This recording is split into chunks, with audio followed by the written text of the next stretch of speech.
exploded and nothing in society will be as it was before, and then it goes back to the usual inertia.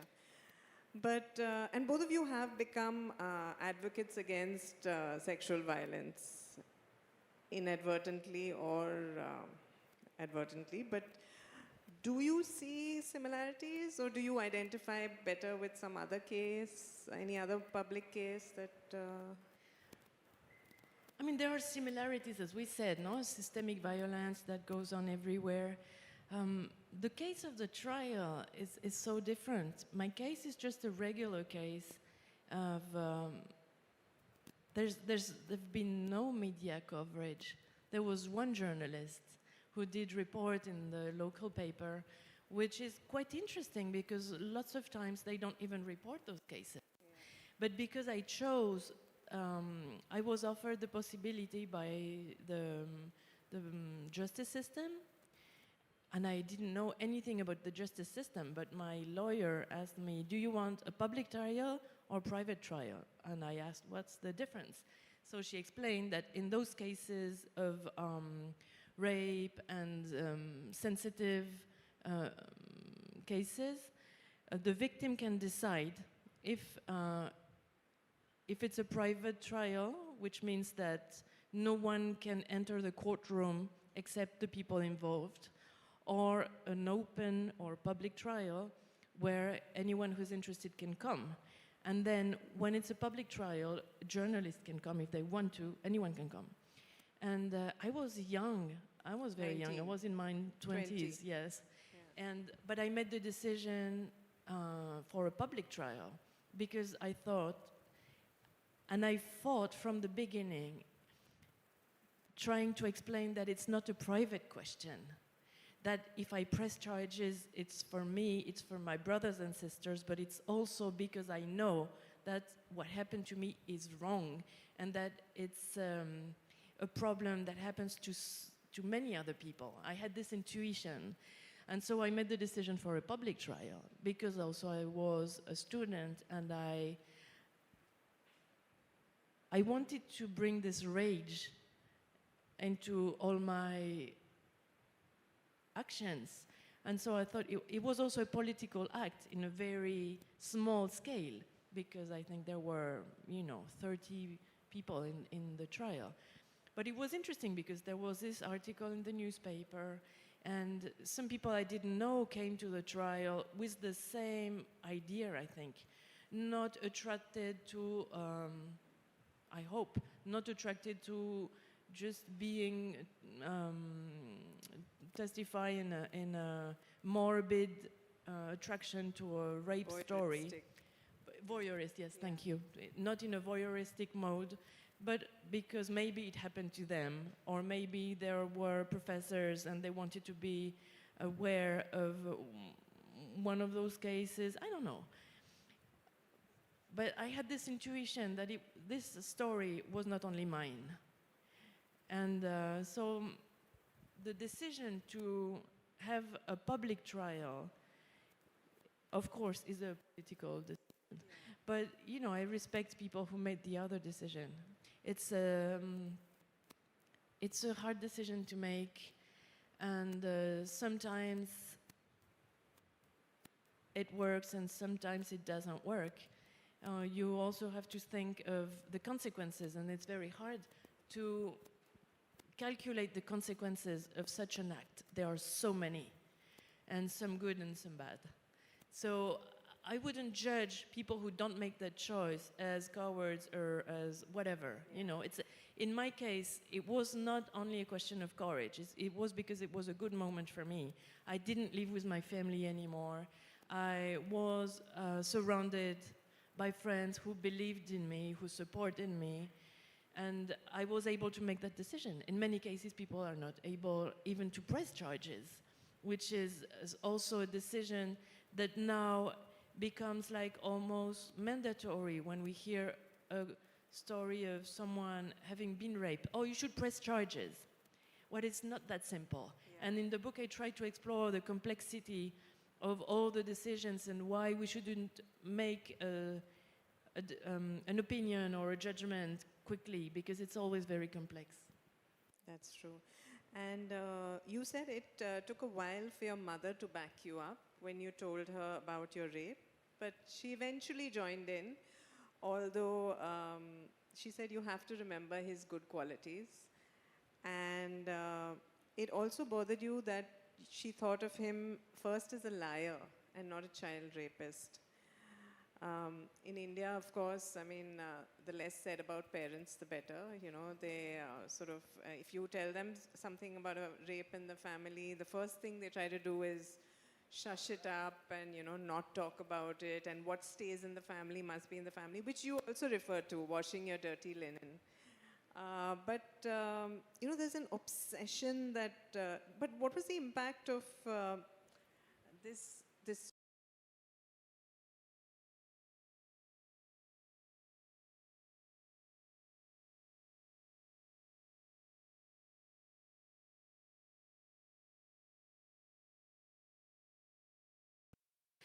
And I have been reading my life story at different ages. And now I'm an adult. And I can see that same story from a different perspective. Like, what would you do? What would I do if my daughter came to me and told me that story? I think it's very unsettling. I think it's very strange. And now I understand better that my mother couldn't cope with that information. It took her 1 year even to make the decision to stop living with him, which at the time was not understandable for me. I told her that he raped me for 7 years, and she kept living with him for a year. She didn't even ask him to divorce, which was not understandable at the time for me. And I felt betrayed, and I felt my mother didn't understand, and I thought maybe she was weak, and I had, you know, many kinds of thoughts because I couldn't understand, I couldn't believe that she didn't see anything. She didn't see anything coming. But now, if I put myself in her shoes, and I've heard many mothers who came to the literary festivals, and it happened to them, it must be very strange to have to read all your past with that information, that you didn't see something, you couldn't see something, you could not protect your child. So it's very complex. Again, we are very fast to judge, and lots of people always focus on the mother figure. Like, it's also an easy escape. Like, we have to find someone who's guilty. So the perpetrator is guilty, but there's not much we can do about this, and we don't want to think about this much. So we go to the mother who didn't do what she was supposed to do. And mothers in France, in India, and in so many places are seen as the guarantee, as the one who's supposed to protect the child in the family, which I think is completely unfair. Everyone should be in charge of taking care of children, like the professors, but also fathers and aunts and grandparents. Everyone should provide a safe environment for the children. And everyone is guilty when a child is not taken care of the way it should be.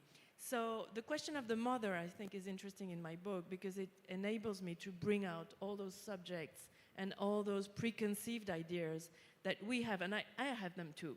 Like, I navigate in the book between this character, this person that I was, the child that I was, the woman that I was, but I'm also a member of this society, and I'm also judgmental towards mothers.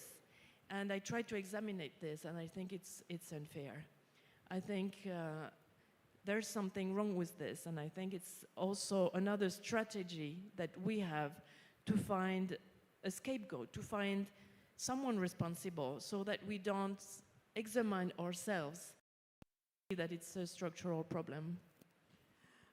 Yeah, but when you say protection, just one small fact from India: 89% of women who are abused, the perpetrator is known to these women. So it's usually someone in their circle, you know. And another thing, when you talk about protection, I feel like, I don't know, maybe I'm wrong, but I feel like sometimes children who didn't speak out when they were younger, they don't end up speaking out as they grow up because they conversely feel they need to protect their parents, you know, if they had an okay childhood and let's say it wasn't the father, or maybe they, you know, they want to protect their parents from the suffering, because what's the point of telling your parents after you've grown up and it's all over? It's very common, you know? But it's absurd because this thing happened. So is telling the way to protect, or is silencing a good way to protect? A family where this thing happens, where child abuse happens, is already destroyed. But we tend to think that if I tell the story, if I reveal those facts, it's going to destroy the family.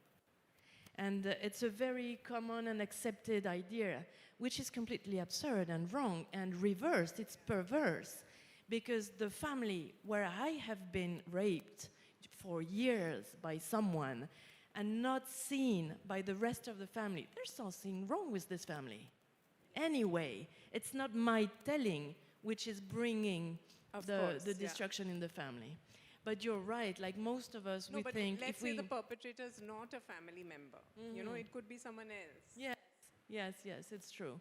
But still, you know, a child who was not able to tell their mother that the teacher, the professor, the uncle, or even the neighbor abused them, there's something wrong in the relationship with the mother, with the family. Why do this child take on their shoulders the weight of this story? Why didn't they ask for protection? There was something wrong in the first place. So, but I understand also why lots of people prefer to keep silent. And same thing, like we have to respect, and we shouldn't judge. Everyone do what they can do. And I think it's beautiful to see that now, 2025, we can do more than we could 20 years ago. There's more possibilities for us. There are more opening in society for children to come to an adult and say, I need protection. There's more of us speaking out for sure.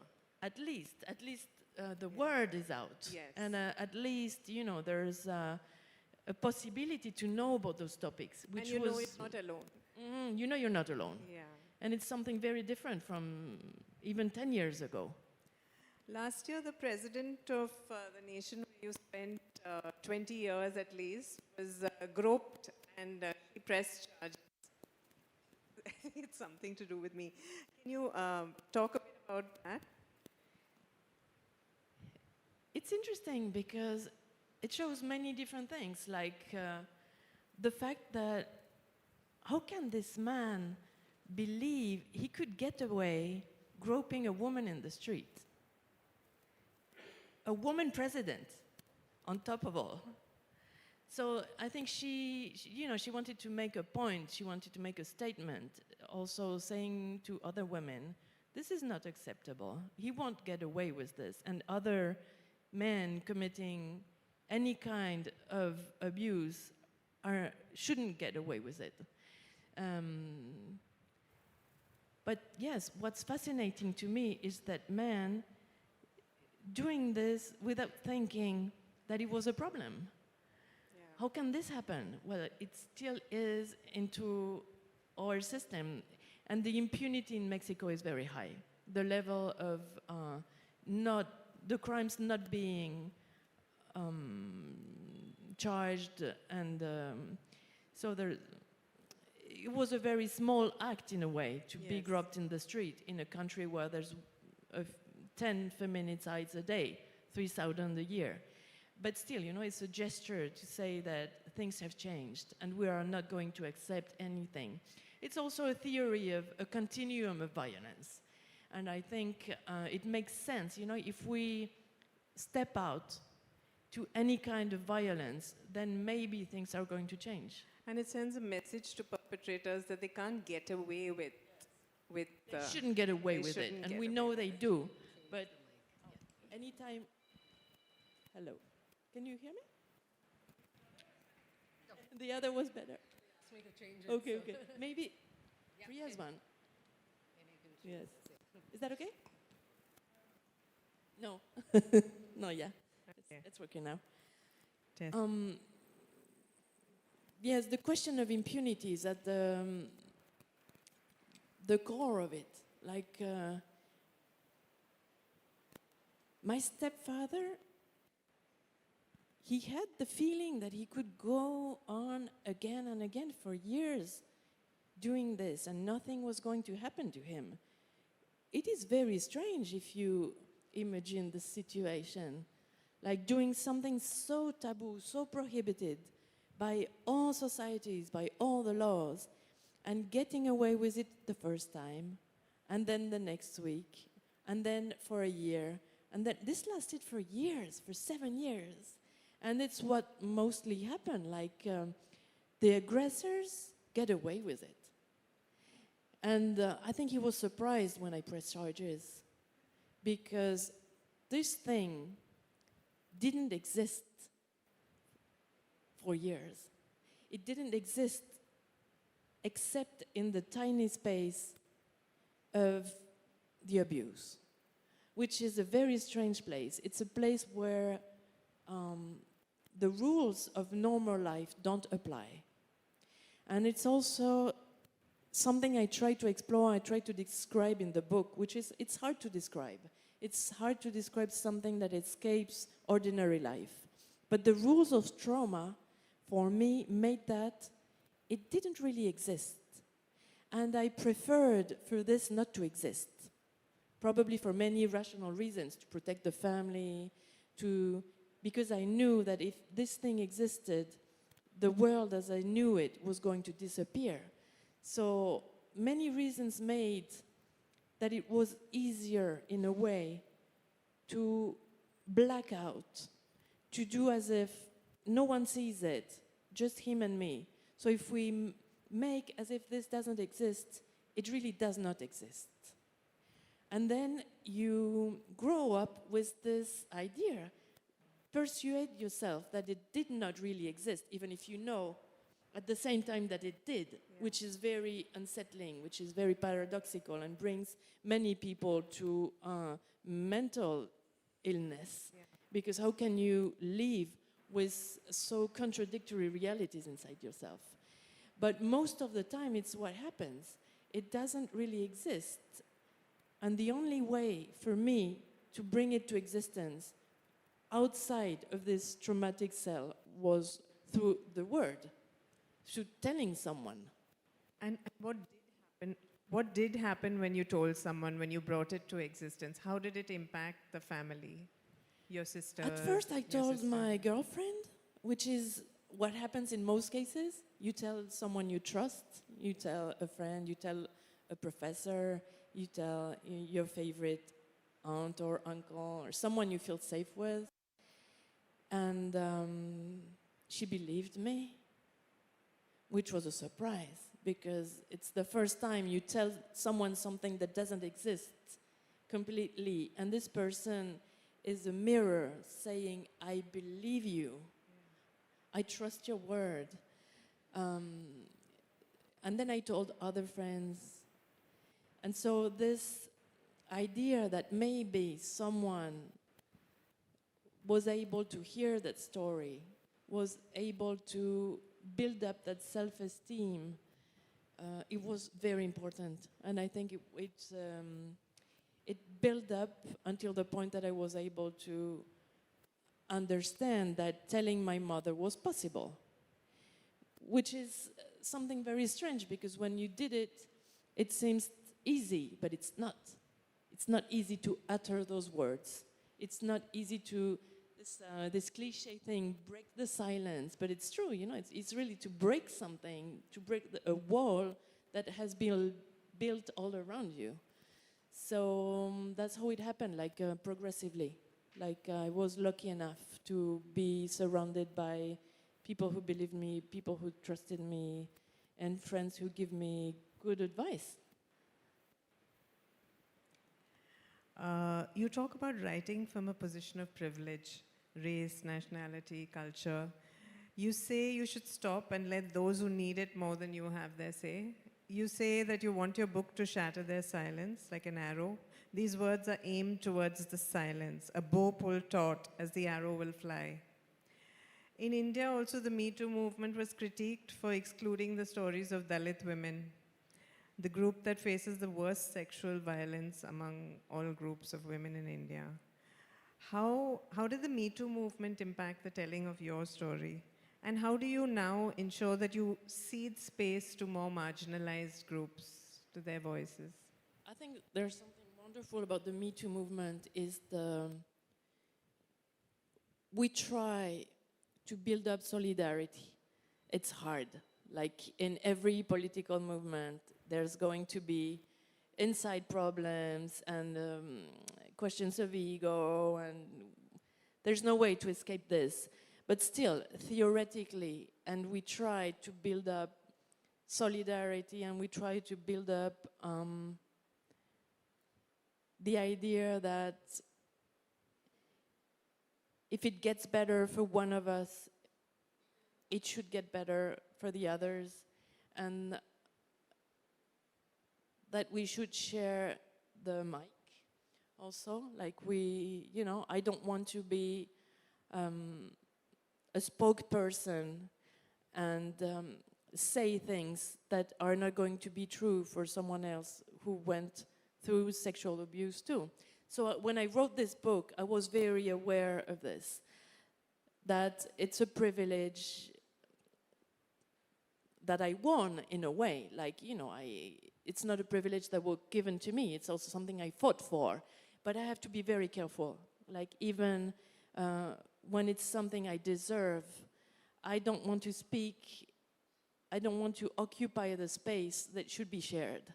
So it's very strange, because I need to get out of the singularity of my story. I don't want to be limited to, I just speak for myself, which is unbearable, which is, again, personalization and a kind of exposure that is very painful, and that's re-victimizes me, like the feeling that people are listening to me in a voyeuristic way. So I can't be in this space where I speak only for myself, but I should not be in a space where I have the feeling that I speak for everyone. So I try to navigate those opposites in the book. And I hoped when I wrote the book that it was going to be an excuse or an opening so that other people can use it to talk about the subject in different circles, in different ways. And it did happen, so that's exactly. absolutely You've been wonderful. traveling the world for 2 years, listening to stories, people's stories. Yes, and it's like a transitional object also. Like it's a way to bring up the conversation. Oh, I read this book, it's very interesting, it's about child abuse. And it's not common, it's not hard, it's not easy to bring that subject of conversation, even if we all know that we should build up that conversation. So I had the hope that this book would be used like this. But it was very, very far away from what happened in reality. And it's just goes beyond all my expectations. That in countries that I've never been to, languages that I don't speak, that people use that book to nourish that conversation with many other books and cultural productions and testimonies and investigation by journalists. But like a little piece, little grain of sand in that conversation that I didn't even dream of when I was a teenager. So there's something very sad about it, because it's sad that we need that conversation still so much. But there's also something very, very great uplifting. I mean, I don't see it sad at all. Nish, thank you so much for writing this book. You spend a lot of time wondering what happens in the perpetrator's head. And you say, the man who abuses his child gets dressed, goes back to family life as if nothing has happened. He repeating the abuse over and over, convinced he'll never be found out. And when he is, he dares to lie or dares to tell the truth. You're fascinated by Nabokov's Lolita because it tells the story through the eyes of the perpetrator, unlike most stories about child rape. You've thought deeply about perpetrators of violence, and though you say that evil is ultimately incomprehensible, tell us a bit about what you've understood about these people who do abuse children.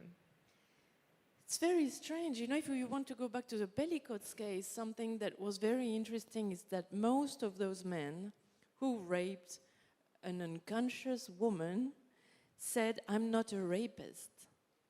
I did this, but I'm not a rapist. How strange is this? Like, you know, they don't even believe themselves to be rapists. So it's very hard to be in the perpetrator's head. Even them, they can't really have access to their own brain and to their own behavior. And I think it's denial. The key of this problem is denial in any place you have in this equation, being victim, aggressor, being a friend, being a professor, being whoever, a member of society. We really have a problem that has to do with not wanting to confront the very basic things we have in front of our eyes. And so, what's the perpetrator, really? What's the aggressor? We have an image of some outside, some monster, some psychopath that comes from outside of the family, and as Priya said, most of the time, the perpetrator is someone in the close circle, someone who looks nice, someone who doesn't beat the child. Most of the time, it goes completely unseen because it doesn't look like aggression. Like, we expect something physically violent from an aggression, in spite of the fact that we know that it doesn't happen this way. We know that it happens most of the time in the family by someone who looks like a protective person. So I think it's time. I think it would be nice if we started to integrate that information. And I'm not, I am not saying to you, like society, oh, you are the guilty party. I am part of this world too. I am also concerned by this recommendation that I make to myself. How am I going to integrate that information? One person out of two being victim of child abuse is just an incredible information that we can't believe in this, but we have to. This is the truth. So it's fighting denial, is finding ways to, what are we going to do with this that we know now? And converting shame to anger, as you say in your book. That would be nice. That would be so nice. That would be so constructive, and I hope we will. There's also a lot of negativity in this, and again, I am also part of those very complex processes, and of course, when I'm in front of you, I'm very positive, and I have lots of hope, but then there's lots of fear of some backlash, negativity related to the shame, and sometimes you feel exhausted. It's something that happens a lot in the feminist circles. Like, you have the feeling that it's too big for us, that there's too much that we need to change. So it goes up and down. And I tried in the book to observe all those feelings, all those thoughts, and the way it works. And I try to be faithful and truthful to the way it really works. Like, I'm not trying to convince anyone of anything. I just focused on using my literary talent to show all the complexity of this process in someone's brain. I have been told that we've run out of time, so I'll ask you one last question before I open it out to the audience. Very intriguingly in the book, you say you practice covert kindness as silent revenge for the evil that was done to you. Tell us more and tell us how to practice covert kindness. Give us some examples. Well, you know, this experience that I went through, I think it made very obvious to me that most of our lives happen in the invisible, in silence, and in something that is not told. Like, and I think it's very obvious now with the social media. Like the things we see on social media is not the real life of people. But even before social media, there's most of our lives happen in silence, is unseen. You're the only God, you're the only conscience that sees everything in your life. So some secret evil was done to me. So being secretly good, fighting this evil secretly seems to be like the right way to get my revenge. And there's other ways too. But I wanted to say this in the book because I think it's something that is mostly unsaid, and it's very hard to put something like this in a story because it's cheesy. You know, goodness is hard to talk about because it's not very interesting as a narrative tool. So I tried to find a way so that my narrative would also be different than the narratives of abuse, which is based on aggressivity. And so that's it. I tried to build up the relationship with my reader so that when this moment happens, they completely understand what kind of a revenge it is. And I think it's something I share with many people. Thank you so much, Nish. Thank you. I'll open it out to questions. Nandini has a question. Second row here. Hi. So my question was, you mentioned how you've been speaking positive, you try to be positive when you speak about this, but there's a very interesting line in the book itself where you say that every time you listen to a Johnny Halliday song, it's like a blade of a knife opening up a wound again. So, writing the book is one thing, but then sharing it with the world, being on promotional tours, maybe having women come up to you after your talks and talk about their stories. That must be a little bit like the blade opening the wound again. Was it like that in the beginning? Is it still like that for you? Sometimes it is, yes. But again, I think it's worth it. And there was also a second part, like we spoke about the mothers often being blamed, but something children who are put into adult situations often do is blame themselves, especially when they look back saying, I should have known better, I should have spoken up sooner. And that's something which is very hard to confront and to go through. And before you blame the world, one has to forgive oneself, yes. Forgive blaming oneself. So could you talk a little bit about that? Definitely. I show this in the book in the fact that a child who is abused is not in the right place. She's not in the place of a child. So I think that's one of the reasons why you blame yourself, because the aggressor puts you in the place of an adult. And there's also something strange that happens, and that is the contract between the aggressor and the victim. The first time it happens, and you don't speak out, you don't tell anyone, then you feel guilty because you didn't say anything. And so you keep on feeling guilty and sharing the responsibility of this thing happening with the aggressor because you didn't say anything in the first place. And actually, when someone reveals a story of abuse in a family, the first question that comes out is, why did you tell me before? And it's very hard to understand. It was hard for me too. And I don't understand completely why. I don't understand completely how it works.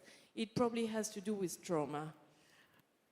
It's also, I mean, it's the language and the manipulation of the adult in the relationship, in the abusive relationship. I think the abuser know. I Yeah. think they know that you are not going to tell, which is something, like what happens in the street. Like, how can this man think he's going to get away with it? They got away with it for centuries.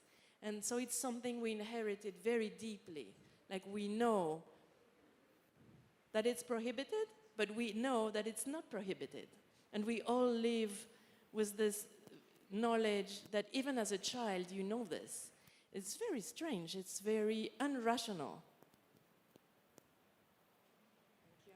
There's one question.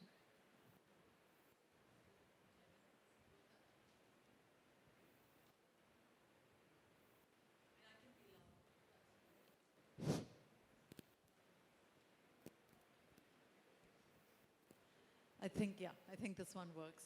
Thank you so much, first of all, Neige, for being here, for writing the book, for being here, for talking to us. It's been wonderful to listen to you.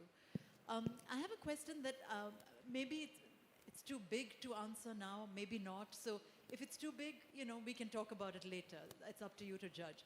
But I'm really struck by how you said two things that are both true, but that do not necessarily go together, which is to say, you said that this kind of impunity, this kind of abuse of power happens all the time, everywhere, from the street to the household, all over the world. And I think that's absolutely right.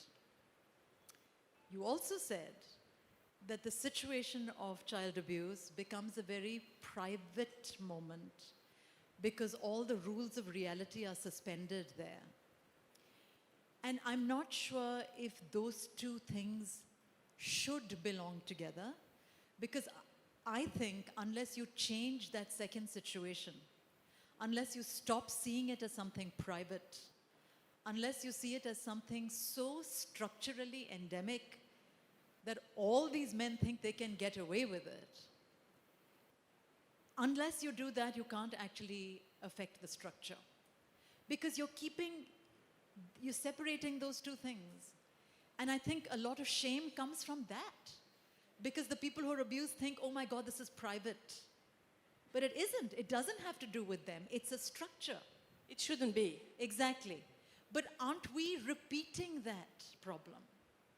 By calling it private, by calling it my experience, by saying that all the rules of reality are suspended there, aren't we repeating that language? I think, and I'm not sure, what I try to do in the book is explore many things that are paradoxical. And I think this is exactly one of those paradoxes, because I would like to analyze my own story as an example of a systemic violence, of structural violence. I want to make a political subject of this, of what happened to me.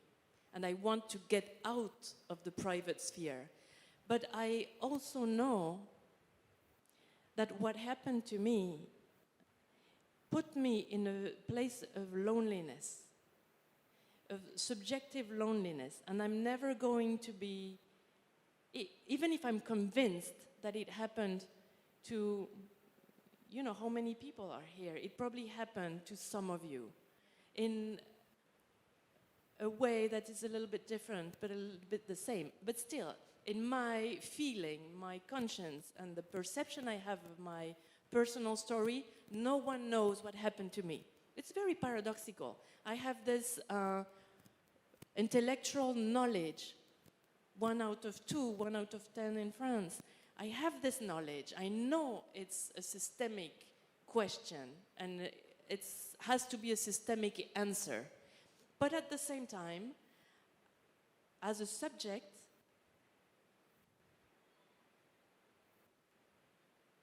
I can feel I'm not alone, but I'm still alone. It's very complex, and I try not to lie, I try to be truthful to all those contradictions that I can't resolve. And the book is full of contradictions, completely unresolved. Thank you, that's Thank wonderful. Apparently, we have time for one last question. Please make it short, sir. Yeah, sure. The French literature has contributed so much in shaping the modern world, from Gustave Le Bon to Annie Ernaux, and the in between Margaret Yourcenar and Duras, and so many people, so many writers. What's the with, question? with whom you feel so connected among them, and why? I mean, French writers, modern French writers, yeah. Sorry, we didn't We understand didn't the hear question. much, sorry. Sorry, the French literature has contributed so much in shaping the modern world, from Gustave Flaubert, Madame Bovary to Annie Ernaux, and there in between Margaret Yourcenar and Duras, and there are so many writers with whom you feel so connected, among them even Simone de Beauvoir, and why? I mean, as a writer. Yeah. French writers Ah, do you okay, feel? okay, Okay, thank sure, you, yeah. thank you. Sorry, it took me a long time to understand your question. I studied North American literature and Latin American literature, so my background is very mixed up. But I think, and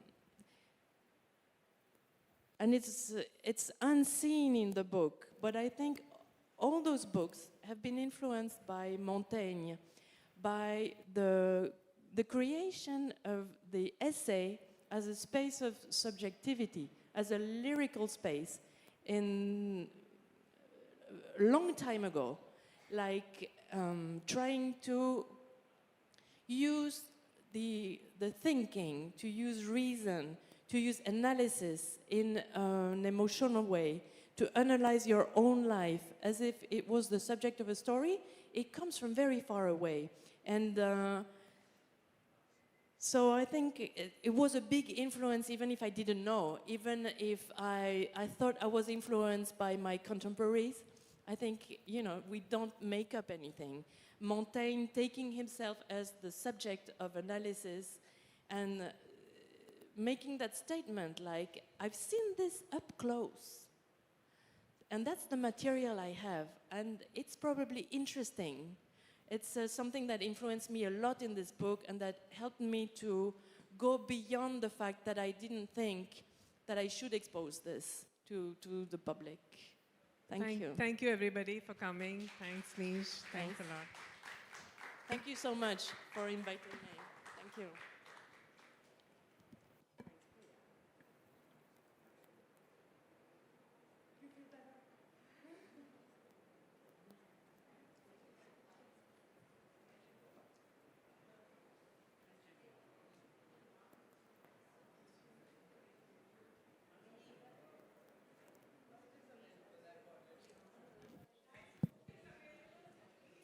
Sorry, we had a small little technical glitch. Of course, big thank you to Neige, Sinno and Priya Ramani. Neige will be signing books, which is right outside. So please do head to the book signing area. Thank you so much once again. An absolutely powerful start to day one right here at the Hindu Showplace. We now move to session 2, Nowhere People, a conversation that talks about the oppression and marginalization faced by Dalits in Bengal. And this session is sponsored by NITTE Deemed University. Manoranjan Byapari taught himself to read and write at the age of 24 when he was in prison. He has worked as a rickshaw puller, a sweeper, and a porter. And in 2018, the English translation of his memoir, Interrogating My Chanda Life, received the Hindu Prize for Non-Fiction. Minakshi Thakur is a publisher of translations and Indian languages at Westland Books. She set up Harper Perennial, HarperCollins India's imprint for literature and translation, and Harper Hindi, Harper's list for books in Hindi. And she has published 3 collections of poems and a novel. Let's put our hands together, ladies and gentlemen. Welcome Manoranjan Byapari in conversation with Minakshi Thakur. Thank you.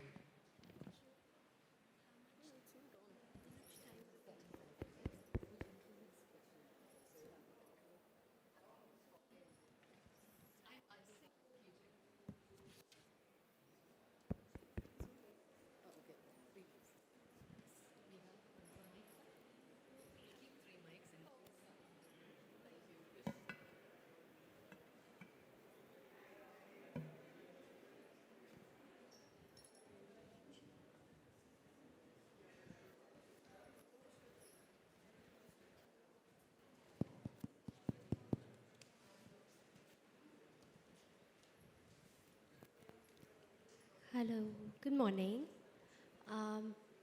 Before we begin, the lights are very bright.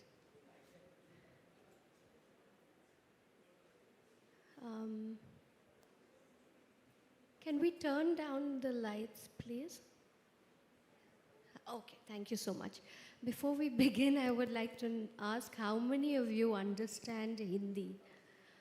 Because Dada speaks only Bengali and Hindi.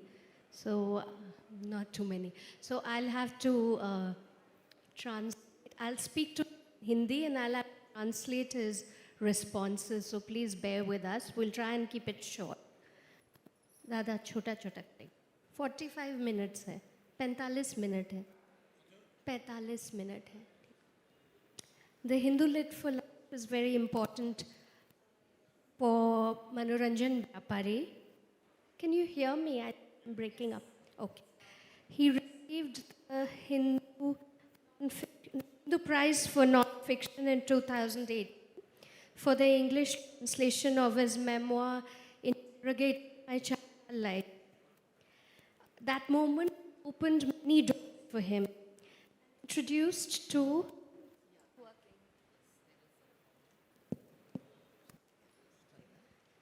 Hello, yeah.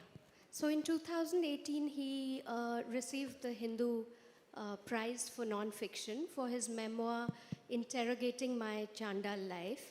That opened many doors for him and introduced him to English readers as well as English language publishers. That's how we met him.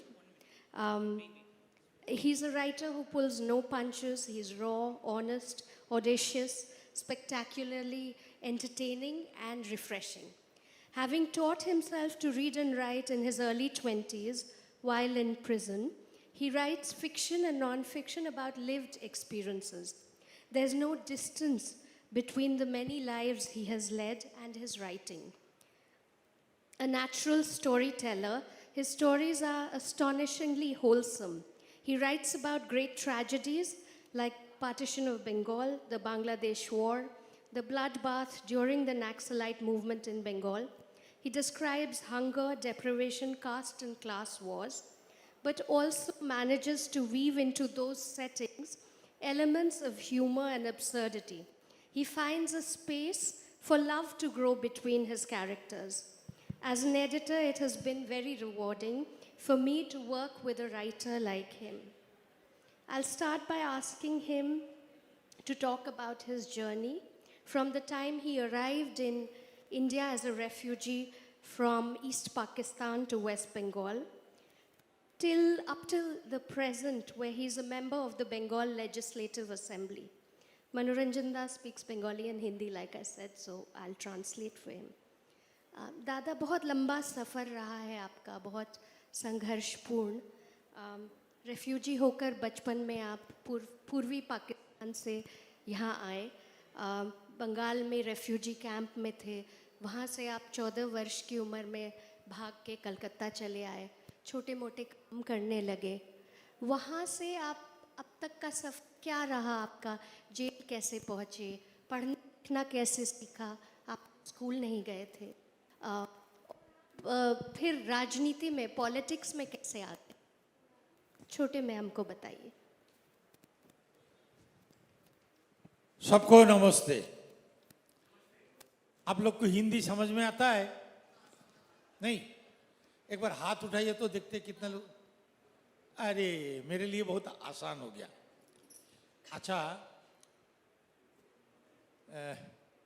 एक बात मैं आपको बता दूं, ये बताना बहुत जरूरी है ताकि बाद में किसी का कोई नुकसान हो जाए तो उसकी जिम्मेदारी हम नहीं होंगे।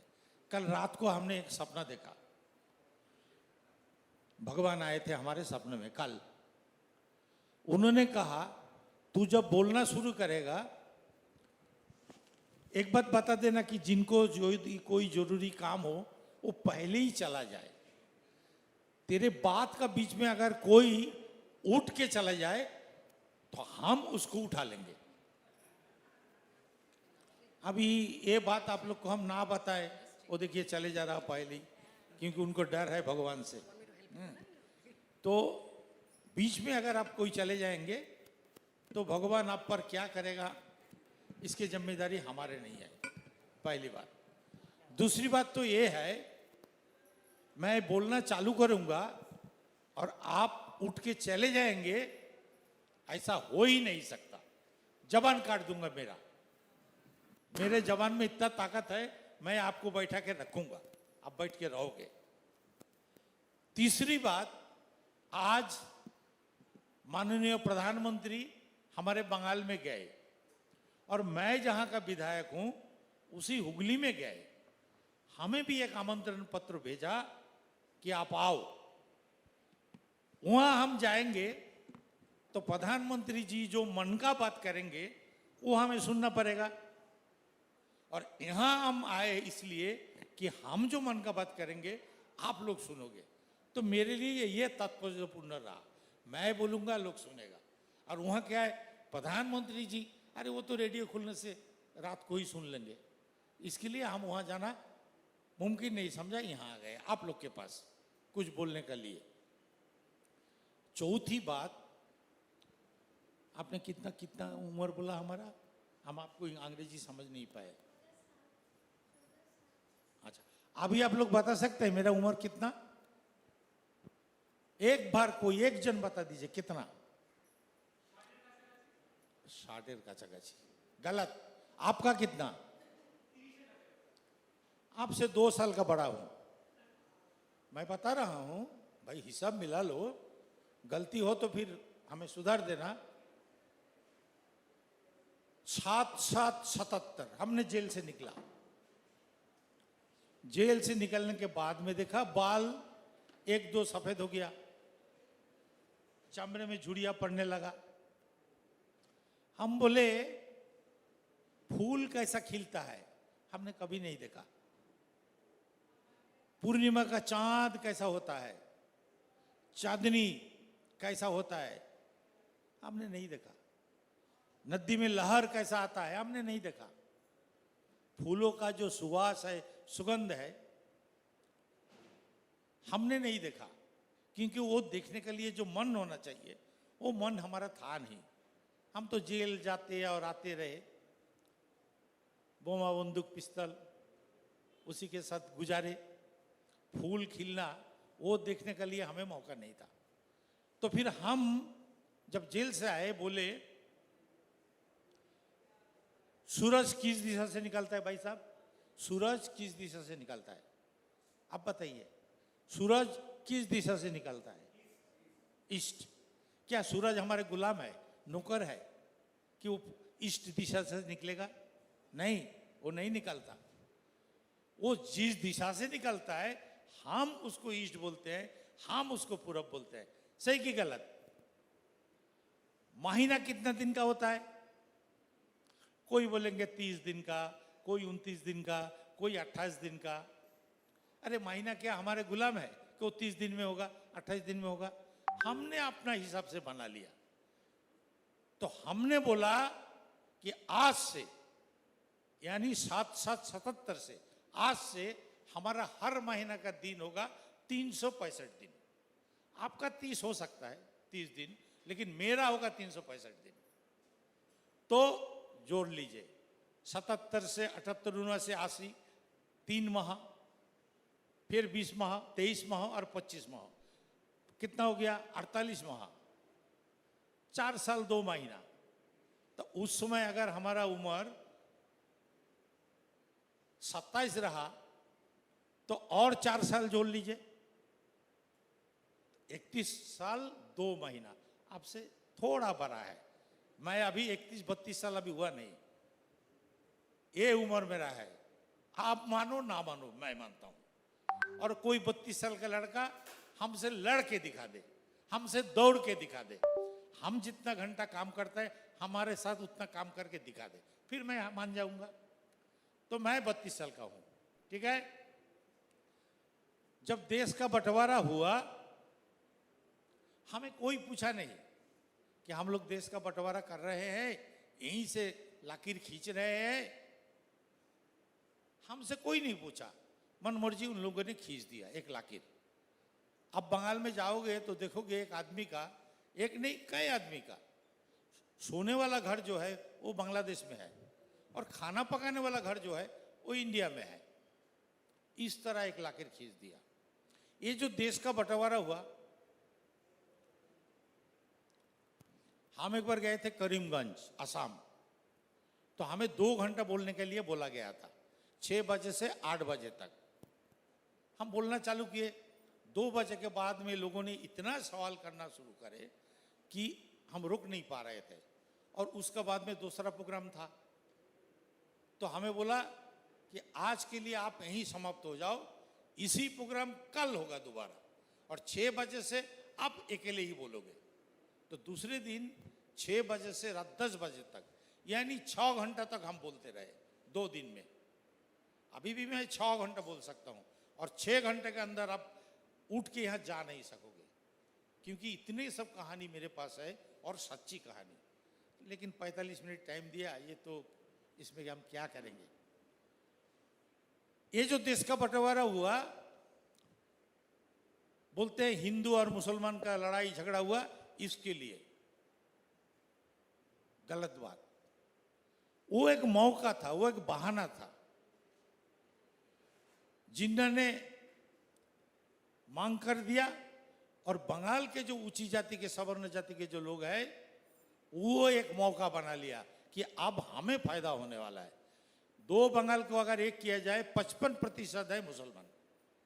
अगर दोनों बंगाल एक रहता तो हर दिन मुख्यमंत्री हो, अर्थमंत्री हो, कोई भी मंत्री हो, वो मुसलमान ही बनता, और सवर्ण समाज के जो लोग हैं वो कभी नहीं मुख्यमंत्री बन सकता था। तो देश का बंटवारा कर दिया, मुसलमान के जो बुद्धिजीवी लोग हैं ढाका में चले गए। इनके लिए ये एक मौका हो गया, इस पर में ये लोग मुख्यमंत्री, अर्थमंत्री, जो भी मंत्री संतरी बनना चाहे वो बनने का उनको एक मौका मिला। एक दूसरी नंबर ये है कि उस पार के जो नमशूद्र समाज है, दलित, और इस पार के जो महार समाज है, बाबा साहेब भीमराव के साथ जुड़े हुए लोग, ये दोनों में एक मील हो गया था, मिलाप हो गया था। इसके चलते सवर्ण समाज के लोग बड़ा मुसीबत में था। तो जब देश का बंटवारा हुआ, इन नमशूद्रों को उस पर ढाल दिया और महार को इस पर। ये दोनों का जो मेल मिलाप था, इसमें एक रुकावट डाल दिया। नहीं तो इन दोनों दलित समाज, शक्तिशाली दलित समाज अगर इकट्ठा होकर के लड़ते, तो आज जो उनको घुसपैठिया, आज जो उनको क्या क्या सब बोले जा रहा, ये बोल नहीं पाते, इतना भयंकर लड़ाई होता। ये लड़ाई को भी उन्होंने रोक दिया। चलो, मेरे को इस देश बंटवारे के कारण इस पर आना पड़ा, एक रिफ्यूजी कैंप में रहना पड़ा। सरकार ने बोल दिया कि अब हम तुम्हारी जिम्मेदारी लेने वाले नहीं है, दंड करना, जंगल चला जाना है तो जाओ, नहीं तो आज से तुम्हारे राशन पानी बंद कर दिया। छोटे सी उम्र में हम चले गए, क्या करें। हमारा एक छोटा बहन था, 6 साल उम्र, हमारे ही सामने भूख में तड़पता हुआ, मरते हुए हमने देखा। हमारा माँ का कपड़ा नहीं था, एक मच्छरदानी लपेट करके। आप लोग हमारे आत्मकथा, इतिवित्ते चंडाल जीवन या चंडाल जीवन, ये दोनों पुस्तक अगर कोई पढ़े तो उसमें ये सब बात सब लिखा हुआ है। मेरे माँ के पास वस्त्र नहीं था, वो घर से नहीं निकल पाते थे।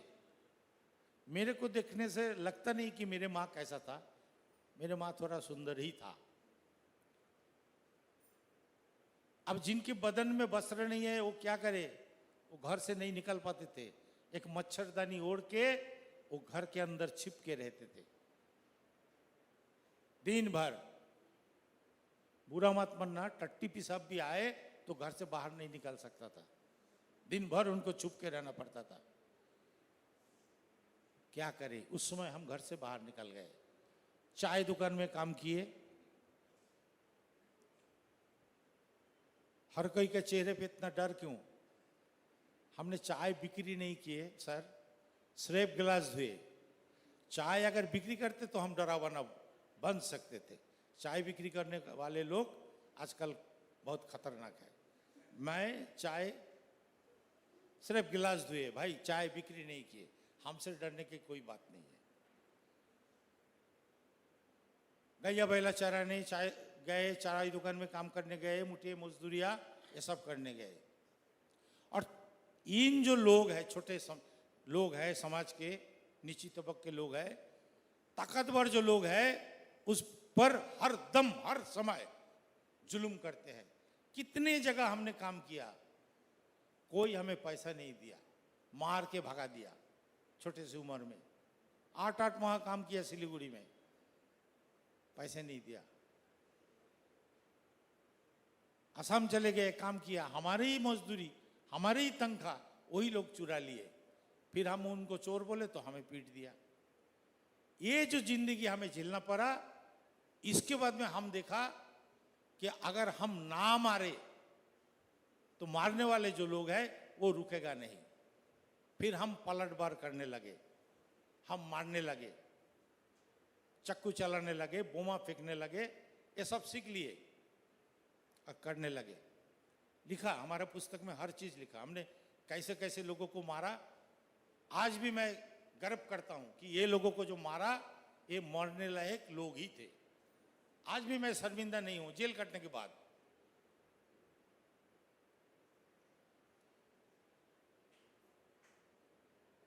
एक छोटी सी बच्ची, आपसे सवाल करूंगा, आप जवाब देना। 17-18 साल, 18 पूरा नहीं हुआ, बर्तन मलता है लोगों के घर में। उसके साथ किसी का साथ प्यार मोहब्बत हो गया था। रात को लोग सिनेमा देख के जा रहे थे, नाइट शो। 4 गुंडे उनको पकड़ लिए, रेप किए। वो गुंडे लोगों को उन लोग पहचान लिए, बोले दादा बचपन से तेरे लोगों के सामने हमने बड़े हुए और तूने ऐसा किया। बोले अरे पहचान लिया। उसको मार दिया, लटक दिया रस्सी, कपड़ा उन्हीं की कपड़े से उसको टांग दिया बड़ का एक झाड़ में। अब जो आदमी ऐसा किया, वो जो लड़की अगर आप बहन मानते हैं, आपका खुद का बहन हो तो क्या हुआ भाई? इसमें तो म्यूजिक नहीं चाहिए, हमारे बात हम खुद म्यूजिक कर लेंगे। अभी थोड़ी देर में लोग ताली पीटेगा, हालांकि ताली पीटने वाले लोग है ही नहीं। वो बच्ची को हम लोग बहुत प्यार करते थे। जादवपुर स्टेशन में हम लोग रहते थे, हमारे पास 10, 12, 15 लड़का रहा करते थे। किसी का माँ नहीं, किसी का बाप नहीं, किसी का माँ बाप कोई नहीं, किसी का माँ बाप होते हुए भी नहीं। वो हमारा एक गैंग था। हम लोग उस लड़की को बहन मानते थे। जब हम लोग को पता चला कि फलाना आदमी ऐसा किया, तो उसको ढूंढ के हम लोग निकाले। पुलिस नहीं ढूंढ के उसको निकाल पाता था, लेकिन हम लोग निकाले। फिर जो करना था, उनको जिस तरह की सजा मिलना चाहिए था कानून के मुताबिक, कानून तो दे नहीं पाए लेकिन हम लोग दिए। तो ये जो काम हम लोग करते आए, इसी के बदौलत हमें जेल जाना पड़ा। आप लोग जानते हैं, सुने होंगे लेनिन का नाम। उन्होंने कहा जेल जो है वो दुनिया का सबसे बड़ा विश्वविद्यालय है। और कोई माने ना माने, मैं मानता हूं, क्योंकि बाहर में मेरे को 2 जून खाने का नहीं मिलता था। सोने के लिए एक चादर नहीं मिलता था, घर नहीं था, स्टेशन में रहा करते थे। पुलिस आकर के लात मार के उठा देता था, पकड़ के ले जाता था। बीमारी हो जाए दवा नहीं मिलता था।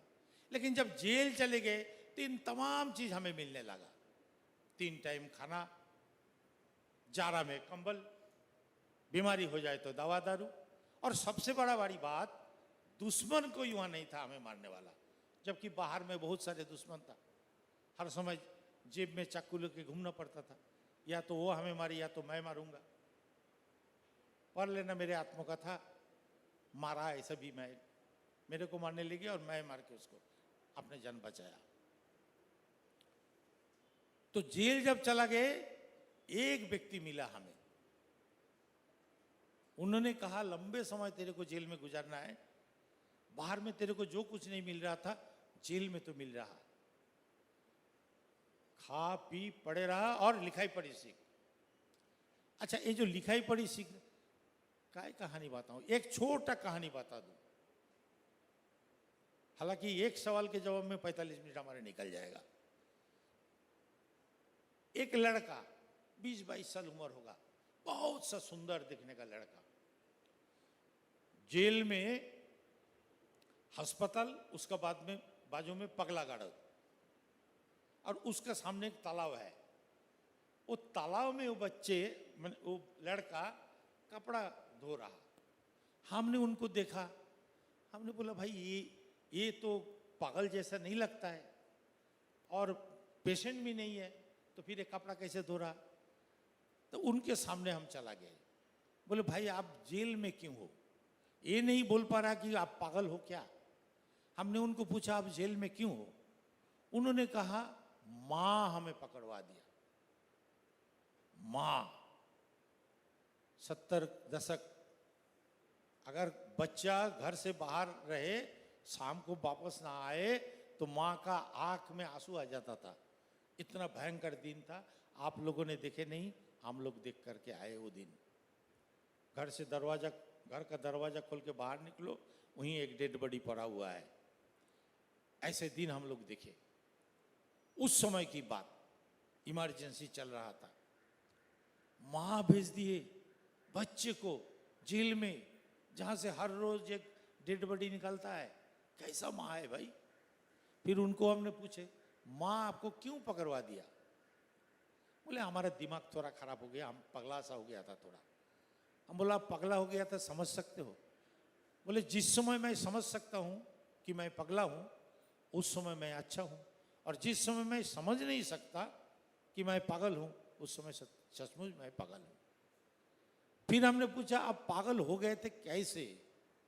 उन्होंने कहा एक पुस्तक पढ़ करके। एक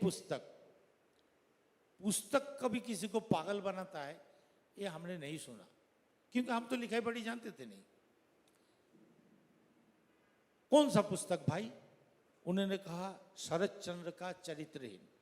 आपने पढ़ा? कोई पढ़ा? शरद चंद्र का चरित्रहीन कोई पढ़ा? नहीं पढ़ा। हो सके तो एक बार पढ़ लेना। हालांकि आप लोग पागल नहीं होगे, क्योंकि मैं भी पढ़ा, मैं पागल नहीं हुआ।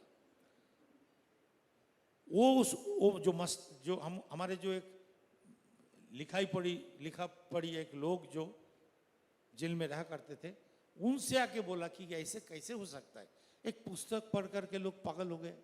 बोले हाँ होता है, क्योंकि उस पुस्तक में जो सब चीज बताया गया, जो कैरेक्टर आया, वो लड़का का परिवार का साथ, उनके जीवन का साथ मिल गया, घुल मिल गया, और ब्रेन सेल जो है इस पर अटैक हुआ, वो सहन नहीं कर पाए, इसके लिए वो पागल हो गया।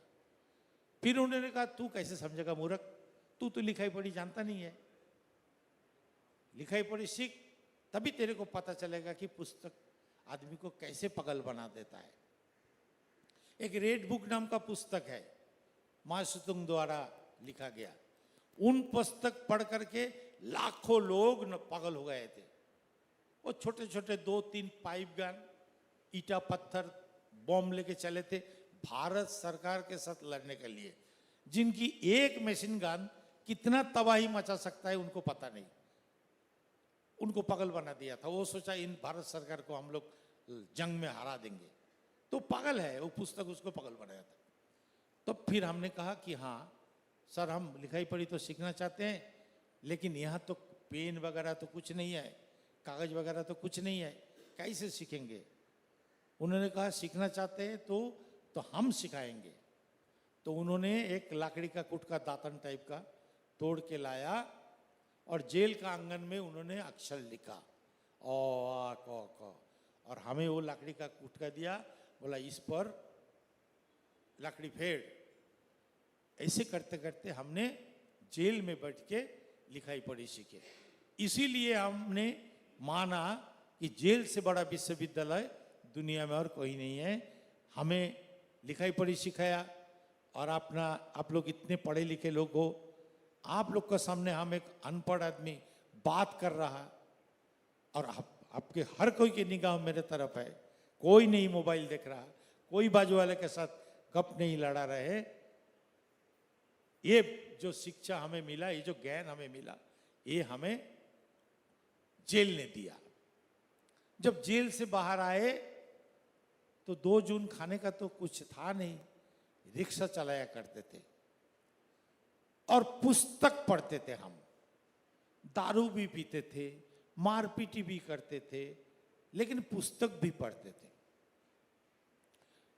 हमारे रिक्शा में एक सवारी बैठ गए, इनको देखा प्राध्यापक है, बाजू में ज्योतिषराय कॉलेज नाम का एक कॉलेज था, वहीं से हमारे सवारी रिक्शा में उठे। एक शब्द जिनका अर्थ हमें मालूम नहीं था, एक शब्द का अर्थ हम ढूंढ रहे थे। उनसे पूछा कि आपसे एक सवाल करूं? हाँ करो। अच्छा, ये जिजीविषा शब्द का अर्थ क्या है? आप लोगों में कितने लोगों को मालूम है जिजीविषा का अर्थ? जिजीविषा हमें भी मालूम नहीं था। तो उन्होंने कहा जिजीविषा जीने की तमन्ना, जीने की इच्छा। फिर मेरे को पूछा ये शब्द तेरे को कहां से मिला? मैंने कहा एक पुस्तक से। तेरा पढ़ाई लिखाई कितने दूर? मैंने कहा कभी कोई स्कूल गया नहीं। तो पुस्तक कैसे पढ़ लेता है? मैंने कहा खुद कोशिश कर करके हमने सीखा। तब उन्होंने कहा कि मेरे एक पत्रिका निकालता है, वर्तिका, उसमें तू लिख। तेरे जैसे लोग मेरे पत्रिका में लिखते हैं, कम लिखे पढ़े लोग, तू लिख। हमने कहा हमने तो कभी कुछ लिखा नहीं। बोला तू लिख, तेरे से होगा। मेरे अंदर जो एक लेखक सत्ता छुपा हुआ है, मुझे मालूम नहीं था, लेकिन उन्होंने पहचान लिया। हमने कहा ठीक है, कोशिश करेंगे, अगर हम लिख पाते हैं तो आपका घर तक पहुंचा देंगे, आपका एड्रेस दीजिए। तो उन्होंने एक छोटा सा कागज का कुटका में उनका एड्रेस लिख के हमें दिया। हमने जब उन पर नजर फिरे तो देखे वो है महाश्वेता देवी। महाश्वेता देवी, सरस्वती का एक नाम महाश्वेता। कालिदास के सामने देवी सरस्वती प्रकट हुए थे, और एक रिक्शा वाला मेरे सामने भी देवी प्रकट हुए, वो महाश्वेता देवी। फिर हमने एक लेख लिखा, उस लेख पत्रिका में छप गया, और जुगांतर पत्रिका में उसका रिव्यू हुआ। और जब उसका रिव्यू हुआ तो जहां हम रिक्शा चलाते थे उसका बाजू में जादवपुर यूनिवर्सिटी है। वहाँ के छात्र लोग जो है, वहाँ के अध्यापक लोग जो है, वो देखने चला आते थे हमको, कौन सा रिक्शा वाला ऐसा है जो कभी कोई स्कूल नहीं गया और इस तरह का एक लेख लिखा। फिर उन्होंने हमसे बातचीत करता था। बहुतों का एक संदेह था कि हमने नहीं लिखा, किसी और ने हमारे नाम पे लिख दिया। तो बातचीत के बाद उन्होंने फिर कहा करते थे कि हमारे एक पत्रिका निकालता है, इसके लिए तुम एक लेख लिखो। ऐसे ही फरमाइशी लेख हम लिखते गए, और लिखते लिखते यहाँ तक आ पहुंचे, आप लोग के दरबार में। ये हमारा लेखक जीवन का शुरुआत। बंगाल में जब हम पुस्तक लिखते थे, इसको खत्म कर दो। बंगाल में हम जब लिखते थे, हमारे कोई पुस्तक किसी प्रकाशक ने छाप दिया, बड़ी मुश्किल से 200 प्रति बिक्री होता था, बड़ी मुश्किल से।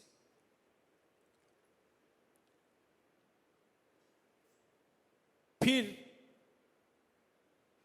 बांग्ला में एक बात है कि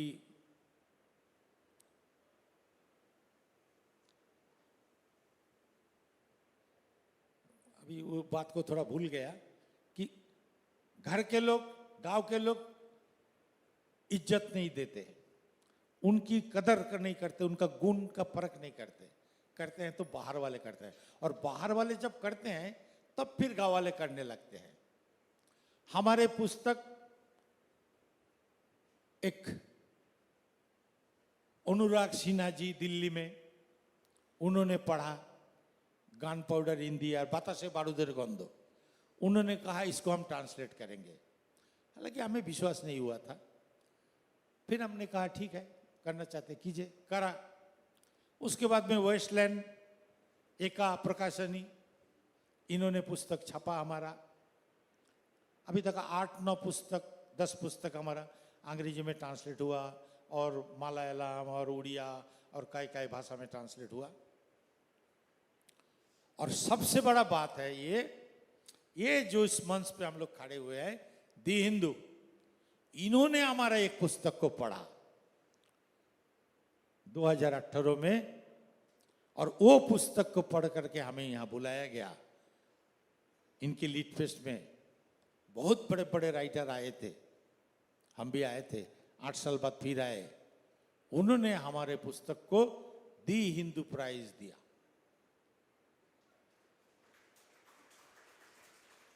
और जब हमें दी हिंदू प्राइज मिला तो दुनिया की दरवाजा हमारे सामने खुल गया।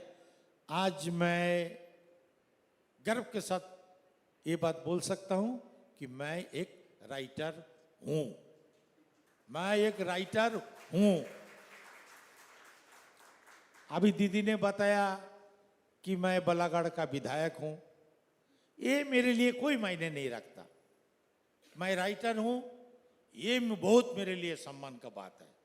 विधायक 2 माह बाद और नहीं रहूंगा, लेकिन राइटर जिंदगी भर रहूंगा। विधायक तो मजबूरी में होना पड़ा, लेकिन राइटर मैं दिल से हुआ, क्योंकि कुछ बात आप तक पहुंचाना चाहते थे, बोल के पहुंचाना चाहते थे, लिख के पहुंचाना चाहते थे। इसके लिए हम राइटर बना। वो हमारा गर्व का विषय है, वो हमारा सम्मान का विषय है।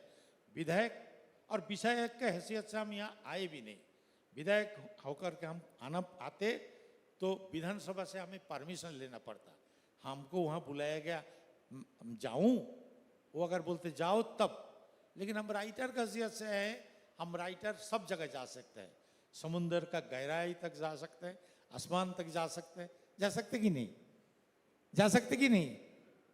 जब एक राइटर वो सूर्य बृहस्पति ग्रह लेकर के जब कहानी लिखते हैं तो उन्होंने गया होगा तभी तो, समुद्र का गहराई तक गया होगा तभी तो समुद्र के बारे में लिख सकता। तो एक राइटर कहाँ कहाँ नहीं जा सकता, सब जगह जा सकता है। तो इसके लिए मैं यहाँ पहुँच गया आप लोग की सेवा में। इतने देर तक हमने बोला, आप लोग को सुना, अच्छा लगा तो ठीक, नहीं अच्छा लगा तो बुरा लग ही सकता है। क्योंकि जब मेरा जन्म हुआ मुंह में जो मधु बोलते हैं, हनी, वो नहीं डाला गया। जो बच्चे का मुंह में हनी नहीं डाला जाता, उसका जीवन जो है कड़वा हो जाता है, उसका बोली जो है वो बोली में मिठास नहीं होता। तो मेरे बोली में मिठास नहीं है, जीवन मेरे कड़वा है, वो आप लोग के साथ थोड़ा शेयर किया। अच्छा लगा हो तो ठीक, नहीं लगा हो तो क्षमा कर दीजिएगा।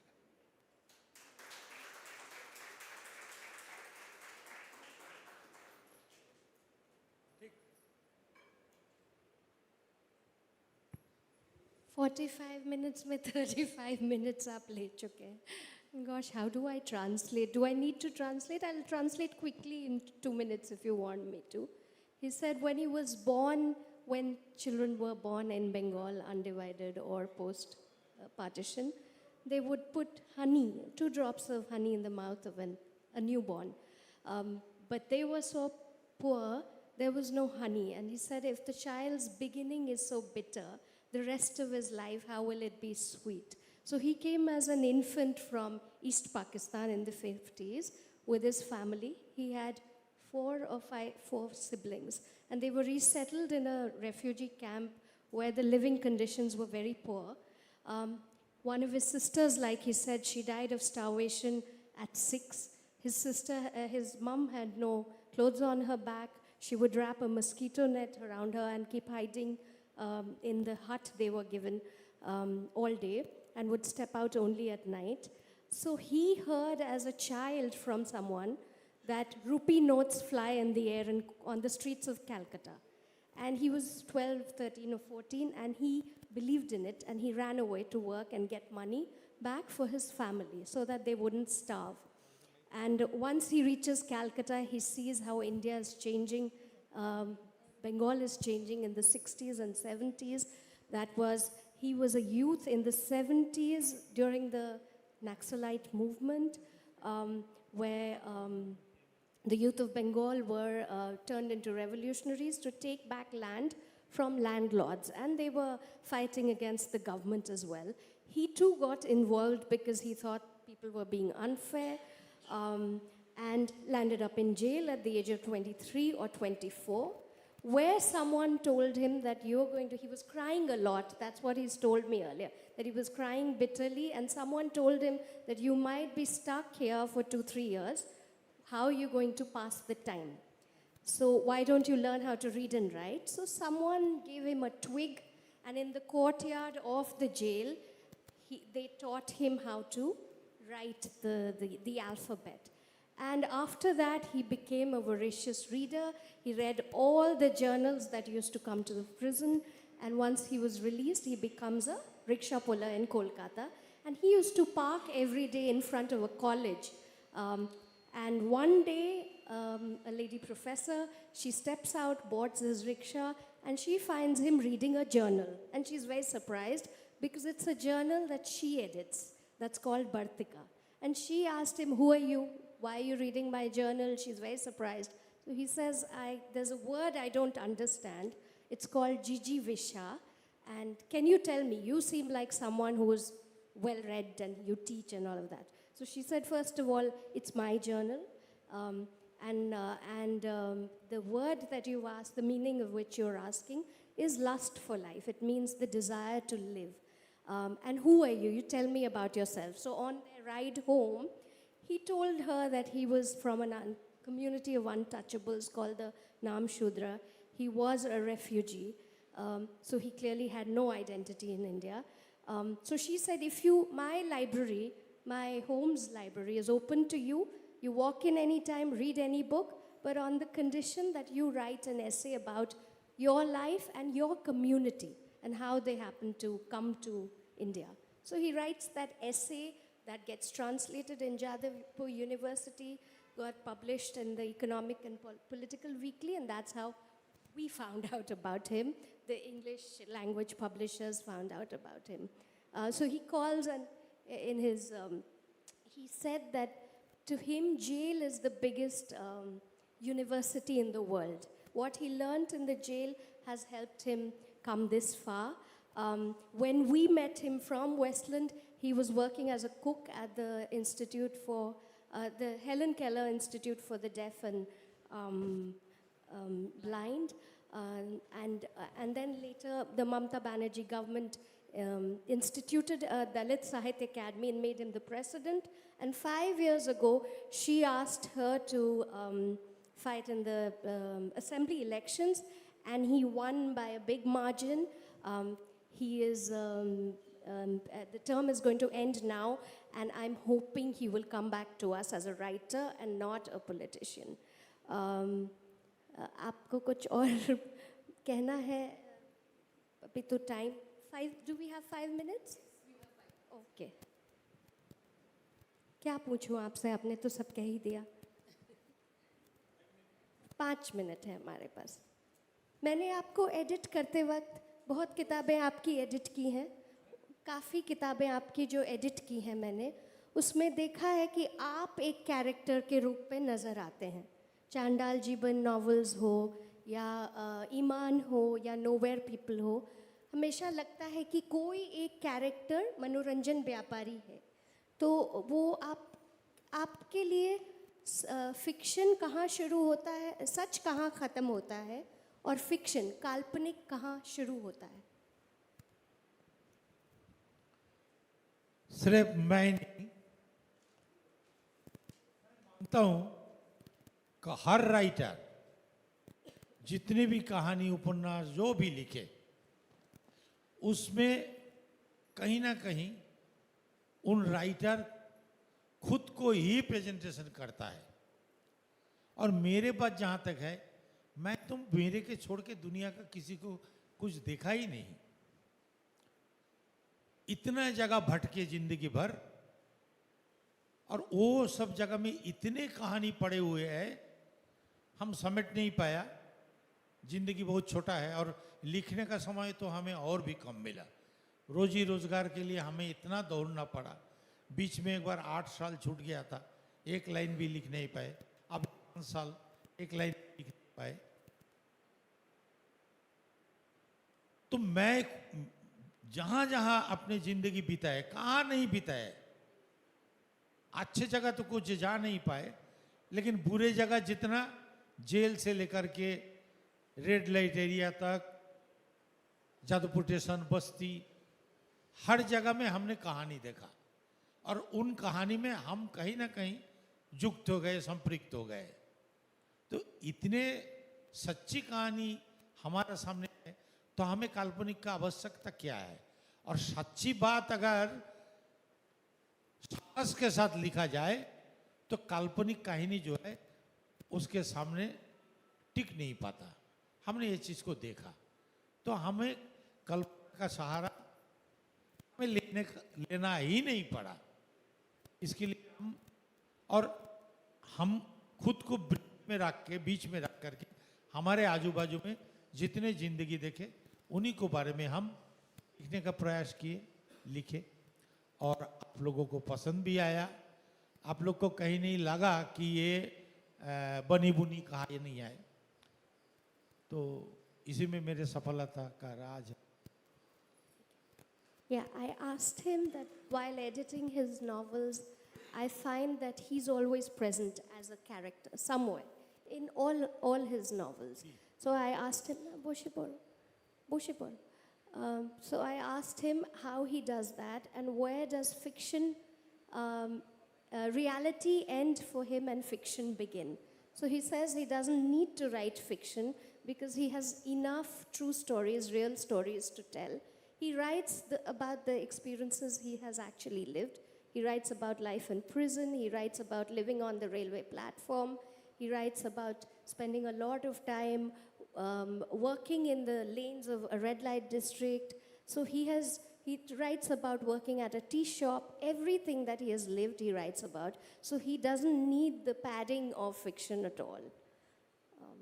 एक लास्ट क्वेश्चन है कि आपके बुक्स में, आपकी किताबों में जो महिला कैरेक्टर है, जो औरतें हैं, या वो रेल बस्ती में रहने वाली कबारी बेचने वाली हो, या वो किसी के घर में मेड हो, बर्तन धोने वाली हो, या वो रेड लाइट डिस्ट्रिक्ट में कमा के खाने वाली हो, जिसको आप कहते हैं कि खुद से कमा के खानी, वो सारी औरतें मजबूत हैं, अपने डिसीजंस, अपने फैसले खुद लेती हैं, वो कमज़ोर औरतें नहीं हैं।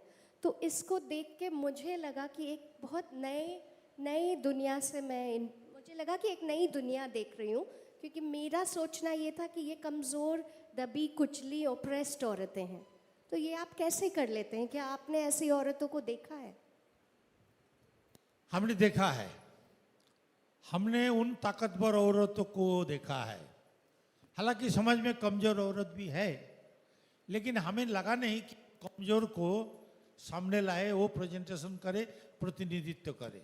ताकतवर जो औरत है उनको इसलिए हम सामने लाए कि उनको देखकर के औरत ये महसूस ना करे कि हम शारीरिक रूप से हम कमजोर है तो हम समाज में कमजोर है।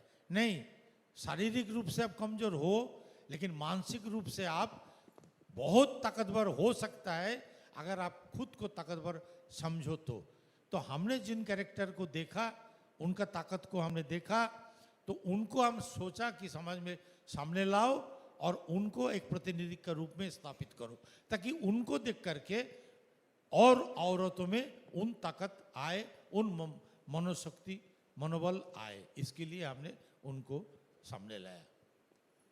My question to him was, in your books you... বসে পড়ো দাদা, বসে পড়ো দাদা, শেষ করছি। আমি একটা শেষ কথা বলে দেব। হ্যাঁ, তারপরে। In your books, you rarely portray women as weak characters, whether it's a girl living on a railway platform or a woman selling scrap in a railway basti or a sex worker. You depict them as kama ke khane wali, the one who earns her own keep. They make their own choices, and even without formal education, they have a voice in their world. In our world, they have agency. Through their voices, readers discover an entirely new world. What makes you do that? So he says that he has actually seen very strong women, and he adds some more to his books because he wants them to represent the real world and inspire women like us, inspire readers, and that's why he doesn't portray weak women. I think I'll ask him to conclude and then we'll finish. তুমি কি বলতে চাও বলো? हो गया, programme खत्म। अभी एक बात वो ना बोलूं मैं तो मेरा बात जो जितना बात हम यहाँ बोलने आए बंगाल से प्राइम मिनिस्टर का मीटिंग छोड़ करके, वो पूरा नहीं हो पाएगा। हालांकि बहुत कम लोग हैं यहाँ। हम लोग पहले जब आए तो पूरा खचाखच भरा हुआ था। हम बड़ा खुश हुए कि ये इतने लोग हमारे बात सुनेगा, लेकिन सब निकल गए। थोड़े ही लोग बचे हैं, तो थोड़े ही हो और ज्यादा हो कोई मायने नहीं रखता। पूरा महाभारत जो है सिर्फ एक आदमी को लिए बोला गया, वो है परीक्षित। बोले बहुतों ने, सुना एक ने, और वो पुस्तक माने वो बात हजारों सालों से लोग सुनते रहे। तो आप इतने लोग ना हो करके एक भी होते तो कोई फर्क नहीं पड़ता। हमारा जो बोलना था वो एक ही व्यक्ति को हम बोलते, क्योंकि ये बात कभी मरेगा नहीं, ये जिंदा रहेगा। एक बात अपने ओर से बोल के खत्म करूंगा मैं। पिछले बार भी 8 साल पहले भी ये बात हमने बोले थे और आज भी बोलूंगा। अश्वमेध यज्ञ हो रहा था, पांडव लोगों ने अश्वमेध यज्ञ का एक अश्व छोड़ दिए। किसी माई का लाल में दम है तो इसको पकड़ के दिखा, जो इसको पकड़ेगा मार डालूंगा। मारने पीटने वाली बात आप ही नहीं, उस समय भी चल रहा था। आजकल थोड़ा ज्यादा चल रहा, लेकिन उस समय भी चल रहा था। तो एक छोटा सा बच्चा था, बबरू बावन उसका नाम था। वो अश्व को पकड़ लिया, बोला छोड़ेगा नहीं। हमारे खेती में हमारे फसल को नुकसान किया, हम इसको छोड़ेंगे नहीं। तो जंग छिड़ गया। अर्जुन आए उधर से, गंडी हाथ में लिए, इधर से बबरू वाहन आए। तो बबरू वाहन ने, अर्जुन ने बबरू वाहन का रथ पर एक बाण मारा। 40 योजन दूर जाके, योजन मतलब होता है 40 माइल होगा, किलोमीटर होगा, दूर जाके गिरा। फिर बबरू वाहन वापस आए, आकर के उन्होंने एक बाण मारा अर्जुन का रथ में। वो 3 कदम पीछे हट गए। कृष्ण जी थे वहां, उन्होंने ताली पीटा, शाबाश शाबाश बच्चे, शाबाश वीर, बहुत हिम्मत है तुम में। तो अर्जुन बड़ा दुखी हुए, बोला तुम किसके सखा हो, मेरा कि वो बच्चे का? हमने 40 योजन दूर उसको फेंका, तुमने ताली नहीं दिया और सिर्फ 3 कदम पीछे हटाया हमारे रथ को, तुम उसको ताली पीट रहे हो। तब किशन जी ने बोला कि अर्जुन तुम कौन हो? तुम मेरे सखा हो, तुम्हारे रथ पर बैठा है हनुमान, और के तमाम वजन लेकर के इस रथ को जरा से बोरी मुश्किल, लेकिन उन्होंने 3 कदम पीछे हटा दिया। उसके रथ को तुम 400 योजन दूर फेंक सकते हो, कोई बड़ा भारी बात नहीं, लेकिन 3 कदम पीछे हटाना बहुत भारी बात। इसके लिए हमने उनको ताली दिया। हमने, हमारे खाने पीने का कोई साधन नहीं था, रहने का कोई ठिकाना नहीं था, कभी कोई स्कूल तो गए नहीं। हर समय पुलिस भगाता था पकड़ने के लिए। जेल डालने के लिए, दुश्मन मारने के लिए ढूंढ रहा था। इस स्थिति में हमने लिखाई पढ़ी सीखे और हमने 27 पुस्तक लिखे, 6 भाषा में ट्रांसलेट हुए, सिर्फ 9 पुस्तक अंग्रेजी में हुए।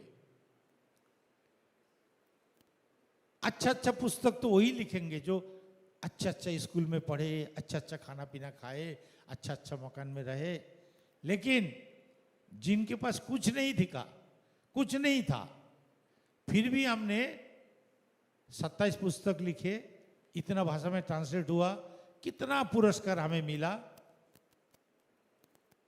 गिनाऊं क्या पुरस्कार? टाइम भी इतना बड़ा काम करके हम क्या आपकी ओर से मेरे लिए एक ताली नहीं हो सकता क्या?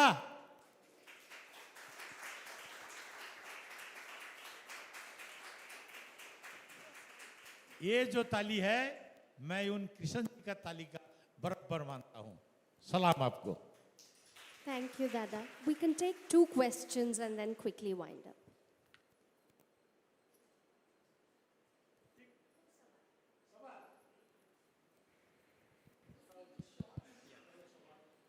Namaskar, Dada. I can speak in Bengali, you can translate maybe. চলবে তো?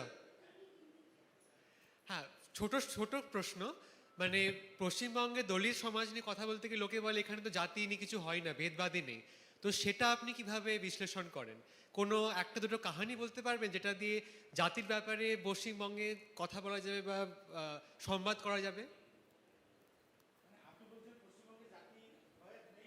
হ্যাঁ, লোকে বলে, মানে কথাই বলা যায় না, কি যেমন তামিলনাড়ু বলা যায়। তো আপনার কোনো গল্প আছে এটা আপনি বলতে পারেন ওটা নিয়ে? ठीक, ठीक। देखिए, ये जो अंग्रेज लोग हैं ना, पहले वो लोग बंगाल में आए थे, कलकत्ता में बसे थे पहले।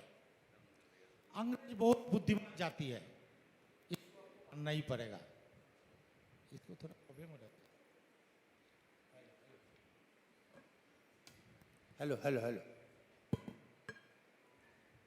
तो सवर्ण समाज के जो लोग हैं वो पहले अंग्रेज के पास जा पहुंचे और अंग्रेज से इन बुद्धि, चालाकी, अंग्रेजों में बहुत अच्छे अच्छे गुण थे।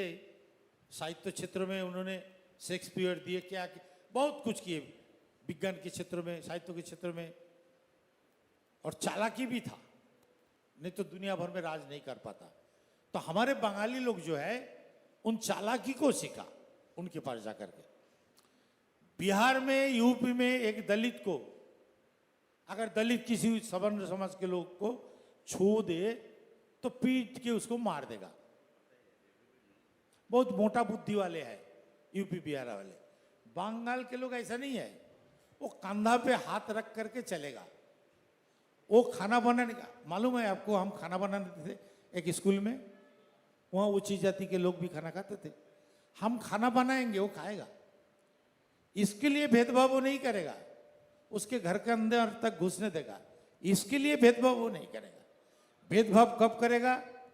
जब साहित्य क्षेत्र में, राजनीति क्षेत्र में, अर्थनीतिक क्षेत्र में, यानी समाज के जो बड़े बड़े जगह है वहां तक पहुंचने का हम प्रयास करें, तब वो लोग इकट्ठा होकर के हमको रुकेंगे।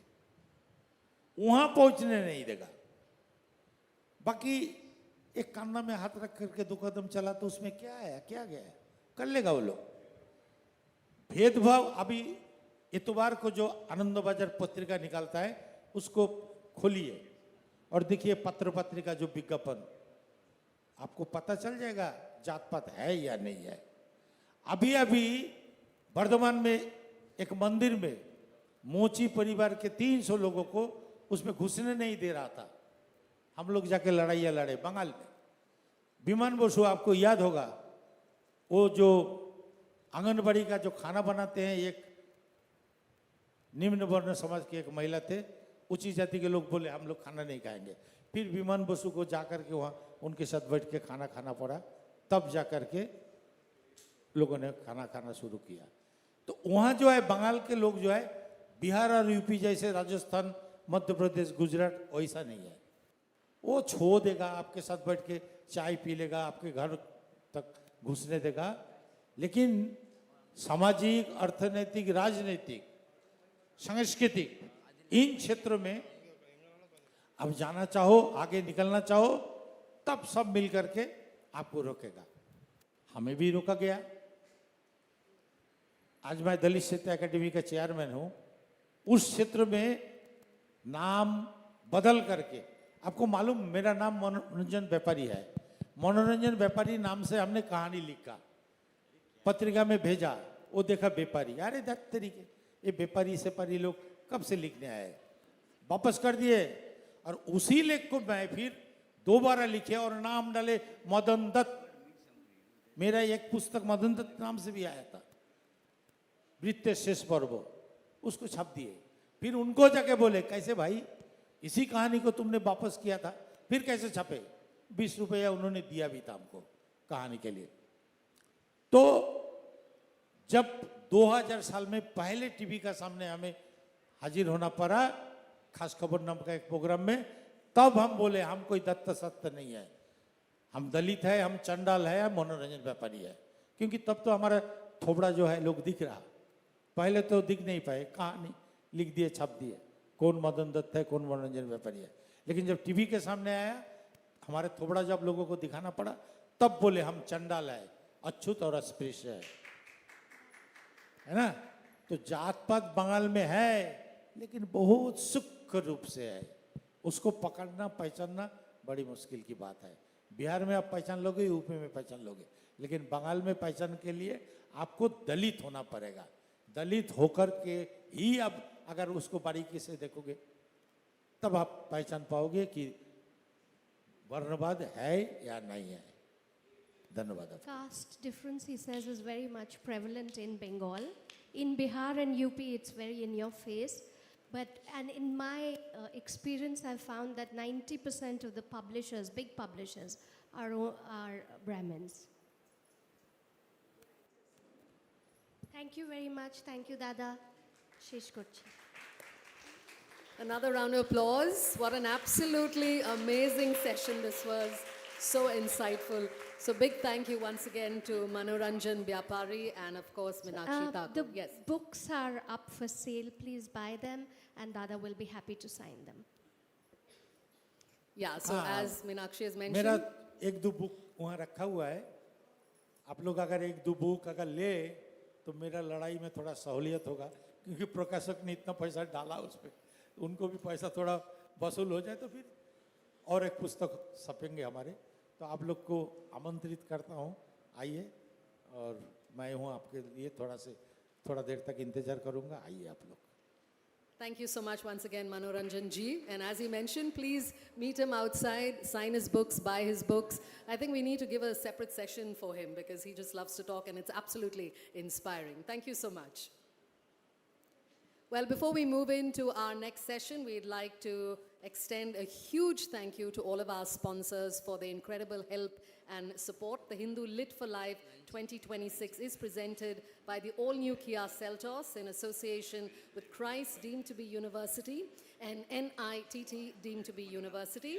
Our associate sponsors, Orchids, the International School, Hindustan Group of Institutions, Chennai, State Bank of India, Indian Oil, Indian Overseas Bank, New India Assurance, Akshaya Kalpa Organic, United India Insurance, ICFI Group, Chennai Port Authority, KPL, Vajiram and Ravi Institute for IAS Examination, LIC Life Insurance Corporation of India, Mahindra University, Realty Partner Casa Grande Building Aspirations, Education Partner SSVM Institutions, Coimbatore, State Partner Government of Sikkim and Uttarakhand Government, Official Timekeeping Partner Citizen, Regional Partner DBS Bank, Tourism Partner Bihar Tourism, Bookstore Partner Crossword, Radio Partner 92.7 Big FM, and our Water Partner Repute.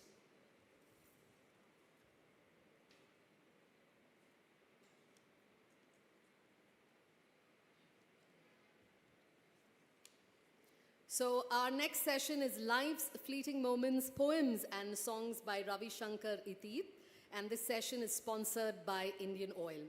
So Ravi Shankar is a writer, editor, graphic designer, and political cartoonist. And in a career spanning 40 years, he has worked with and headed editorial at some of the biggest media groups in the country, among them the New Indian Express, the Sunday Standard, India Today, Media Transasia, and the Observer Group, while launching 6 new channels and a lifestyle channel on television. And he's a best-selling author with several critically acclaimed books to his name. So let's put our hands together and welcome Ravi Shankar Etteth for this session. And he will speak on poems and songs that dwell on partings and the quiet beauty of what we leave behind. Thank you.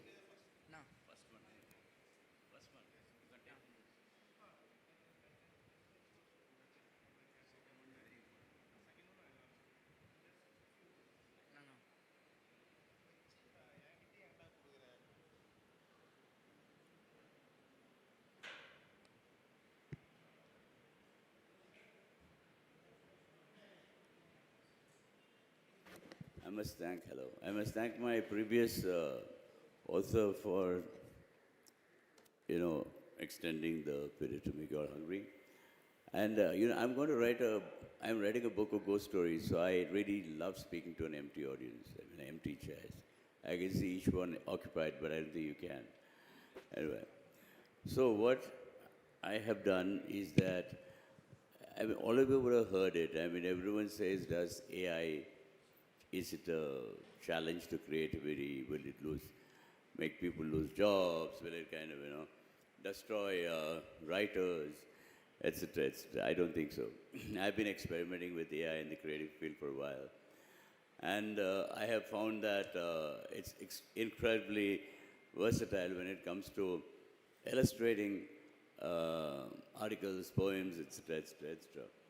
So I like technology. I like experimenting with technology. And when I wrote this book of poems, I said, okay, let me see if I can illustrate them using AI. So I used an AI software, and the illustrations came out wonderfully.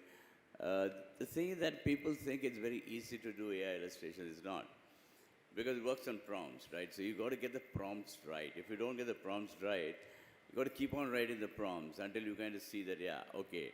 Then what happens, sometimes it takes a day, sometimes it takes maybe 45 minutes, it just depends. So one day, you got to capture the mood, is so important.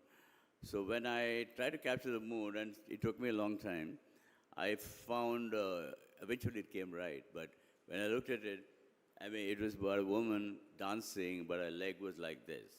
So I had to start all over again. So I've done 2 videos. Shankar, can you play that? Is it playable? All right, so Shankar, can you play the second video? Is that possible? Yeah? You want to start with that? I'm so sorry. It depends on Shankar, everything. All right, so I can try to ad-lib as much as possible. So let me ask the questions first. Are you familiar with AI? Have any of you done AI? Have any of you worked with AI? No? None of them. Why that? You're not interested in technology, you're afraid of technology. Why is that nobody has done anything using artificial intelligence? Anybody using an artificial intelligence app? You must have wanted to write something, draw something, illustrate something, create something. Are you sure none of you sitting here have done it? Isn't it? I'm not talking about ChatGPT, which is very primitive. No? Oh my God. Well, I suggest to try it. And it's really fascinating. As you would see if you got the video up here. Shankar, shall I go home or what? Because it's completely useless without the videos. I suppose that's a problem with technology. If AI was running it, they wouldn't have this problem. I'm so sorry.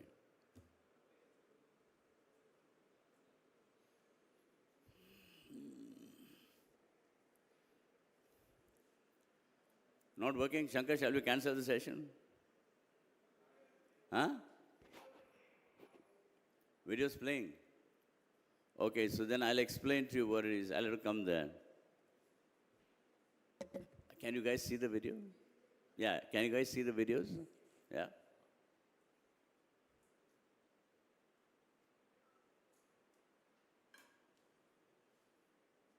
think this.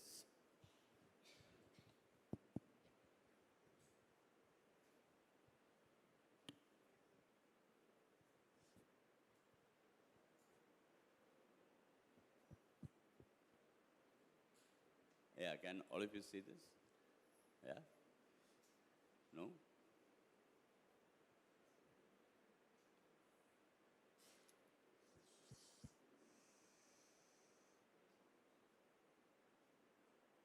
I think we shall end this session, right? No?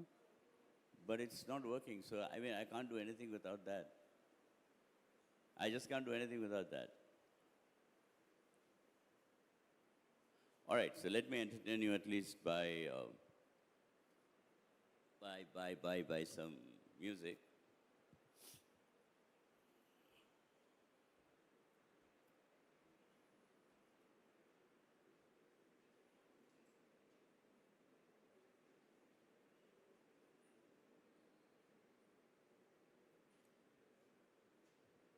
Thank you for your patience.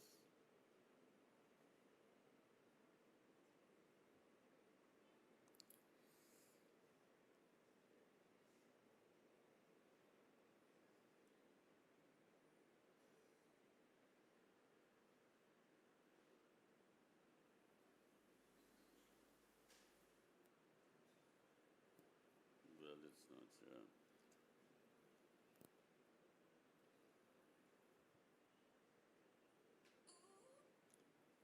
Okay, this is a poem which I wrote on the Kumbh, which I put to music using so the best I can do is this.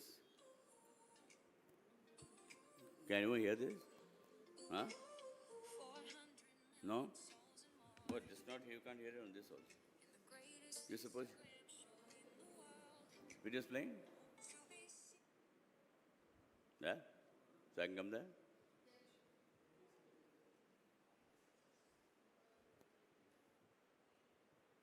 Second video. All right.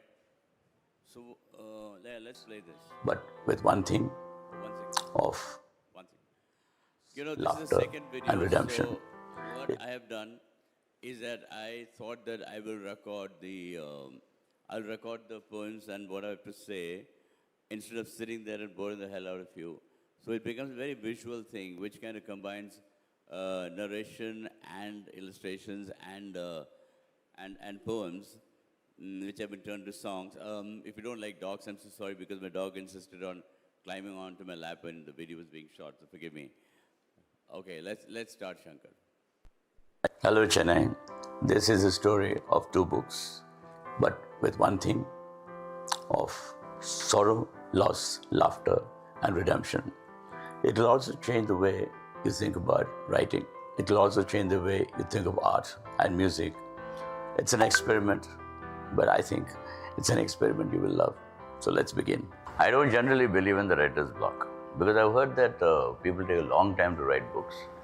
But in this case, I should know that because it took me about 3 years to write my first novel, The Tiger by the River.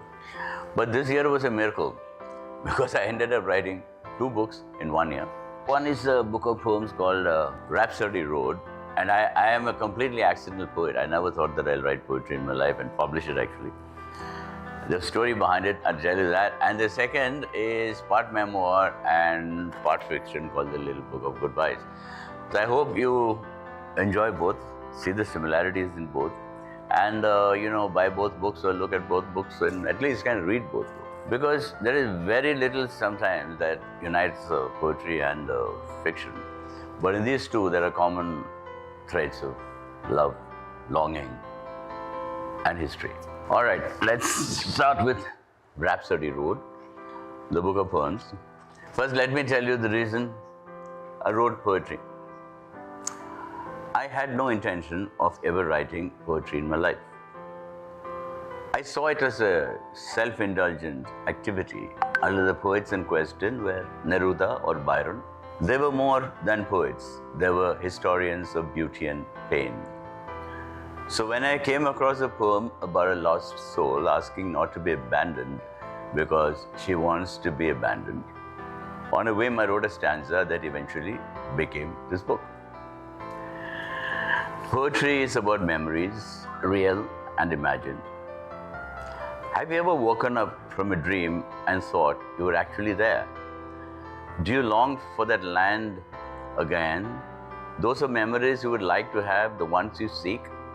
In your memories, you become what you wish to be. You can cheat, convince yourself something really happened. You can love ghosts who reject you.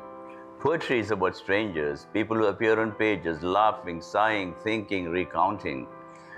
When you read, they become real for that moment. They are there to impact a vital essence, a philosophy of revealing and interpreting what something means to you. Often they unlock a puzzle you have been wrestling with for years. Still be careful, the poet, lest they get trapped in the dreams of others.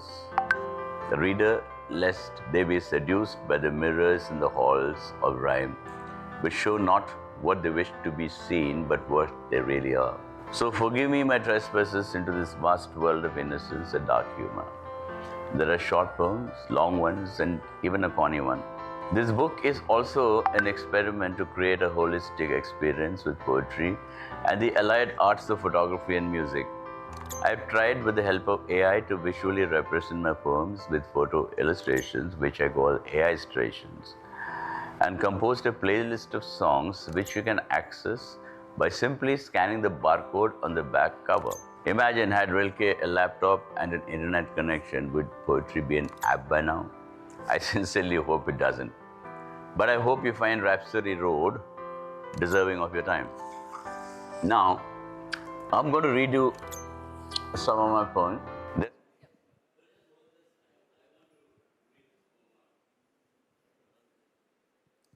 You know, this is a poem about Sita, like what we think about women, what we thought about Sita is this very, can I have that, that's that on the screen?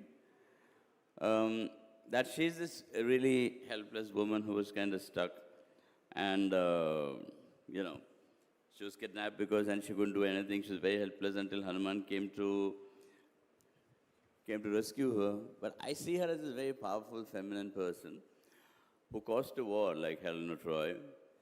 And the war is a metaphor for her own struggle as a woman. And I think I'm a bit of a feminist, I think. I want to read this. After the war, fleeing through the ruined gates of her heart's complications, she finds herself in a city of grieving ghosts, fathers and sons, kings and princes, nameless messengers and careless spies, all skied down in the illicit appetency of a fallen monarch and the spendthrift vengeance of a sacred bow. She crosses the fateful fields of homecoming, acknowledging the lament of the neighborhood sea, whose waves froth crimson and black, roaring like wounded war horses in the last charge. The drums are quiet on the battlefield of metaphors, soaked in splendid blood of an austere author's mind, where warriors had perished for a glimpse of her unbound hair. She recalls the enchanted chariot of the sky, now ownerless and unyoked, remembers touching the cotton candy clouds, soft and subtle like the volume of loving phantoms, and the musky warrant of her abductor's desire. Seducing her to savor sensuous solitude, she longed for the garden where she had spent life's happiest years as her own hostage. Okay, now we can go with that. I don't think all I can see is ghosts. I mean, do we need to continue just you guys in enough? Yeah? Okay, let's get on with it. I think we just conclude this section here. No? Let's conclude this section.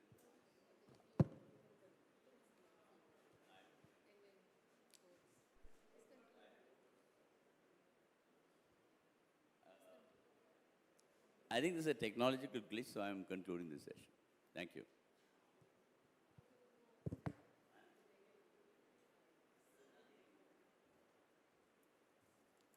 All right, I know it's just a small house, but let's give him a round of applause. He tried his best. And please do pick up his books. And of course, if you'd like to meet Ravi Shankar outside as well, he'll be more than happy to share his views and insights with you and get your book signed. Thank you so much. So we will break for lunch and request you to kindly enjoy your lunch, take a tour of the premises as well if you haven't already, and indulge in hearty conversations plus connect with your peers and contemporaries. Of course, we see you post-lunch with the session Love, Loss and Healing with Andaleeb Wajid in conversation with Soma Basu. Thank you so much for your patience.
Back.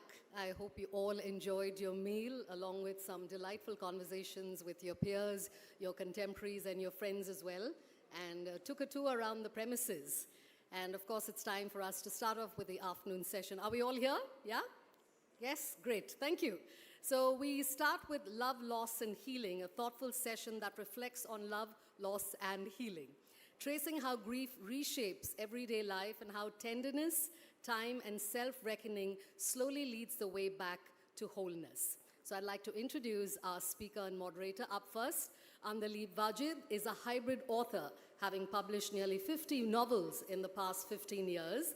She enjoys writing in a number of different genres such as young adult, romance, and horror. Her young adult novel, Asmara's Summer, was adapted for screen to become Dil Dosti Dilemma on Amazon Prime. Soma Basu is a Delhi-based senior journalist who has spent more than 3 decades in the field.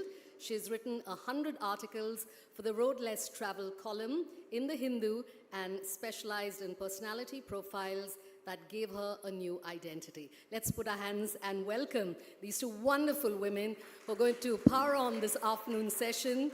Andaleeb Wajid in conversation with Soma Basu. Thank you.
So sorry, we'll just take a minute or two because our mics are not working currently.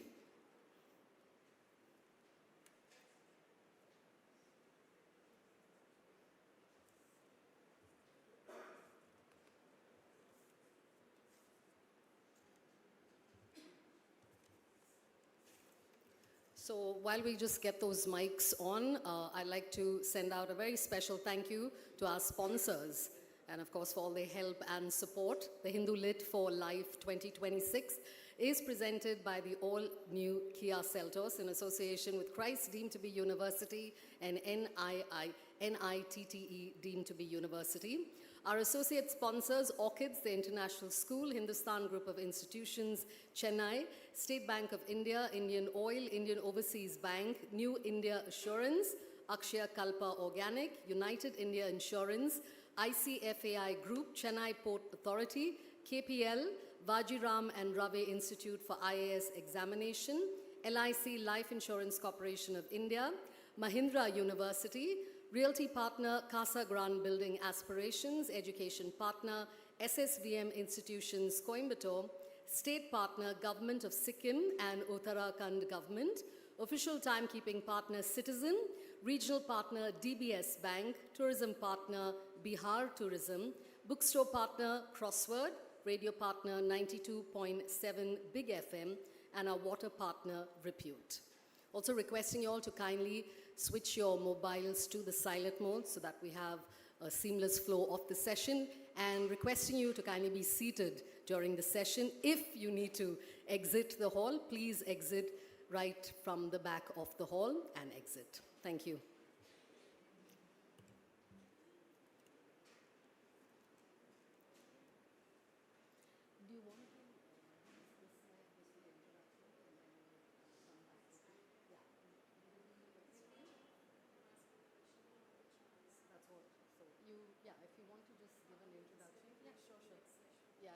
So good afternoon and welcome to this post-lunch session on love, loss and healing with Andaleeb Wajid.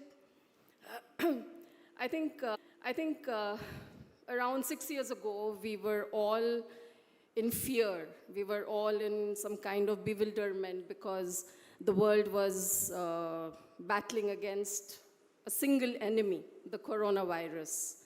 And the COVID-19 pandemic touched all our lives, and so many families were, they faced so many challenges and tragedies, and I think many of us sitting here in this room would have also kind of, would be actually having some kind of distressing memory of that period, a period that took away maybe a neighbor, a friend, a family, a relative, a beloved family member.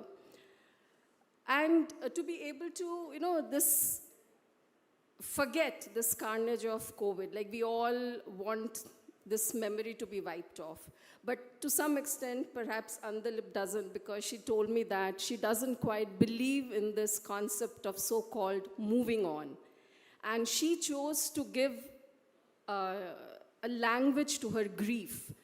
And it was very kind of bold of her, I would say, because she lost two of her favorite people, her husband Mansoor and her mother-in-law, within 5 days, span of 5 days. And all this while, even she herself was, and her son, both of them got COVID, they were admitted and they were recovering. So you can imagine the intensity of her grief, the magnitude of her grief. And she chose to kind of chronicle this enormous grief in this book, Learning to Make Tea for One, which is, as it is, a very telling title and very direct. And so it is also kind of, after I read the book, it's also kind of introspection, self-reflection. And I would really like to ask Andaleeb, like, what actually triggered the book? Like, how and when you decided, at what stage of grief you were in, what did you see, and what did you learn? So now, is the mic ready, or she has to stand here and speak? Because it's a little odd, like.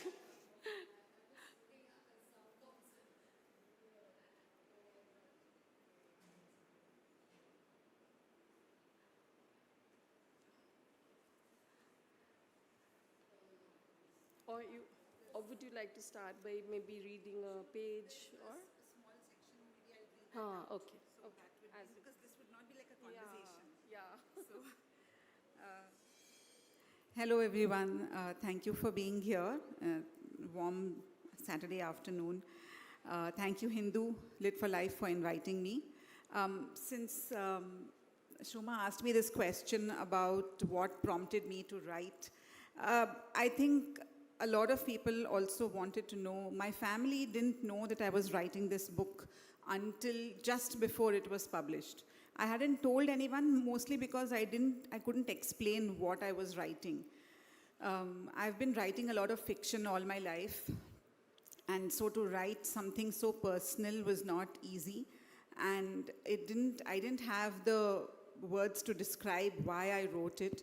So I just want to read out a little bit from the book, and hopefully our mics will be ready by then so we can have like a conversation.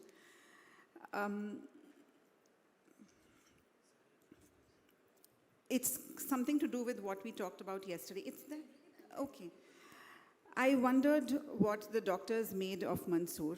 When he was in the COVID ward, he had made quite the impression as the patient who wouldn't eat the food the hospital served.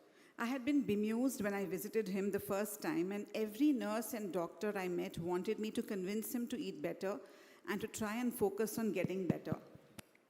Given the chaos surrounding the second wave, I don't think they had time to look at him as anyone other than a patient. He was one of the many people who had come here from the COVID ward, and that was it. There, they certainly could not see him as a person with a personality. He was a man who loved branded shoes and watches and perfume, someone who liked to be meticulously dressed whenever he stepped out of the house. They wouldn't have been able to identify him as a man with a charming smile and infectious laugh, as someone who was the life of the party no matter where he went, someone who made friends easily, even in unlikely places. There's so much about Mansoor as a person who was on this earth just for 49 years that I cannot write all of it here. We'd been married for 24 years, and I had known him before that, but not as well as I got to know him after we got married. Despite his love for luxury, he was a simple man. He didn't think too deeply about anything, and he loved simply and openly. He accompanied me to several literature festivals, not because he was a literature enthusiast, considering he hadn't read a single book of mine, but because it was a nice experience for him. Initially, I used to feel awkward getting on stage, knowing he was in the audience, but soon I became used to it, and it would be great to look down and see him among the many people. When I think back to those hospital days, I think of the way the doctors would give us the news about him. To them, he was just another patient who went on to become just another casualty. But to us, he was the fun parent to two boys, the exasperating partner to a harried wife, the indulgent son to an indulgent mother, the wise, all-knowing older brother to two siblings, the shy son-in-law to my mother. To us, he was everything. Yeah, please. Further or? I think for now we can talk, and I'll have that section later. So I have to say this book by Andaleeb is very vivid, and it is very moving also, given the subject as well. So each chapter is very brief. So I just wanted to ask, So I wanted to ask you, like, did you plan this poignant narration, or it happened organically? You know, like morning you would wake up to an empty room and you thought, okay, let me write a page or two, and this is it. So this has been the most difficult book for me to write, mostly because of how personal it was and how it is, and how close I am to the subject matter. So when I'm writing fiction, I'm able to compartmentalize, and I'm able to, like, you know, write that this is all. I mean, I know it's fiction. I know that I am the creator of the world. So I'm the puppet master. I pull the strings. But when it comes to something like this, it was not at all easy. So the chapters are brief because that's all I could write. You know, I couldn't push myself to write more. Overall, the entire process of writing this book was rather difficult for me, because I'm someone who writes fiction very easily. So, you know, and to focus on my own life and to bring aspects of it here, to decide what to keep and what to write was not easy. So there were always some, it took me like nearly 2 years to write such a small book. So I think it's not so much about the length, but about what went into writing it, which kind of, was important for me. Yeah, I actually wanted to ask that because Andaleeb has written 50 novels in 15 years. And this is the 50th novel, and that is what I wanted to know, like, how different were the other 49?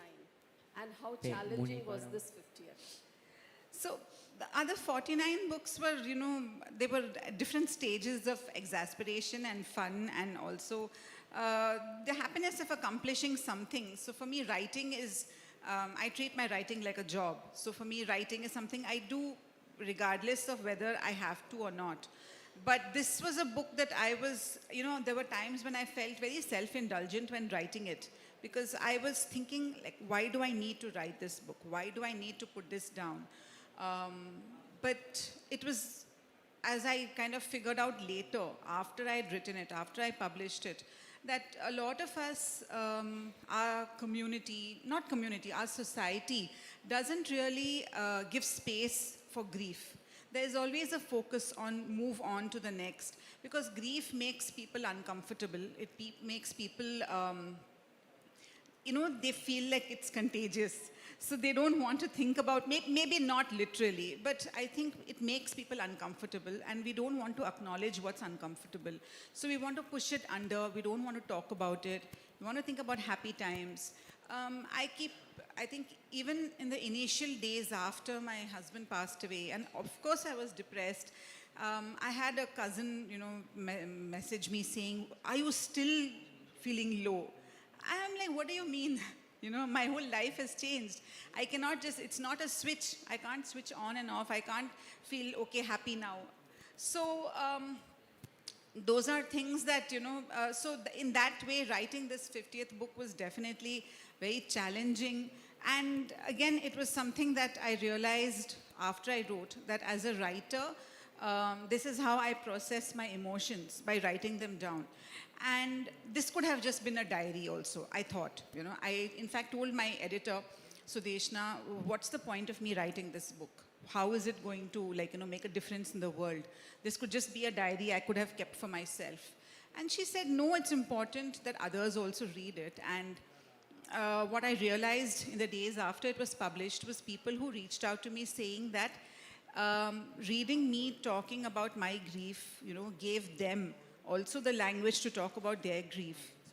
Because that's how we are conditioned, right? We don't want to talk about it. We want to push it away. For me, it was also very important that as I talked about the section I read out where, I talked about the way the doctors treated him, which I'm not blaming them. They were inundated with patients. But to them, he was just another patient.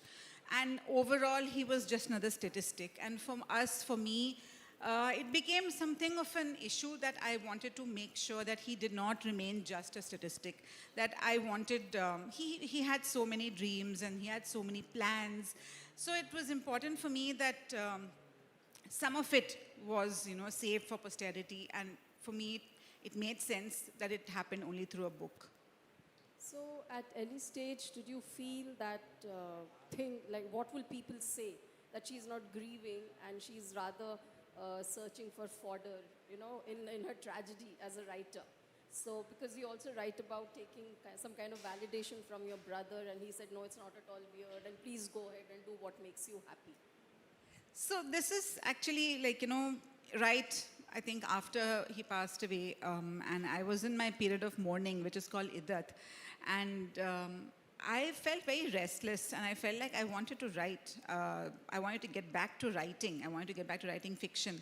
And but I also felt like this is not how someone who is in mourning is supposed to behave. You're not supposed to be, getting back to, because for me, writing was a way of reclaiming that some small bit of normalcy in my life. So I kind of asked my brother, because he'd come to see me, and we were staying in the same house, but he was just checking in on me. So I told him, look, I feel like I want to start writing again. And don't you think it's weird Don't you think it's like, I mean, I feel, you know, there is this idea of how someone who is in mourning is supposed to look like, how they're supposed to behave, how they're supposed to be. And I wasn't any of those things. And I told him, is it okay? Like, you know, validation in the sense, I also just felt like I had to ask someone who would give me an honest answer and not something like, you know, my mother wouldn't understand. In the sense, she like, you know, she's waiting for my books to be translated into Urdu so she can read. So she's not a reader as such. But, so my brother, when I asked him, he said, you should absolutely do whatever makes you feel like, you know, better. And don't think about, you know, whether this is the right time or the wrong time. So that certainly helped. You talked about, you know, how our society is conditioned not to acknowledge grief. So, and there's this nice thing you've written in the book about how you understood your mother 30 years later. Like, you lost your father when you were 12 years old, and you saw your mother crying, and you were very uncomfortable. There was a sense of discomfort.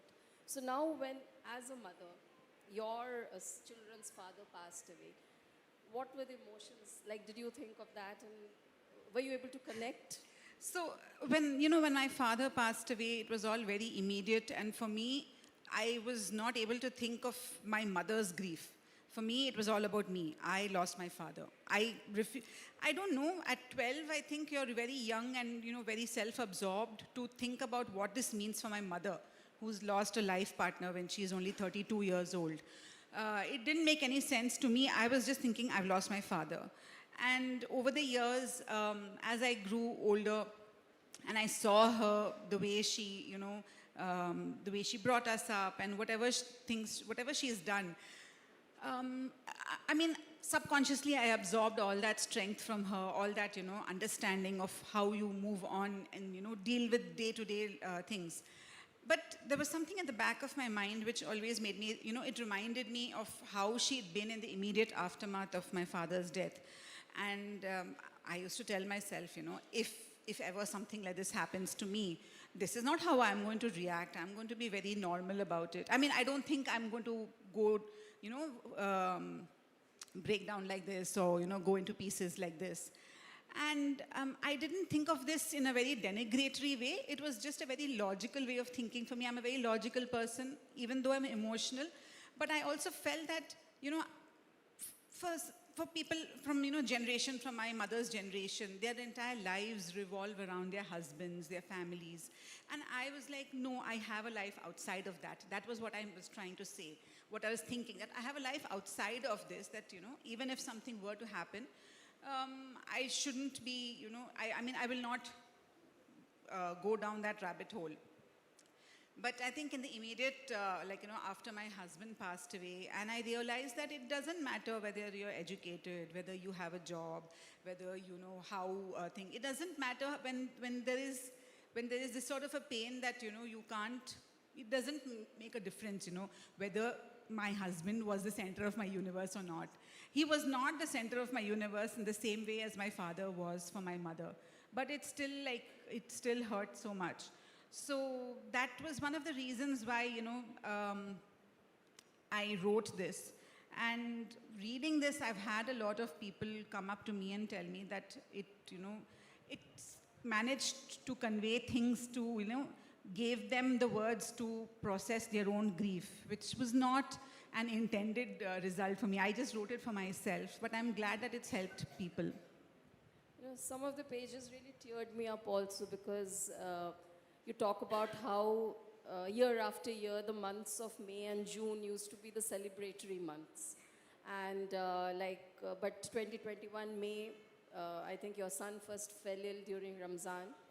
And 5th of May, when you and your mother-in-law were admitted, that was the day of your engagement in 1996. And you were only 19 years old when you got engaged to 18 years old when you got engaged to Mansoor. And you know, these kind of, and then you also talk about how when you go back to the house, you are not able to make the Eid biryani like the way you did together. So I wanted to ask you about, you know, processing these emotions. I mean, it's not easy. I mean, the grief is so intense. And yet, you were kind of shuttling around 2 hospitals where you were admitted, your mom-in-law was there, your husband was in another hospital, your son was at home. So how did you kind of, held yourself together and process everything? And at the same time, at the back of your mind, you're also thinking about perhaps writing. No, I think in those days I wasn't thinking so much about writing because there was no time. So like I had to go from this hospital to that hospital to check on them, and in between come back to my mother's house. So there was, I think why I was able to do it was because I really wasn't thinking, I wasn't thinking, I wasn't processing, I was just doing things because there was nothing else you can do, because no doctors were willing to say, whether they're going to improve. In fact, every time we spoke to them, the only, we're so used to, I think what COVID really changed is how doctors,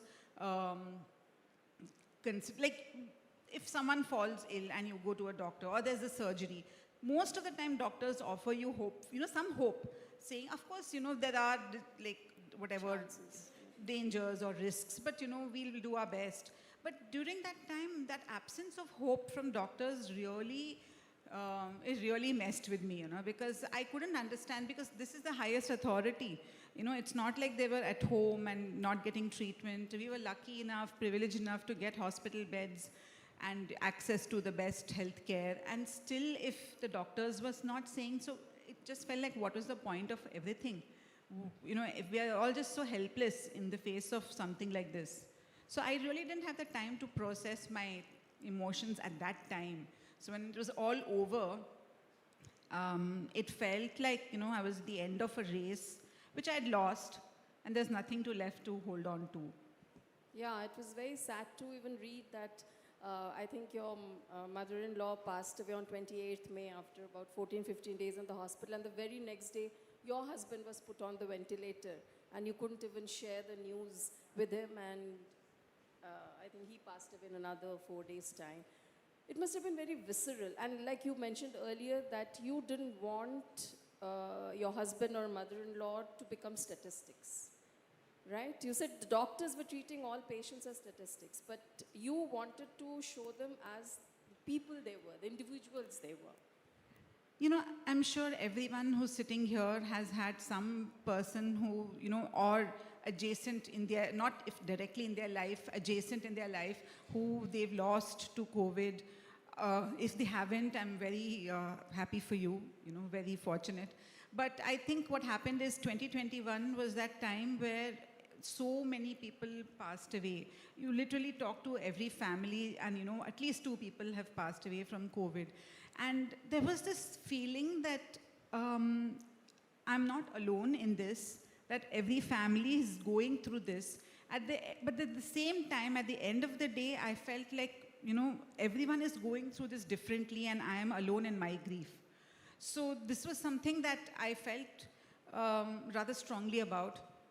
And it so happened that Kanishka, who's my agent, he'd asked me to write a piece in Scroll in 2021. He asked if I was open to writing something about my whole thing, So I wrote a piece which was published in, I think, July 2021. And it kind of got a lot of attention. A lot of people read it. A lot of people reached out to me. And it made me think that maybe I can write something longer. And that was when the idea started. But then I seriously started writing it only in 2022. And I managed to finish it. I think it took me 2 years to write this because I wasn't writing it continuously. The thing is, I write so much, I'm so prolific, is because I write, when I'm writing a book, I'm very particular about writing it, finishing, maybe a chapter a day or something. And so that way I finish writing a book very fast. But this was something where writing one chapter and I would put away the manuscript thinking I'm done for maybe 2 months. So that's why it took me so long, and then I had to come back and again go through it, and it was like reliving the whole thing again. In fact, I haven't read the book because the last time I read it was just during the edits. I haven't read it in this form. I find it too painful to read it myself. So I'm finding it painful, but I'm letting the world read it. So, I feel like I'm passing on some of my pain to you guys. Maybe, just shared burden, and it helps. So people talking about it definitely helps. My husband was such a larger-than-life personality. it just felt so unfair that, only our family could, he would accompany me to lit fests and so many places, and, he enjoyed life. He was someone who really enjoyed life. So it's very unfair that, he got just snapped away like that. So that was why I kind of thought that, I kind of need, so it's not just about him also, it's also me processing my grief from losing my father when I was 12 and all that, so. Yeah, it's an irony, like we all feel that, okay, it's happening all around us, everybody's suffering, we are not alone, and still deep down, we are so alone. And there were occasions when you felt that, yes, you're losing the race. But even in that, those times of depression or anxiety, you kept your faith. Faith was very important for me. It's not like something that appeared to me suddenly, or it's been there and it's continuous. So for me, faith in a higher being, in Allah, is something that it's part of who I am. So it's nothing that it didn't change or anything. It's part of who we are, as the way we've been brought up in our family. So everything is. I don't want to get into that too much right now, but that's just how. If you mean by faith, religious faith, or are you talking about faith in humanity or hope? Or, okay. Hope. Yeah. So faith, I think, is for me, I think the question is what else to do. What else can we possibly do? There's nothing. We can continue to stay fixed in the past. The other option is, who does it help? I have a family, I have kids to take care of. I have, as much as it feels weird, I have a life to live even after him. So, life just goes on. So you've also written about your coping mechanisms, so even now, I think when you go for morning walks, you listen to those Mansoor's favorite Tamil songs, or this little space that he had built for himself in your balcony, in your house, which you converted into your writing space and personal space, so that you feel his presence around. You visited Malaysia because it was his favorite place. So these are all coping mechanisms. And you have dedicated quite a few pages to that. If you could talk on that. So I didn't think of them as actively as being coping mechanisms, because I was just thinking that, this is how life is and this is how we live it. He built this space, office space sort of thing for himself in the balcony of our house. And it was just lying there unused. And when I went and sat there, initially it was with a bit of anger at him that, he built this and he's gone. So I felt like, okay, someone should use it. It was a little difficult to sit over there and work, but I think I might have written some 5-6 books at least sitting over there. So it was not easy. Malaysia happened very, what happened, we visited Malaysia, what I've mentioned in the book is because my brother was planning to relocate there and he wanted to go and see the city that he was visiting.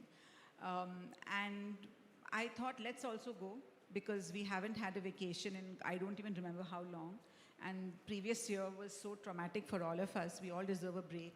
So, but then, going back over there kind of reminded me, especially Kuala Lumpur, reminded me so much of all the places that he'd taken us to. And it was weird being there without him, which kind of became a template for my life going forward, whatever I'm doing without him.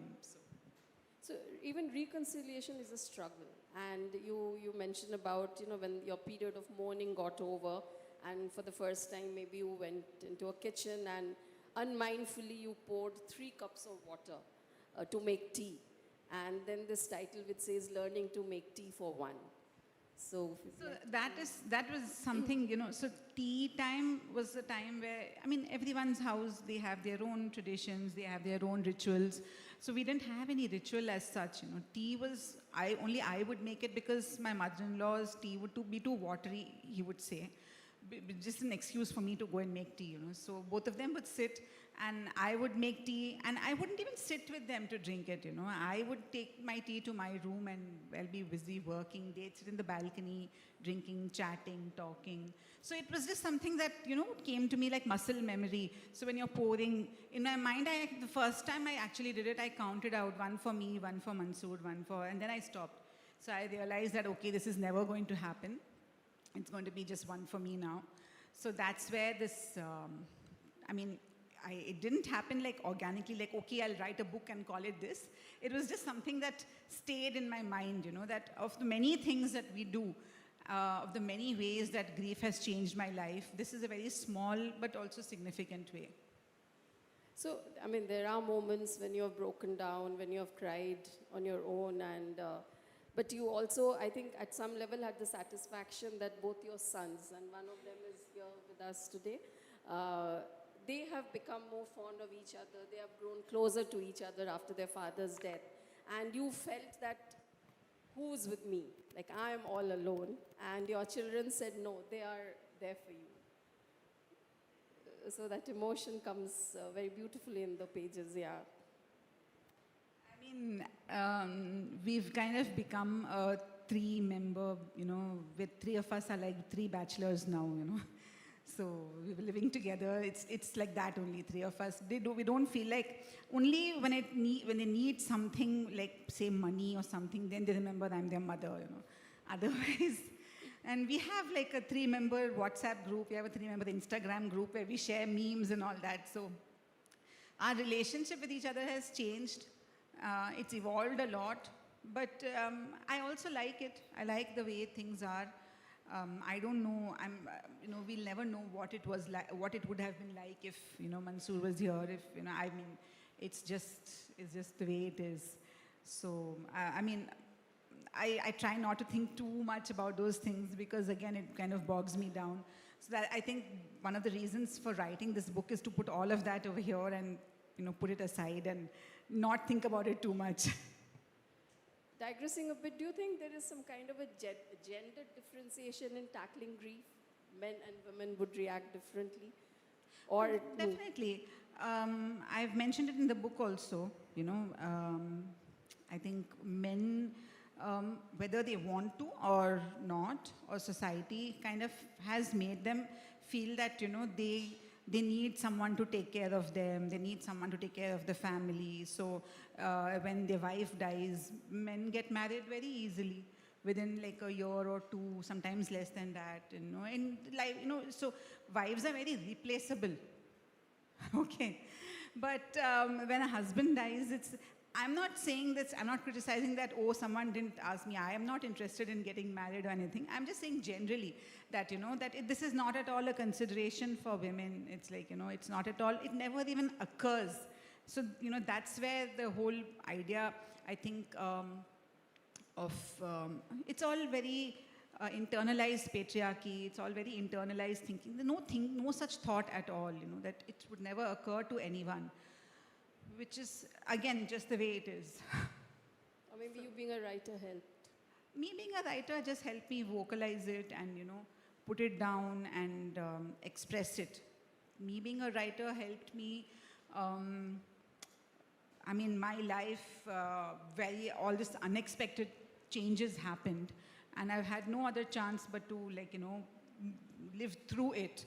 So writing, not about this, but writing about other things really helped me channel all my angst and anxiety into something that was more tangible, more real for me. Writing this was just something like, you know, like I said, it felt very self-indulgent. Like, why am I doing this? But I'm glad I did it because, not just because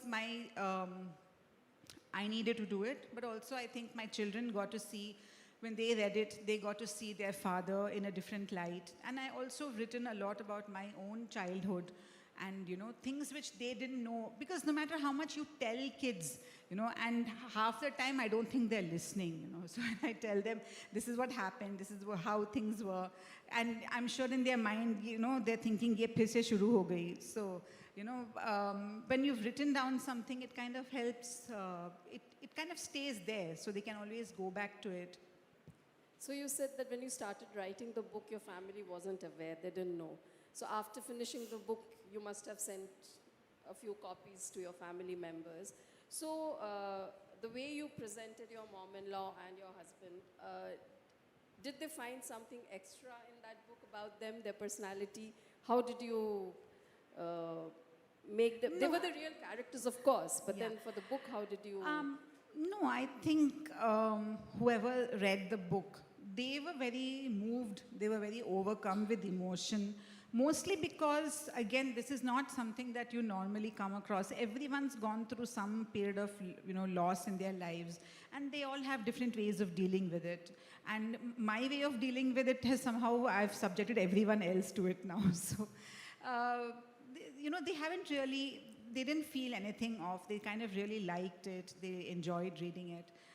Someone asked me, why did I do this? You've made yourself vulnerable by putting out yourself like this. And I said, this is the only way I know how to deal with my emotions, and I wanted to do this.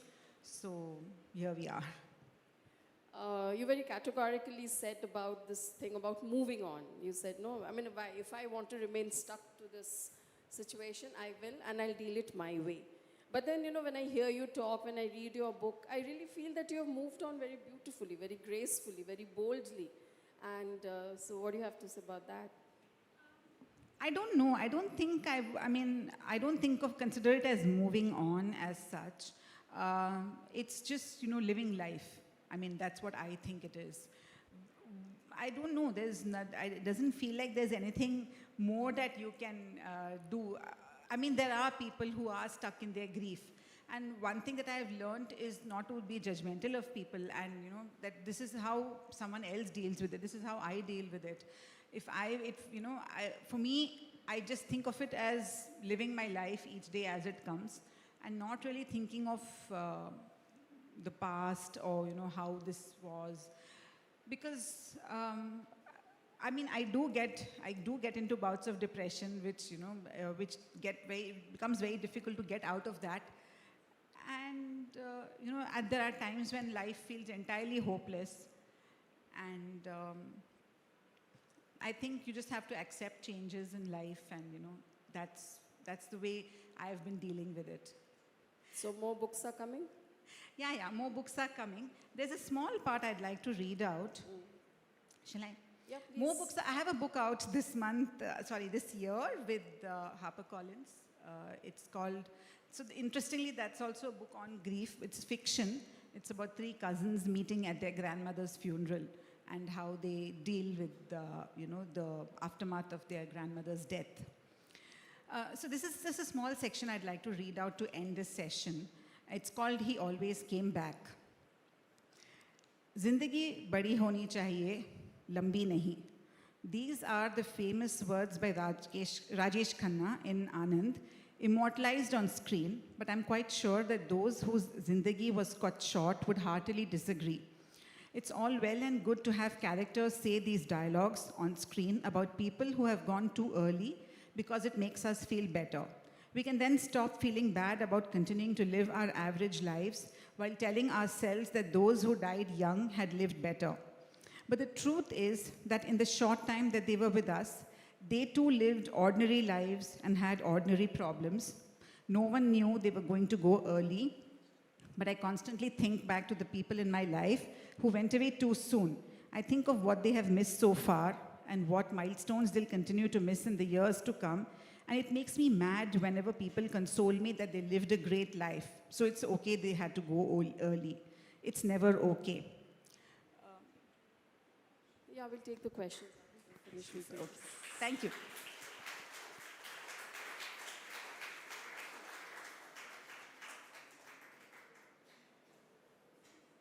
Are we open to questions? Yeah, please.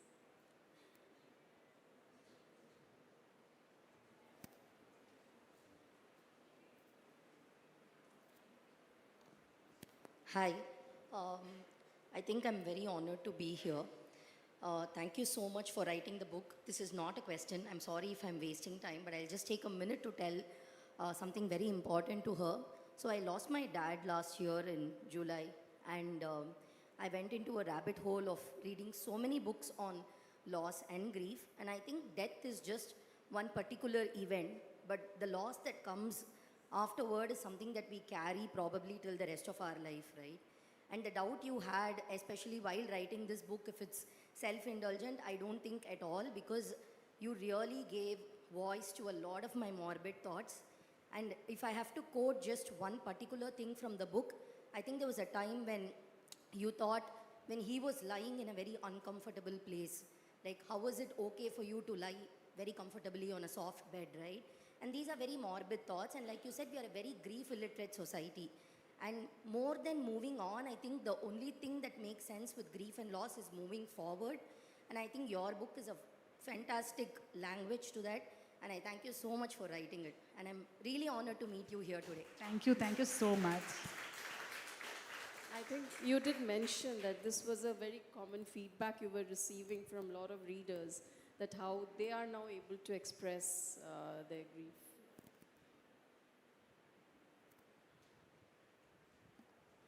Thank you for writing this important book. I would like to, you were telling that you were facing bouts of depression in your life. Did you try therapy, or if not, why you didn't? I spoke to a grief counselor in the early days, and after that I didn't think about therapy. I didn't even label it as depression. There were certain moments where suddenly I knew that I could normally bounce back quite easily from feeling sad, but there were certain days when it was just not happened that easily. So those days, do come upon me suddenly, but I haven't really considered therapy seriously. So, no. Well, that was a valid question, actually. Yes, thank you for asking. Yeah. Excuse me. Over here, am I audible? Okay. So it is said that sorrow finds its way back to us.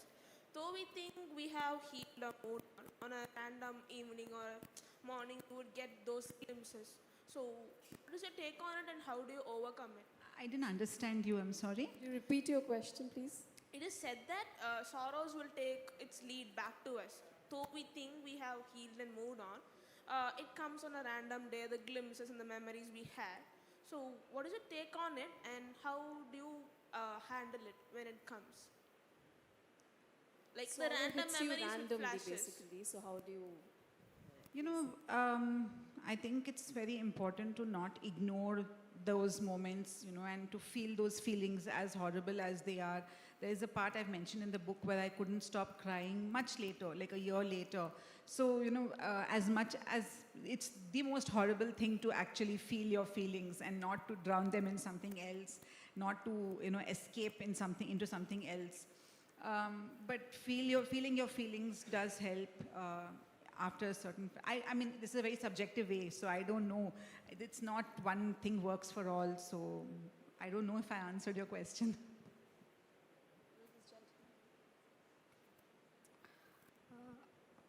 Can I? During this process of grief and sorrow, how do you handle your regular life, work, and family, those stuff? Because those are also a priority for us. So, as much as I like compartmentalization, all of it is together, right? So there is no such thing that, I remember reading this joke about this person who had a fixed time to cry. I mean, that would be really great if you could say, okay, every day 3:30 I'm going to cry. So, that will be, if that worked, wonderful. But life goes on together and not in silos. So we have to just learn to live together through it all. So sometimes if you're cooking and you're crying, it's just who it is. It's just what it is. So, there is no process as such. I'm certainly no expert at it, so. Thank you.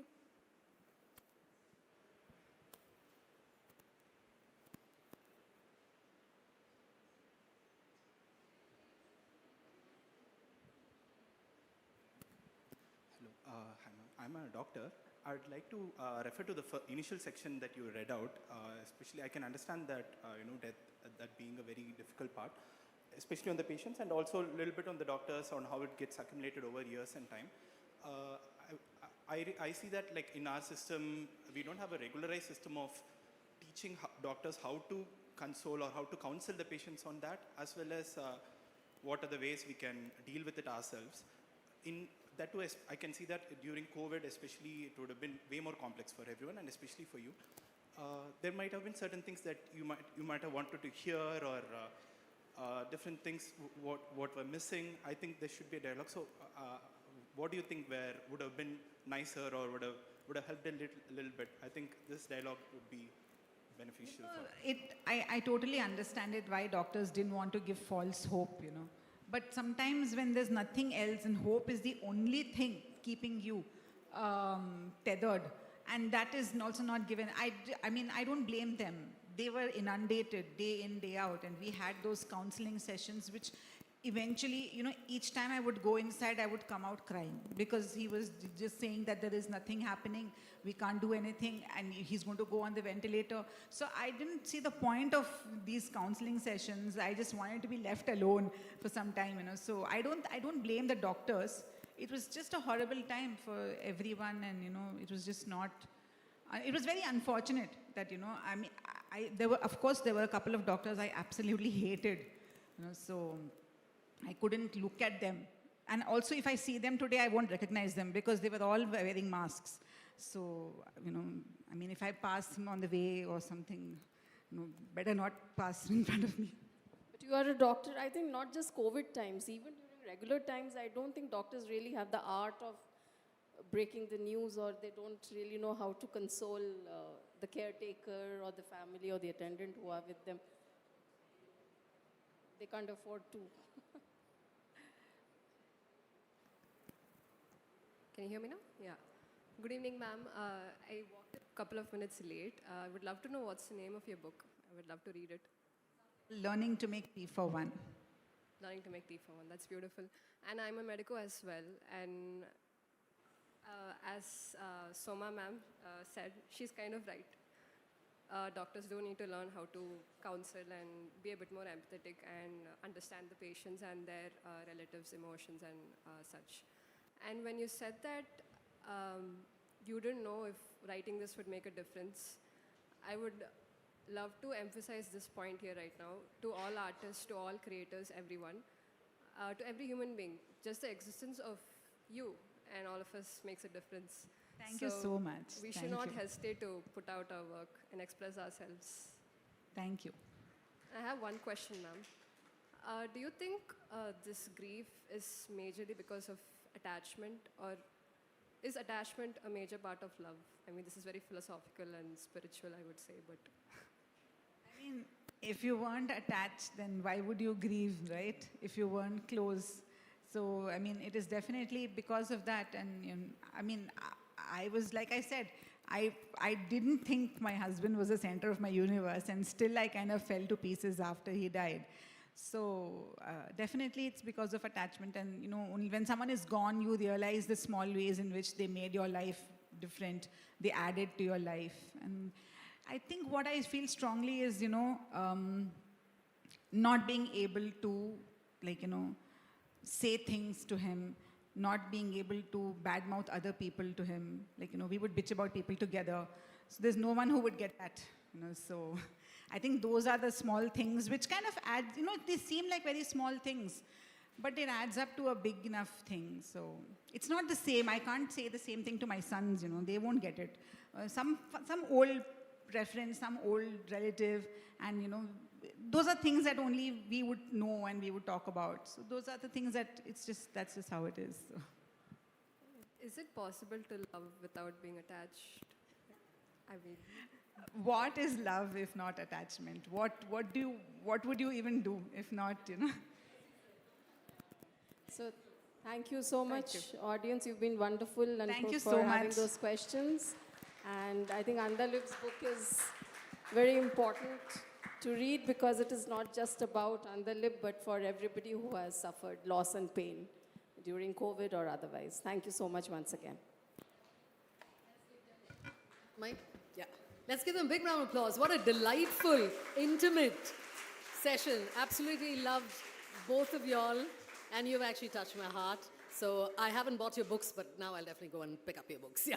Thank you once again to Andaleeb Wajid and Soma Basu. She's going to be outside at the book signing area, so please catch up with her, buy her books, and get her to sign your books as well. We now move on to our next session, A Woman of No Consequence, Memory, Letters, and Resistance in Madras. So this is a conversation that pieces together memory, personal letters, and quiet acts of resistance to re-examine Madras through the life of an overlooked woman, revealing how private lives can quietly challenge public histories. I'd like to introduce our speaker and moderator. Up first, Kalpana Karunakaran teaches in the Humanities and Social Sciences Department at IIT Madras. She's currently the president of the Indian Association for Women's Studies, and her interests include writing about women's lives with a focus on the intersections of the personal and the political, and a bilingual public speaker and a writer. Sreemathi Ramnath is a polyglot consultant and writer who bridges the worlds of corporate leadership and regional literature. Her roots lie deep in Telugu literature, and she has authored numerous monographs on Telugu novelists and poets. Let's put our hands together, ladies and gentlemen, and give them a big warm welcome. Kalpana Karunakaran in conversation with Sreemathi Ramnath. Thank you.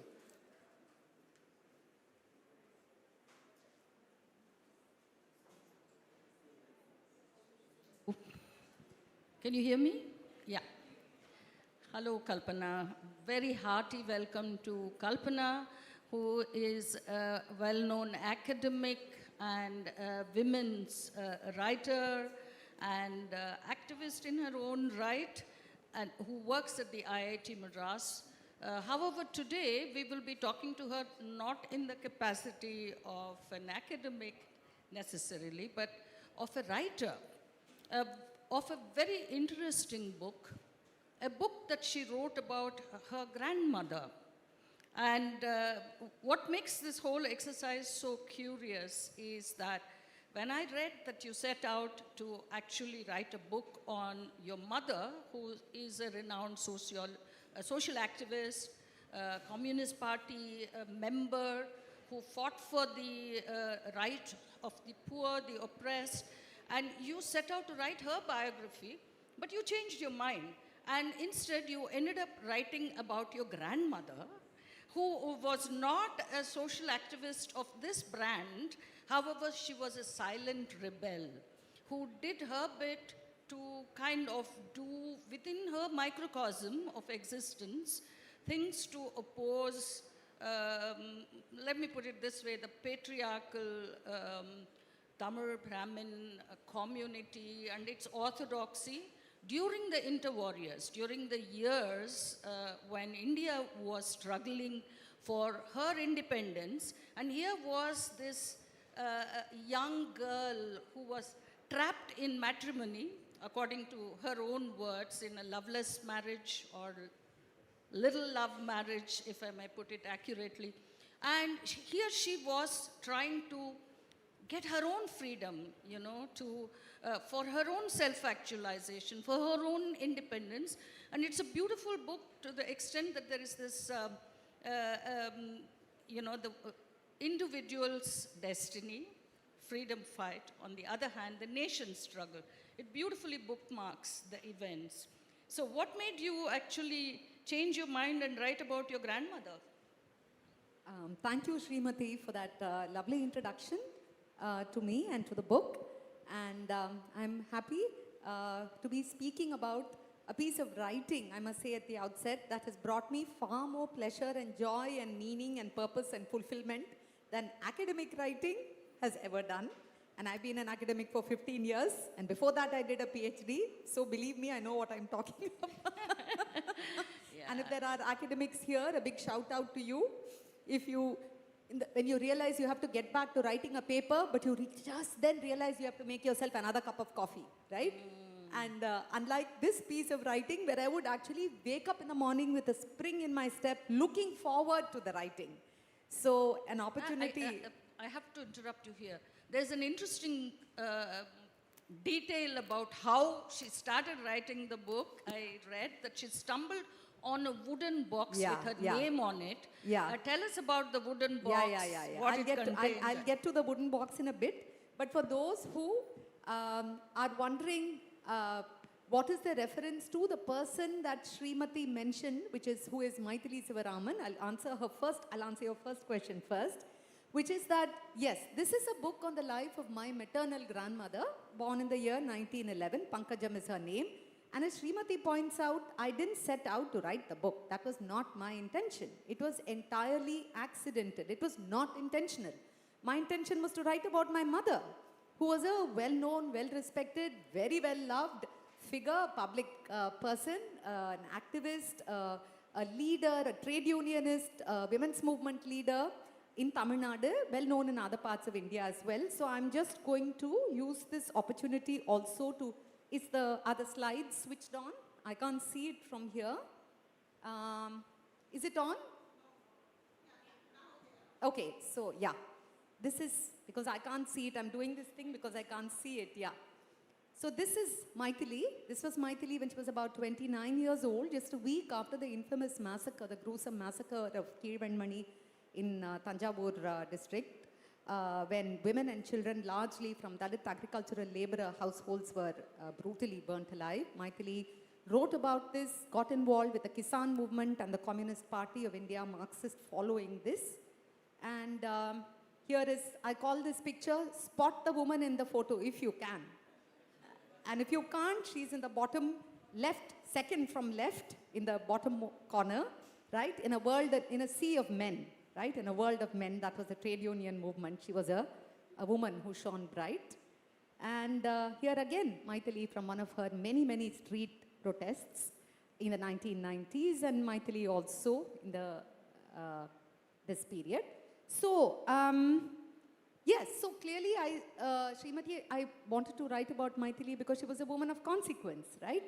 And that's when I stumbled upon a wooden box in my house looking for material on my mother, right? And this box contained writings of my grandmother Pankajam, Maithili's mother Pankajam, which blew me away. So I'm just going to show you a picture of the wooden box. Here is the box. Pankajam is Maithili's mother, born 1911, passed away in 2007. It seems to be a small box, but it contained a treasure trove, so far as I was concerned. Because in this box, I found that my grandmother Pankajam had been writing her life story, her autobiography, which she began to write in the year 1939. She was about 38 years or so at that point of time. She wrote for about 5 decades. The last piece of writing was in 1995. She wrote it all in English, in bits and pieces, so it wasn't a linear, structured, straightforward narrative. Largely in the school essay notebooks of her children, and then later when we all arrived, of her grandchildren. So suddenly I would find my maths graph sheets filled with her stories. I was like, what happened? No wonder it was missing then. So, and then I realized that she had written and told us the story of her life and her times. I think it's in the course of that I realized that something extraordinary was happening, that somebody I had taken for granted was a very unusual, extraordinary woman. Over to you, Sreemathi. So, very interesting, very exciting. And I must say, Maithili Sivaraman, apart from being an activist, she wrote about her mother. That's her grandmother. Her grandmother, Subba Lakshmi. And now we have Kalpana writing about her grandmother, which is amazing. What really surprised me is that here is a woman who was a rebel in her own, capacity, but and she raised 2 strong women, and one woman to take on the whole, community, which was not treating everybody fairly, become an official Communist Party member, be active internationally, and the other raised into a sensitive academic writer. So she is surely no woman of no consequence, but a woman of great consequence, because obviously if she can provide an incubator at home to let your minds germinate ideas of leadership and accountability and agency, you know. She is definitely a woman of substance rather than a woman of no consequence. So what made you actually choose this title? Yeah, and that's a question I can't duck. I have to explain the title of the book. And just before I do that, let me also show you who is this woman of no consequence / consequence. Yeah, this is, if you can see this picture, I can barely see it from where I am. Yeah, so yeah, there's Pankajam in the white dress. She's a little girl. She must have been about 4.5 in that picture. She's the one in the white dress, and her mother, Subbalakshmi, is in the extreme right corner of this picture. Next to Pankajam is the baby brother who died after a couple of years. So that's just to show you who is the subject of my book. Here, Pankajam again in 1916, in the early 1930s, and then in 1987, the subject of my book. So why do I call her a woman of no consequence? For that, I'm just going to very quickly take you to this slide, which is not moving. What's happening? Okay, I think I am... Hello? What is, yes. So, here is Pankajam in her retrospective essay on her 80th birthday. She's looking back in her life and she says, who am I? I'm a woman who's utterly ordinary. I'm a woman who is a Sarva Sadharana Kudumba Penmani, is how she writes about herself in Tamil. She writes in Tamil and English. The autobiography is entirely in English. So, here is how she describes herself. 5 children, she had 5 children, their children, cows in the shed, managing a large complex household, and nursing and looking after her parents. Her mother and father for several years were ailing, so she was a caregiver to both of them primarily. Tied my nose down to everyday mundane things. So she's giving us an account of why she hasn't done much in her life as she saw it. She accomplished nothing, is how she writes about herself. This is a foreword to her autobiography, and usually somebody else writes the foreword, but this is a foreword that she writes, and she says, this is why I write the foreword. If you look at the slides, you can see what she says. I am not a woman of our time of national struggle. This is 1949, so you know whom she is talking about clearly. I am not a poet, a social worker, a society lady, or a great writer. I am a woman of no consequence at all, right? And in a sense, that explains the title of my book, Sreemathi. It's ironic. It's ironic. Yeah. And Thank you. yeah, here is a sense of her handwriting. This is from her foreword. It's many, many pages like this that I found in that wooden box and in many other almirahs at home and my other cousins' homes. And finally, this is also what she says, housework. She was a housewife, so keeps the soul fettered down.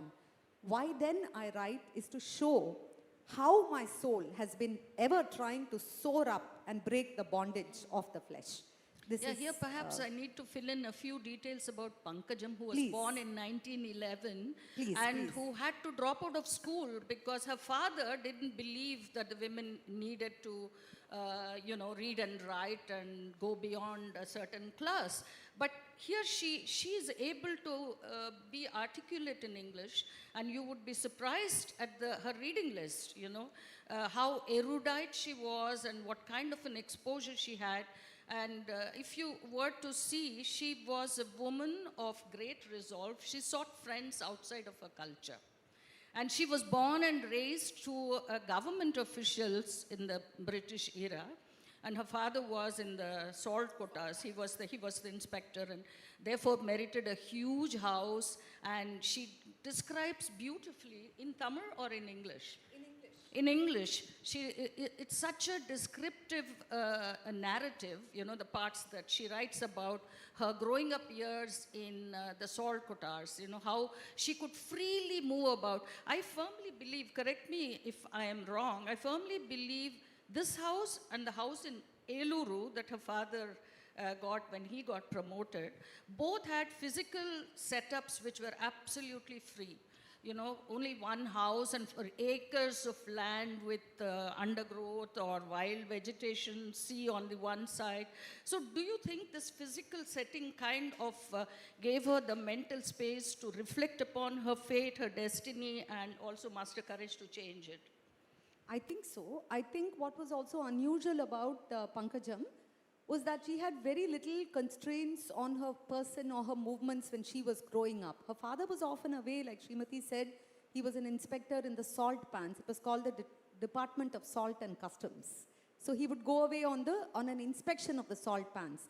But because he worked in the salt department, it meant that she and her mother and her little brother were growing up mostly in the coastal wilderness of the Coromandel coast of Madras Presidency. And that's why I have a slide there which gives you a map of Madras Presidency then. So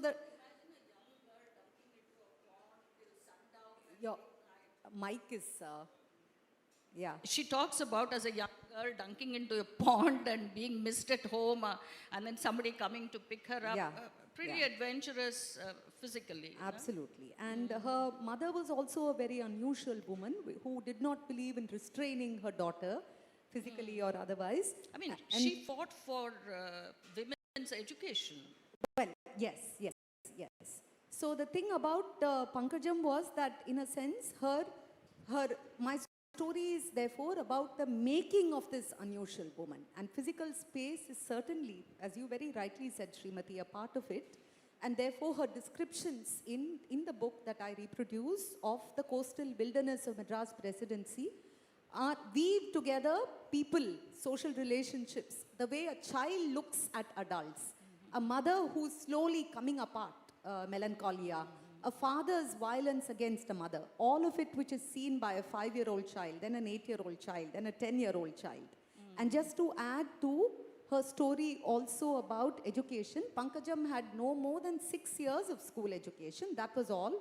And even that school education was because her mother made a flight for freedom. She picked up her daughter when her father was away on an inspection of the salt pans, fled the coastal village, took off to Madras where she lived with her brother so that she could put her daughter in school. And 6 years of schooling before she was forcefully withdrawn against her wishes and tears to be married off at the age of 17. So schooling was a very, very precious and sadly limited experience. Which was restricted only to some people at that point of time. So if I'm making a visual of where she grew up, exploration, adventure, taking accountability for oneself, were ingrained into her DNA because of the physical settings perhaps. And of course she had her mother who was also very agentic, who was also taking responsibility to educate her daughter because against the will of her husband. So it's wonderful.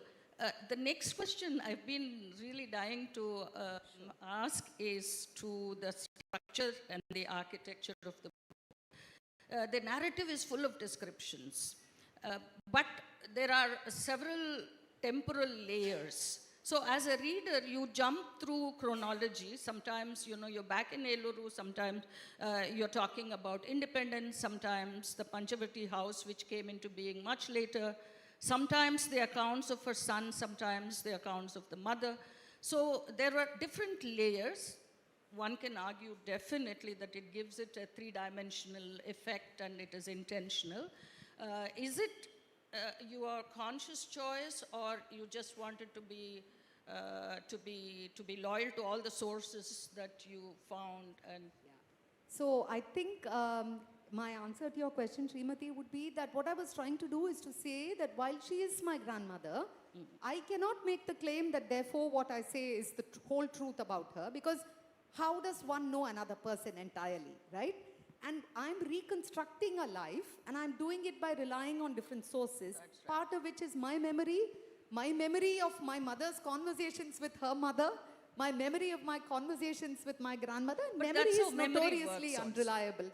That's how memory works. Yeah, in loops. I'm pulling into this story her writing her autobiography, but also her autofiction, her stories that she wrote about herself as well.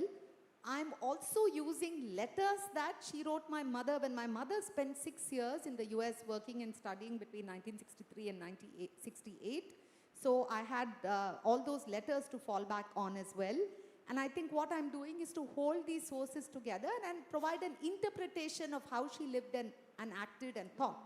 And I think there is in the book, I'd like to think, an open invitation to you as the reader. I hope all of you will be readers of my book, to agree or disagree with my interpretation of her life. Yeah, here's the book. It's outside as well. But you could also well disagree with the way in which I juxtapose, say, one source against another and say, this is why I believe she acted in the manner in which she did.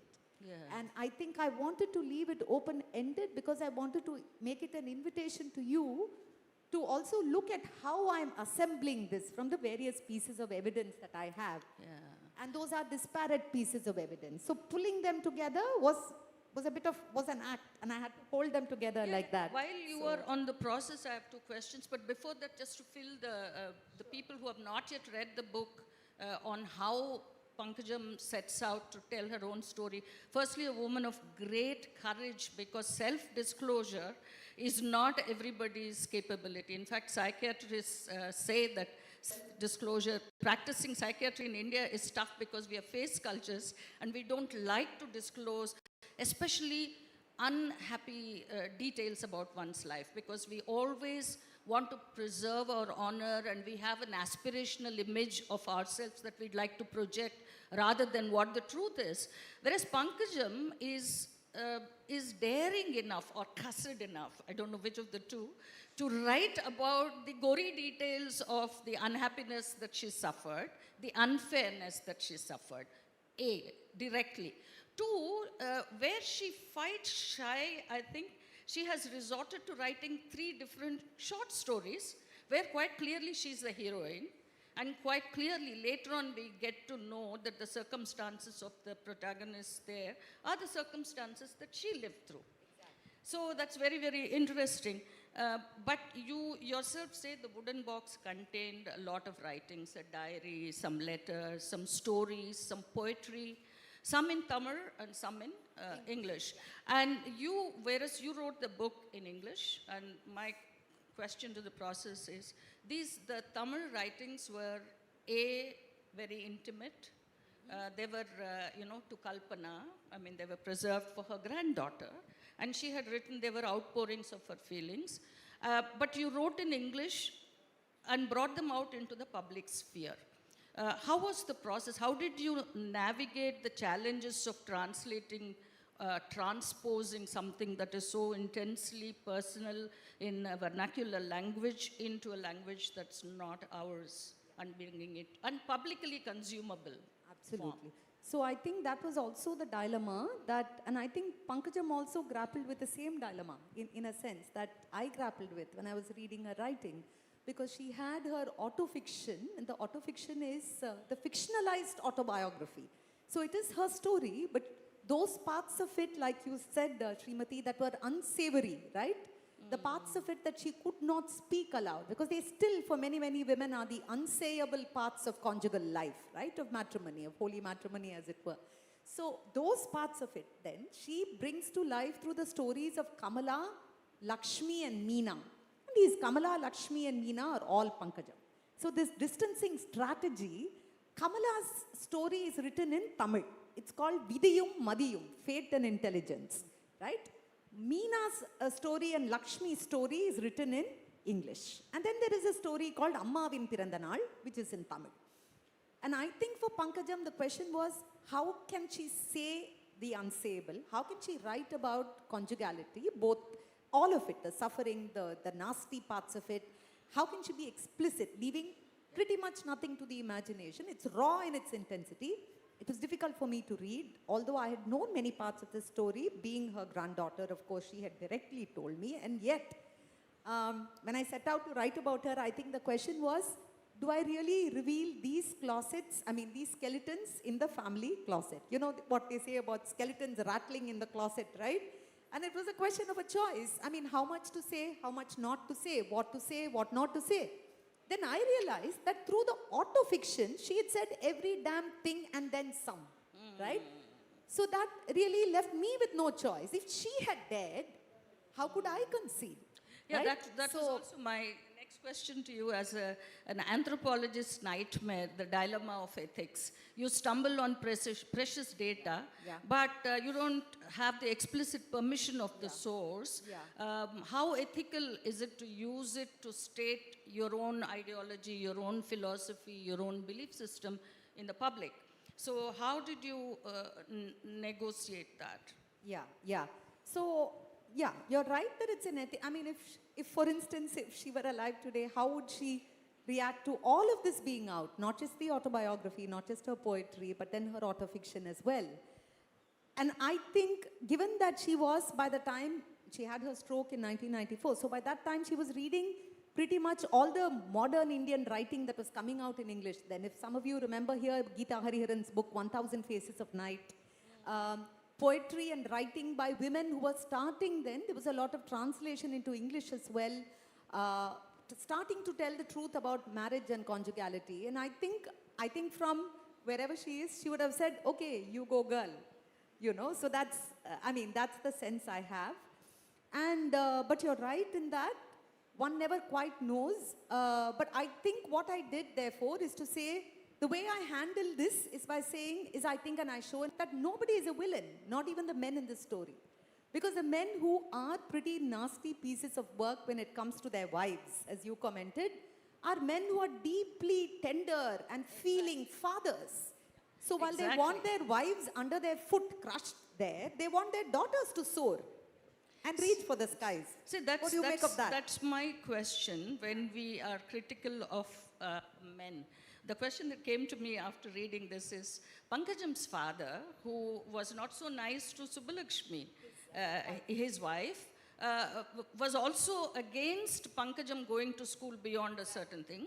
But when Pankajam, as a married young girl, is going through difficult times, be it a childbirth, be it financial difficulties, whatever it is, it was he who would, come forward and bail her out and take her away, pack her up and take her to his house. That's a privilege that Pankajam enjoyed.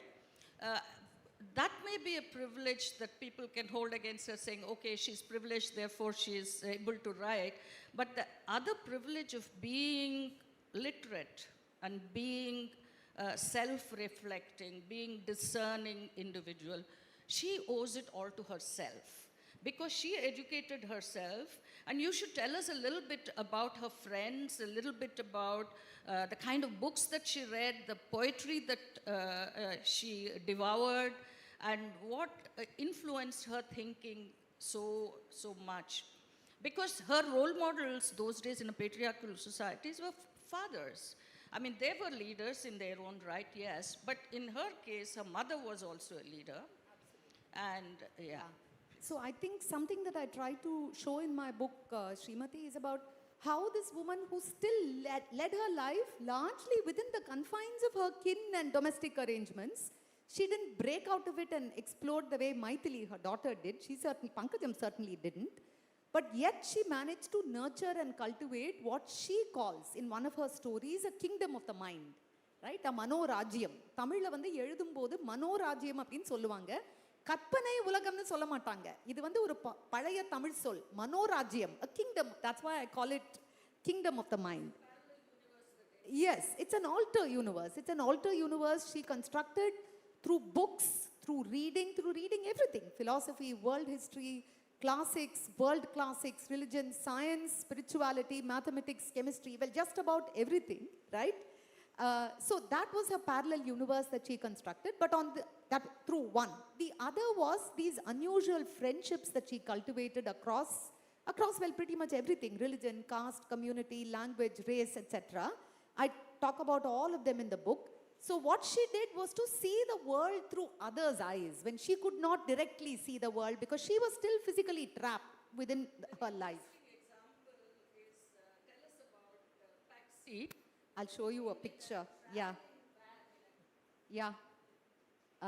This way. Yeah, this one. Before this. So this is, This is Patsy Thornhill. If you can all just take a look at this. Okay, who is this young woman? She was born in Sri Lanka to British parents, left with her parents when she was a very young child back to England. Patsy drove a van all by herself. She must have been, I don't know what, in her 20s, from England all the way through various European countries, and then Syria, Iraq, Iran, Afghanistan, Pakistan, India, Bombay, and finally landed up in Madras. Patsy herself was, She was a an kind of an adventurer. assorted bag of many ideologies and thoughts. And She lived in this van for that entire period. From 51 to 53, she was driving this van. She lived in this van, slept in it, ate in it. The van was her home, right? And Patsy, when she came to Madras, was a woman who obviously shook up Madras society because she smoked a cigarette openly. She had a boyfriend who was living with an Italian filmmaker she met in Madras. you know, Kalpana, what I was just thinking is, this brand of freedom fascinated Pankajam. Very much late in life, she musters courage and money to travel to see her daughter, who was already in the US, doing great work with the UN. And on the way back, all alone, as a Mylapore Mami, she ventures out in, apparently, quote unquote, she uses the term something like that, to that effect. So she travels all alone in London, navigating the underworld and writing postcards saying this is the best tube system that I can think of. So she had an opportunity that she envied or admired in people like Patsy. And here I want to say my admiration in Vidiyum Madiyum. She says how, her agency comes through. She says, don't succumb to your destiny. It's in your hands to carve out the destiny that you are aspiring to. And that's such a potent title, that's such an eloquent title. So I was just saying that sums up Pankajam's personality. Earlier we were talking about her father and then her husband. And we talked about her father, who was different as a husband and who was different as a father. So are we making enough distinction? Are we discerning enough to say when some man is not so fair to a woman? Is it the gender? Is it the role? Is it the community? That nuancing, does it happen? The nuancing would have been easier if there were other micro-histories recorded by women from other communities also. I was just thinking about if there is at all any such account of history around that time by a woman from another community. Maybe Telugu, maybe, of course we had women leaders like Bengaluru Nagaratnamma, Muthulakshmi Reddy, we had Durgabai Deshmukh, so many people, but they were all out in the public space.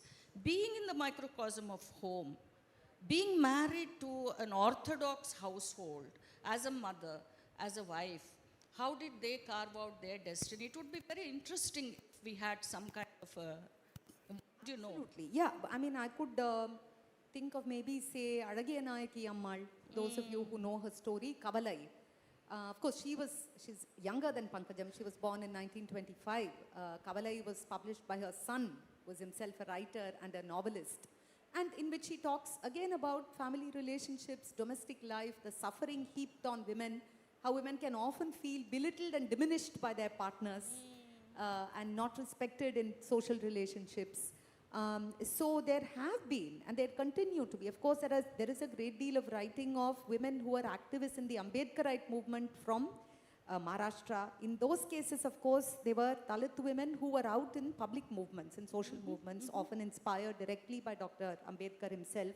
So, but one therefore has, in a sense, there is a great deal of writing, women's writing, if you're interested in doing it. And but there's also at the same time a great deal of stories of women who are mothers and grandmothers, quote unquote, only, right? Like Pankajam keeps saying, I'm only a housewife. I'm a mere housewife. Who am I?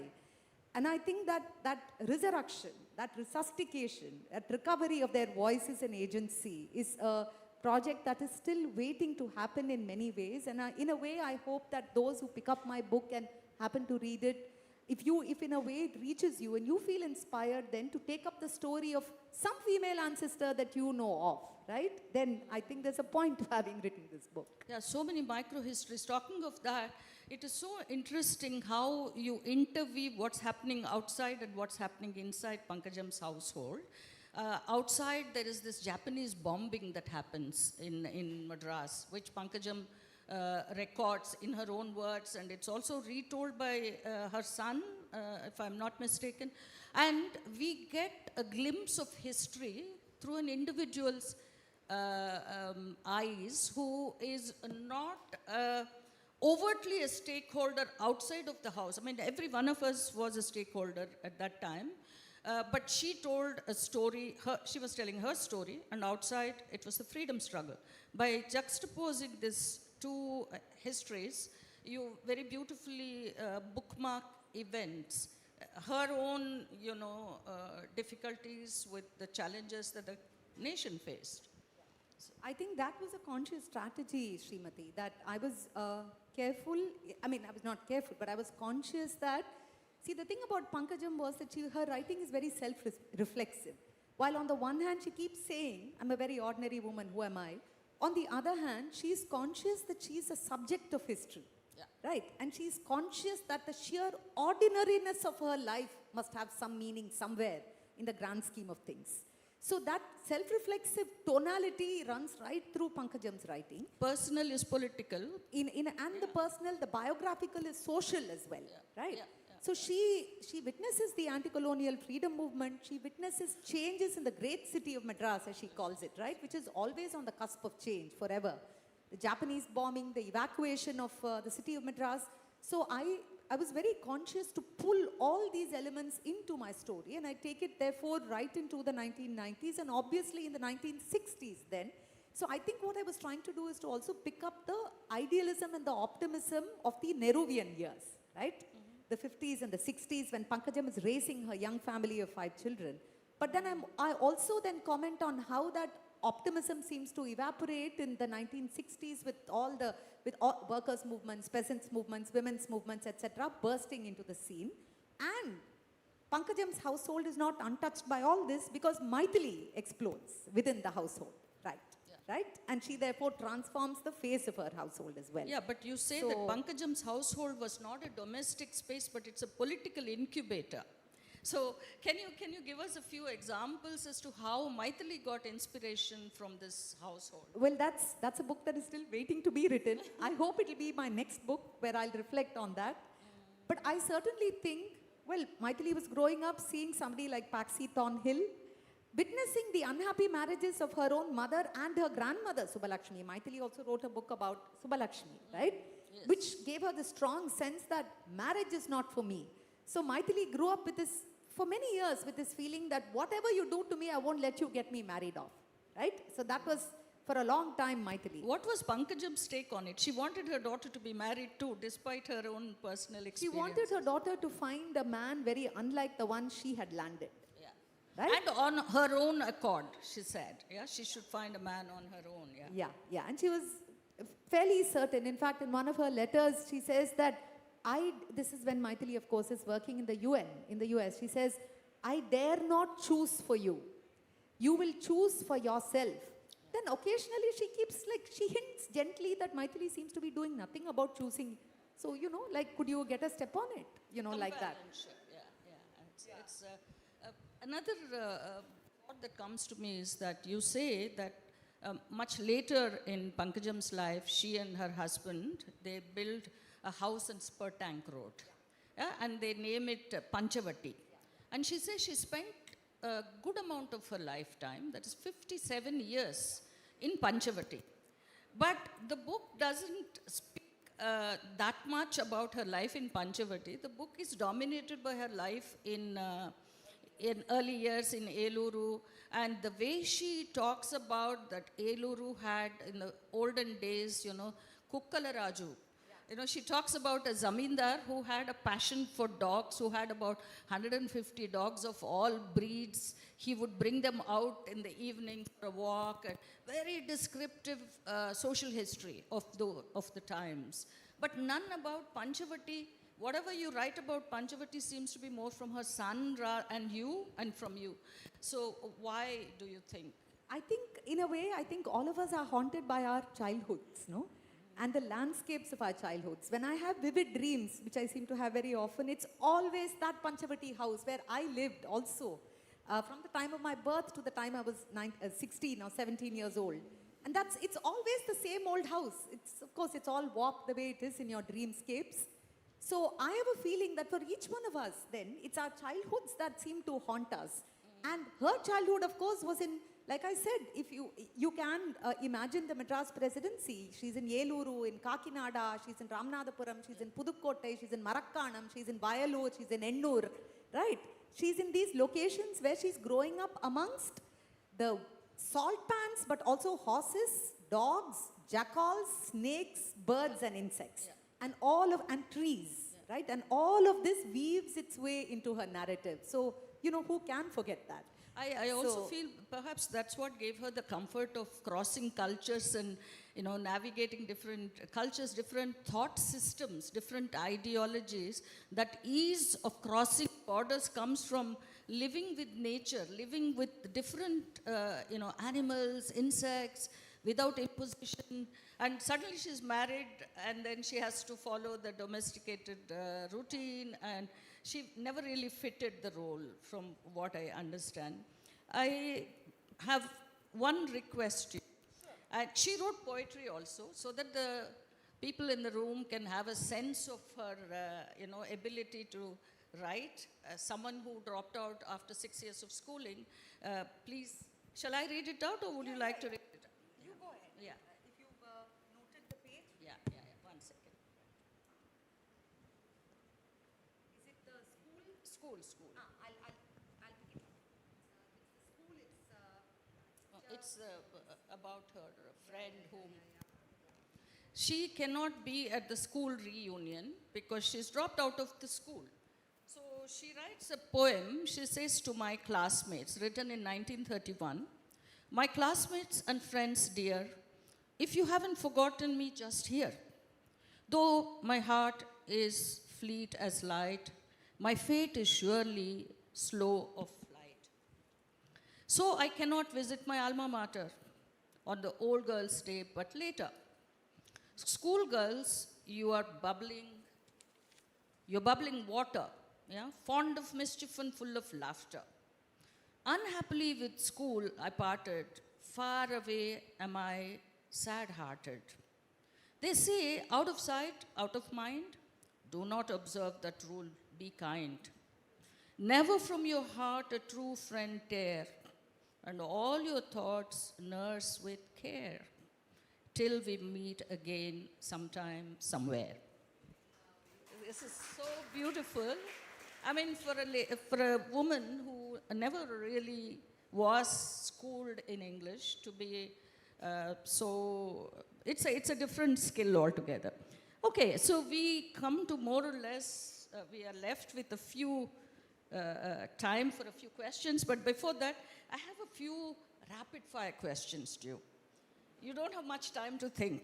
So, describe Pankajam in 2 words. Fierce. Okay. Joyful. All right. What was Maithili Shivaraman, the activist, like a mother?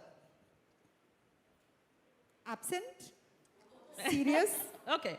Who had a greater impact on your life, your mother or your grandmother? My mother. The most surprising item found in the wooden box? Her autofiction. Okay. Nina's story. If you could have coffee with Pankajam in 1950, what would be one question you would ask her? Why don't you leave it all and just run away? Okay.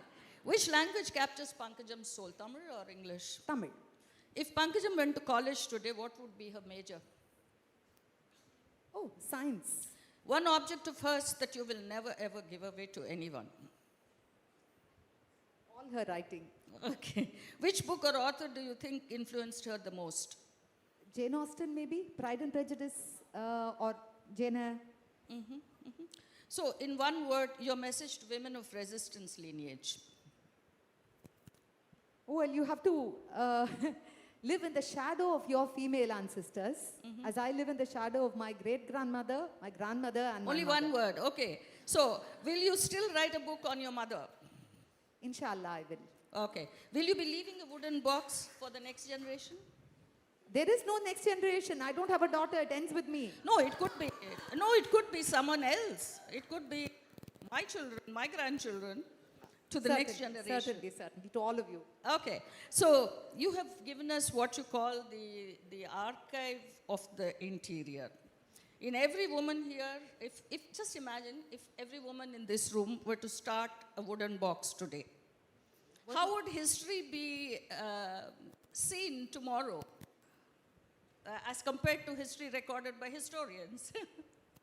We would have such fascinating histories from below. We would have fascinating histories of the everyday. And who would be interested in war and politics anymore? Yeah, absolutely. So I think now the house is open for questions. There seems to be lots of questions.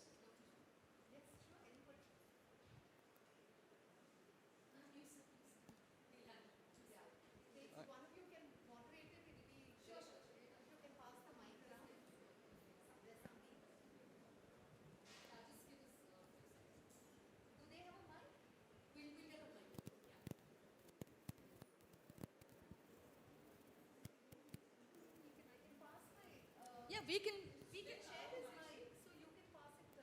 You can pass this on. Hello, ma'am. Actually, it was a wonderful session. From morning, I have been attending session. This is my first year visiting literature festival, but this session seems my favorite. What's my question is, you have said you have translated the Tamil stories, right? Like Madiyum, Vidiyum, and one more thing you said, Ammavin Pirandanal. So do you think that intense of Tamil you have translated in English? The originality of Tamil you have translated in English? I hope I have, but I agree with you entirely. I can see where your question is coming from, because in Tamil, the intensity of emotion of writing itself and of emotional writing can be quite overwhelming. It can be very powerful. And Tamil as a language allows that, right? It lends itself to that intensity. I think I've done all right, I think, because I'm bilingual myself. I'm equally comfortable reading and writing and speaking in Tamil and English, and therefore I think I didn't particularly... For the readers? Well, that's for you to say, really. So I think I've sort of given it my best shot. Maybe at some point of time, there will be a Tamil translation of this book. If there is, I hope her Tamil writing can appear in the original, in which case, you will sample that. Thank you so much. My question for you is, why do you speak about your mother and grandmother in first person, not Amma, Pati, which is what normally we refer to? And I'll ask my second question also quickly. Who bought her the books like Jane Austen and things like that? Was it the men in the house, or did it come from the women of the house? Because similar stories in our house, the men brought those books. So that's why I was asking. Yeah. Your second question first. Well, the English, actually, you're right, that the men did play a part in the books. She gets something called the books of knowledge, right? Which her father orders for her when he withdraws her. She cries and weeps, saying, "You pull me out of school. I won't ever be Pankajam SSLC." Then it was SSLC. So her father buys her 12 volumes of what is called the world's best books, which is literature and books of knowledge. He orders it from Calcutta. They're published by the Christian Literature Society from Calcutta, right? It's an American publication. I still have the books, by the way.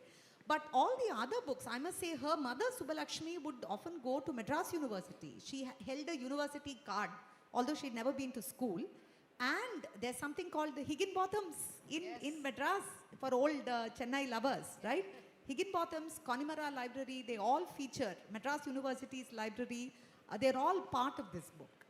So there has been a tradition of public and the Moor market, which would sell second-hand books at throwaway prices, which is also in this book. Those were the sources. And sorry, what was your question? Why do I call them? Well, because I have to think of them as... No. Why do I refer to them as Pankajam and Maithili, right? Because I have to. Because they are no longer my grandmother and my mother. They are these women I'm writing about. And I am a writer and they are my subjects. And I must have that distance from them in order to be objective, to be able to tell their story. It's not, I love my tata, right? My grandfather, right? But if he's tata in my head, I'll never tell the truth about him. So he becomes Sivaraman in the book.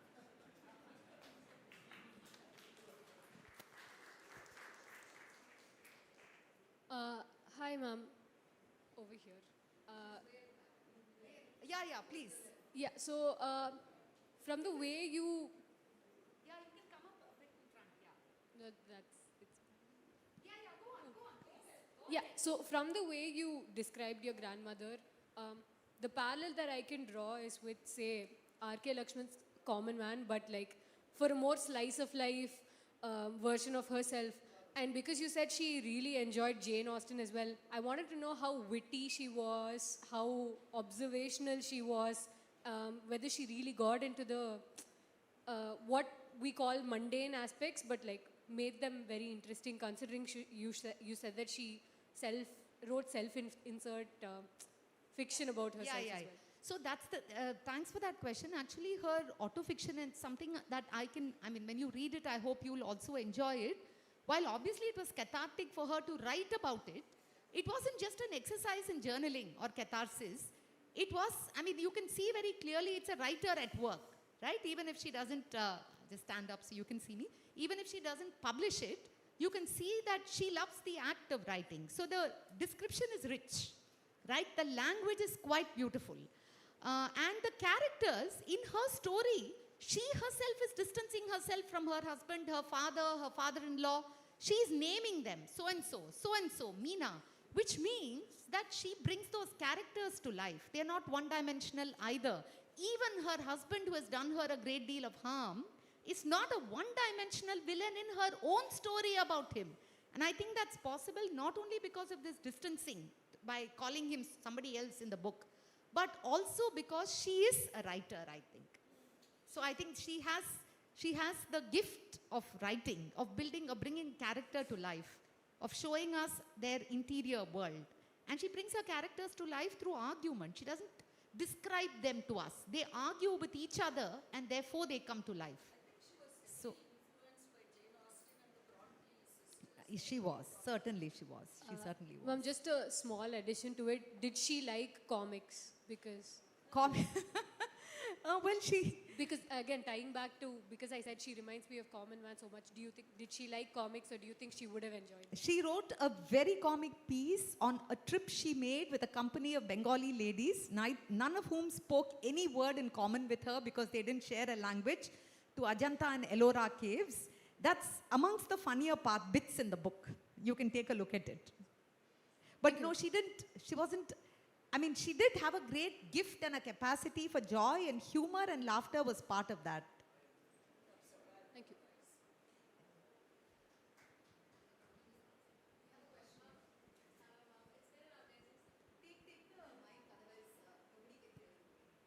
Thank you for the amazing session, ma'am. I just had a quick question. After reading your grandmother's story, is there anything you would like to say for the first generation of resistors? Well, I would say that the book is out there. She's no longer just my grandmother. She won't haunt me. She'll haunt all of you. Right? So I think one way to deal with having this grandmother is to kind of put her in her place by writing about her, right? Because then all of you can pick it up and then you can deal with what it means to have a woman like that who is also part of your legacy, not just mine, right? And then it's out of my head, it's inside yours.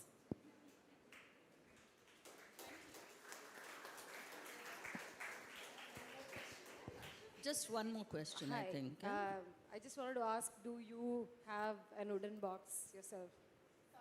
Do you have an wooden box? I don't need a wooden box. I have social media and email, and I have a laptop and a desktop. What do I need a wooden box? In fact, I've forgotten how to write by hand.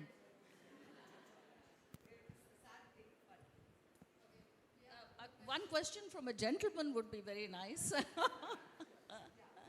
if there is anybody who is willing Hi, to. ma'am. Oh. So, I'm a first year student at Stella. My name is Aparajita, and I have a question for you.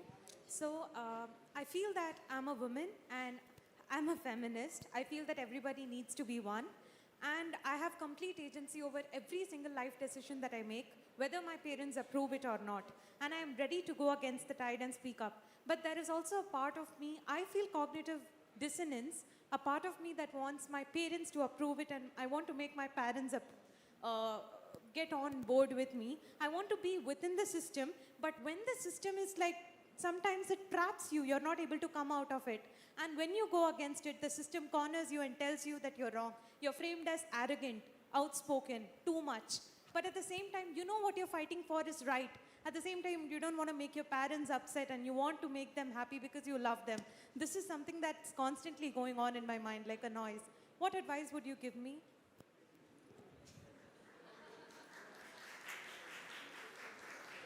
Well, I think it's something that I would share with you. I think it's something Pankajam would share with you. All of us would share.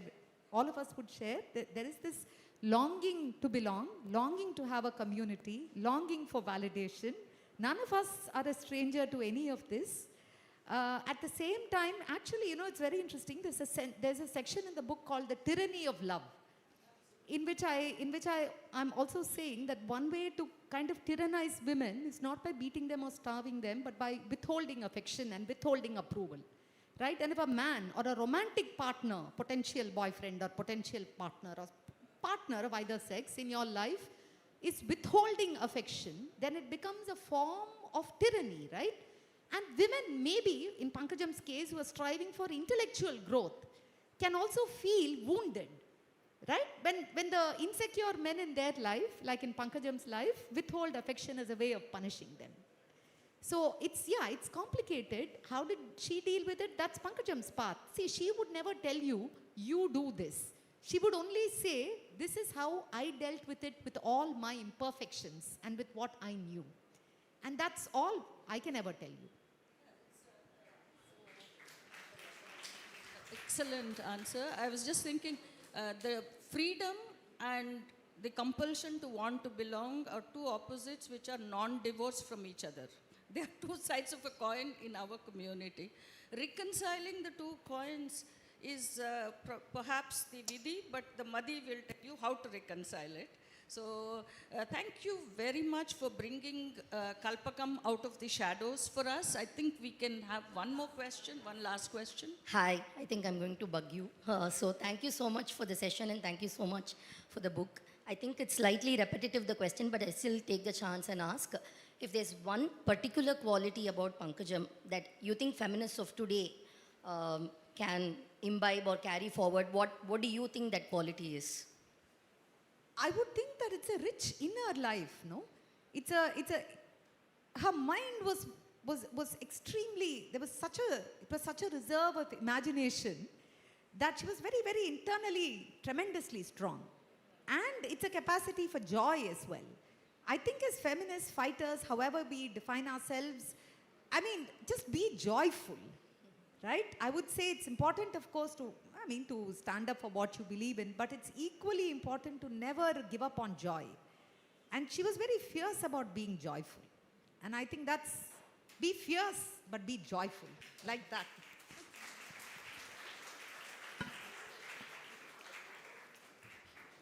I think they definitely need a bigger roaring round of applause. That was one of the most spirited dialogues that I am so honored to be part of. Thank you to both of you for that absolutely amazing session. Once again, Kalpana, Karunakaran, and Sreemathi Ramnath. Of course, Kalpana is going to be outside. Please go meet with her. Get your books signed as well. And if you have more questions, she's definitely going to be there around so you can pose your questions to her. Thank you. Before we move on to our final session for the day at the Hindu Showplace, we'd like to extend a big thank you to all of our sponsors. The Hindu Lit for Life 2026 is presented by the all-new Kia Seltos in association with Christ, deemed to be university, and NITTE, deemed to be university.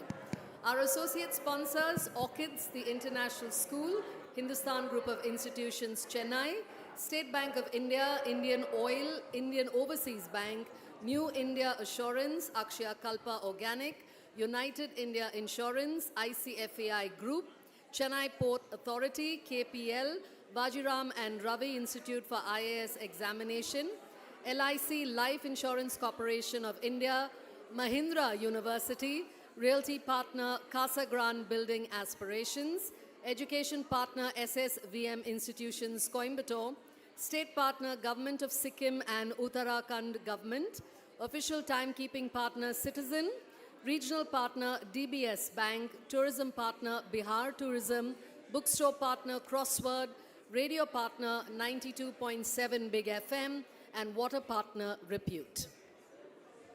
Women, Witnesses and Footnotes, asking what the Mahabharata reveals when its silences are finally allowed to speak. We have K. Srilata in conversation with Nikhila Kesavan. Indrani Krishnaier, Geetha Lakshman, Smrithi Parameswar and Mrithula Chetlur from the Madras Players will present a dramatized reading of excerpts from the book. So up first, I'd like to welcome and introduce all of our speakers and moderator. K. Srilata is a poet, fiction writer, translator and academic.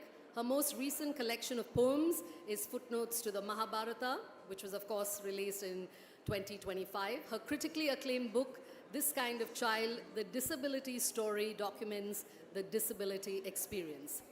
Nikhila Kesavan has been working as an actor and director in English theatre for 25 years. She's currently the president of the Madras Players, the oldest English theatre group in India. Indrani Krishnaier's life of creativity is centered around her passion for theatre and deep love for poetry. Reading to children and translating children's books also gives her immense joy and fulfillment. She has been active with the Madras Players for many years. Geetha Lakshman is a versatile professional with over 20 years of experience spanning aviation and learning and development consultancy services. She strongly believes that words are singularly the most powerful force available to humanity. So it's only natural that languages, particularly in myriad forms of theatre, fascinate her. Smrithi Parameswar is a Chennai-based actor whose work spans across theatre and films. She has been engaged with theatre since 2008, performing in multiple productions under several well-known theatre directors in Chennai. And Mrithula Chetlur is an MBA graduate in the entertainment industry, a versatile actor and producer. She has voice acted for primary characters in over 20 feature films and web series, a certified hospital clown and trustee of Cinema Rendezvous Trust. She believes in art as a catalyst for change. Ladies and gentlemen, let's put our hands together and welcome this powerhouse of women. K. Srilata, Nikhila Kesavan, Indrani Krishnaier, Geetha Lakshman, Smrithi Parameswar and Mrithula Chetlur. Thank you. Most welcome.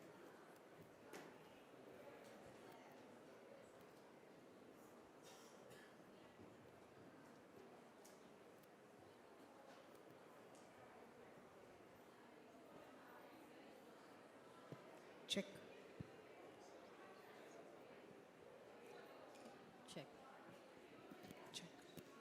Check. Check.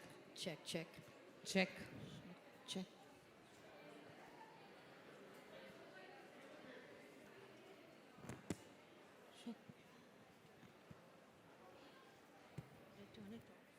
A very good afternoon. Thank you so much for joining us. I'm delighted to be here and very happy to be in conversation with Srilata on her very special book, Footnotes to the Mahabharata. The book was published in June 2025 and within 4 months sold over 1,000 copies and has gone into reprint. So congratulations, Srilata, on this terrific launch. As actors, we have thoroughly enjoyed lending our voices to these beautiful poems. And in the course of the next 50 minutes, we will share some of these poems with you. Before I launch into my conversation with Srilata, we'd like to read a poem to you from this book, which I think captures the essence of the book. It is a invocation of sorts. In ink, invisible. Beloved of storytellers, of poets, of listeners, of readers. Beloved, beloved of storytellers, of poets, of listeners, of readers, no beginning, no end, tales hiding inside tales, waiting in the wings. No beginning, no end, tales hiding inside tales, waiting in the wings. Shadow tales, opposite tales, tales unequal, off the record. Shadow tales, opposite tales, tales unequal, off the record. What of the voices Vyasa unheard, Vaisampayana and Ugrashrava unrecited, and Janamejaya unknew? What of the voices Vyasa unheard, Vaisampayana and Ugrashrava unrecited, and Janamejaya unknew? What of the Upaparvas skipped over, the ones Ganesha never wrote, the ones in ink invisible? What of the Upaparvas skipped over, the ones Ganesha never wrote, the ones in ink invisible? The ones in ink invisible. Srilata, I think we can start by sharing an overview of the book. I think it will benefit those of them who haven't read the book yet. So could you give us that overview? Yes, unlike, can you all hear me? Yeah? Okay. So unlike my other collections of poetry, this is not a collection of standalone poems. This is a thematic collection. So Footnotes to the Mahabharata consists of 5 poetic sequences based on the interior lives of 5 of the most iconic women in the Mahabharata. One of whom is not so well known actually, but the other 4 are. Actually, if anything, fairly visible in the Mahabharata canon. And these women are Ali, who's part of the Tamil Dravidian tradition. You have Hidimbi, Gandhari, Draupadi, and Kunti. So the way the poems are structured are that they're essentially retellings based off other retellings, right, which constitute the source material. So it's really a riffing off of texts that have already been sort of retold based on other texts. So it's an endless sort of refraction of literary texts, if you like. So that's how I see it. The other thing about these sequences of poems is that they are, most of them, structured as dramatic monologues, which is a form that I think many of us in the Anglophone literary tradition are familiar with. But also, so therefore there is an invisible, there is a listener, there is often a silent listener, a Saki or a Tori, and who sort of listens as the heroine. These 5 women sort of reveal their minds, they speak their minds, right? So that's the other thing. And the poems are, they also draw on haikai traditions. So there are haiku, there's this, there's a whole Japanese tradition sort of woven in with the poem. So I've done a bit of experimenting with the form. Yeah. Could you tell us about the backstory? I mean, what led to the writing of these poems? What was your, what led you there? Yeah, so I'm really a great believer in serendipity and I think just happenstance. So I started working on these poems at a time when I ended a 20-year-long full-time career as an academic. I did that so I could reclaim some time and mind space to write, to think, to do all of the other things that I had been putting off and so on, right? And so suddenly, as you can imagine, I fell into this sort of vast emptiness, right? And I didn't know how to structure my time. I struggled a little bit with this. And one of my, I think you all perhaps share this impulse. One thing to do when you are faced with this is to sort of start decluttering, doing things around the house, pottering around the house. So I did that. And much of this consisted of actually rearranging the books in my bookshelf, because there was a real mess of books that had come in from my office at IIT, and I had to give away a lot, but I had to also stuff things into bookshelves. At which point I discovered, and that's why I say serendipity, I discovered there's a whole row of books on the Mahabharata, right? Retellings of the Mahabharata. So there was Bhairapa's Parva, which is a Kannada novel which I read in English translation. Subsequently, there was Pratibha Ray's Yajna Seni, Yuganta. some of these books I had read, but most of them had remained untouched, as is the case with people with lots of books, I guess, right? And so, I sort of fell into that rabbit hole of the Mahabharata. And I must say here, by way of disclaimer, that I'm not a Sanskritist, I'm not a Mahabharata or a Ramayana scholar, I'm not a scholar of the epics, right? So my writing, my poetry doesn't come from that space. But I think something about these retellings drew me to them.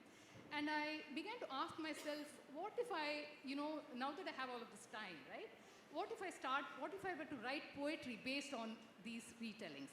And further, what if I base these retellings, what if I slip into the skin of some of the women in the Mahabharata and write poems based off that? And what would emerge, right? For me at that point, it was really an experiment. I wasn't thinking of putting it together as a collection or anything like that. So that's actually my next question. Why women of Mahabharata? Why not men of Mahabharata? I mean, what was that need that you felt to bring in a feminist perspective? And is that something that connects to the other works that belong to you? Yeah, absolutely. Thank you for that question. So I sort of grew up as the daughter of a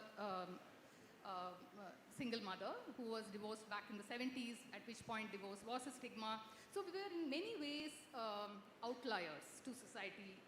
And growing up, I think you pick up these cues. Nobody tells you to your face that you're these sort of odd ones out, but you pick it up, right? And you also pick up ways to cope with that, with being, so I think to this day I'm really good at being an outlier anywhere, and I'm really glad for that experience. It was hard learning, but I think it was worthwhile.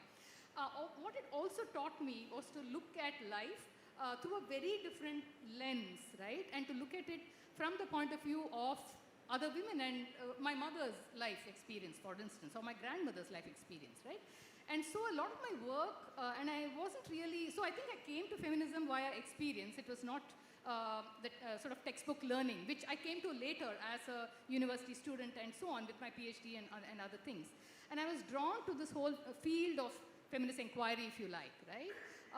As I said, based off experience, really. And so my PhD work was really looking at women writers in the self-respect movement. So that became a book that's just been reprinted now as the other half of the Coconut, Women Writing Self-Respect History, published by Zuban. And a lot of my poems, including the previous collection, 3 Women in a Single Room House, really that collection is about 3 generations of women and that whole intergenerational trauma. What does it mean to be part of a family that's not a regular family? So for me, really, I think any text that I look at, I can't help this. It's almost like a bee in my bonnet, if you like, or a tick.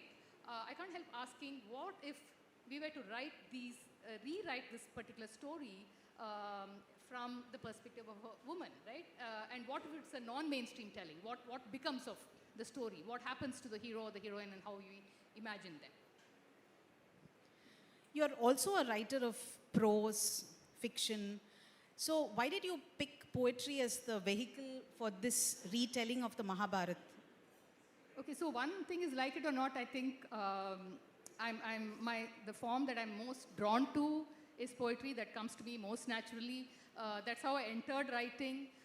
And so I'm essentially, I think of myself as a poet. I've, of course, worked with other forms. I've done translations. I've got a book of nonfiction out. I've got a novel out and so on. But poetry is what I think I'm sort of most drawn to. So there is that. Also, poetry, I think, allows for the telling of things that otherwise would, could slip through the cracks, right? It allows for little snapshot moments, which you can't really do in prose very well, right? You can, but I don't think it's as effective as poetry is. It also allows you, it's like cutting off the edges of a sliced bread, no? You don't like the round bits, you cut it off and you put the white center. Poetry allows you to cut off those edges that you may not want to eat and just focus on the center of things and to just focus on what is of the essence for you, you know? So I think it's a form that allows us to do that. And further to that, also already mentioned, I think right at that time, I was also working with, sort of experimenting with Japanese forms, the haiku and the haibun and so on. And again, this was something that I felt I wanted to keep. I wanted to keep the register of that, and I wanted to weave that into my work. And so that's the other thing that sort of happened. And also there's also a lot of the Sangam poetics aesthetic in these poems, I think. The backstories, the source texts that you have selected for each of the 5 characters is truly fascinating. I think we really enjoyed reading those backstories. And there are so many retellings of the Mahabharata, and there are so many source texts. How did you zero in on these 5? What was your research process?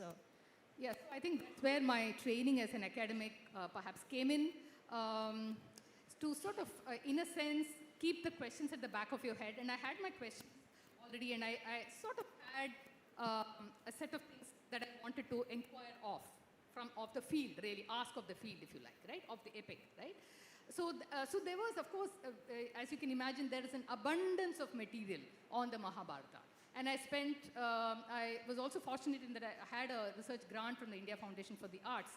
So there was that pressure of do the research, right, before you plunge into the writing. And at some point, I remember feeling very overwhelmed by it, by saying, okay, there's just so much, and there's so much scholarship in the field, and who am I, right? And I'm really an imposter. I don't know Sanskrit.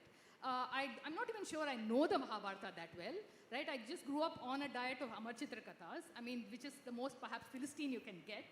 And here is this institute in Pune, some of you may know this, called the Bhandarkar Oriental Research Institute. And they have actually collated various Mahabharata texts across decades, across centuries really, and put it together. And this is this massive tome, yeah? So I went and spent about 3 to 4 weeks in Pune, and I got more and more overwhelmed. And I said, maybe it's a sign I should just abandon this, right? Who am I to be doing this? But I think that's where, as I said, the training perhaps came in, and I said, okay, I'm going to look at what I want to look at. I'm not going to be overwhelmed, that's one. And two, because if you're a writer, if you're a poet, you also understand that sometimes what lands on the page, whether it's a poem or a short story or whatever, is what lands on the page, and you can't quite explain it. And you shouldn't have to explain it. It kills the poem to do that, right? And you all know, I know that as a teacher, when I try to teach poetry, I'm horrified at myself. I kill the poem, I feel, So there's always, there's sort of, in a sense, in this work, of course, the research was sort of, it led to the poetry in some ways, but I think that was only one of the things that led to the poetry. There was something else happening, and I'm not trying to say there's some mumbo-jumbo, some, mystic thing, not that. But I think there's something that we can't quite explain, or even I can't quite explain, as to why the poems turned out the way they did, why did I choose the dramatic monologue, at what point did I do this.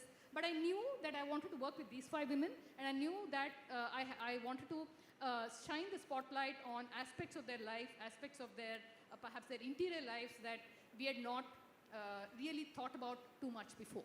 And I knew that some of the retellings, which were my source material subsequently, those were the retellings that spoke to me the most, and I picked those, right? And if you were to, any one of you in this room were to, retell the Mahabharata, it's really an open canon. You would do it very differently from me, and there's no right or wrong about that. On that note, I think we will read some poems from each of the characters in the book, and the first one is Ali. But let me read to you the backstory of Ali before we move into the poems.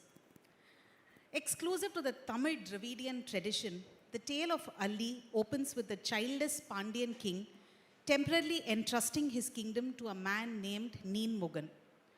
Hoping for a child, the king wanders the forests in search of a sage who can help him perform the Putra Kameshti Yagna, a yagna believed to result in the birth of a child.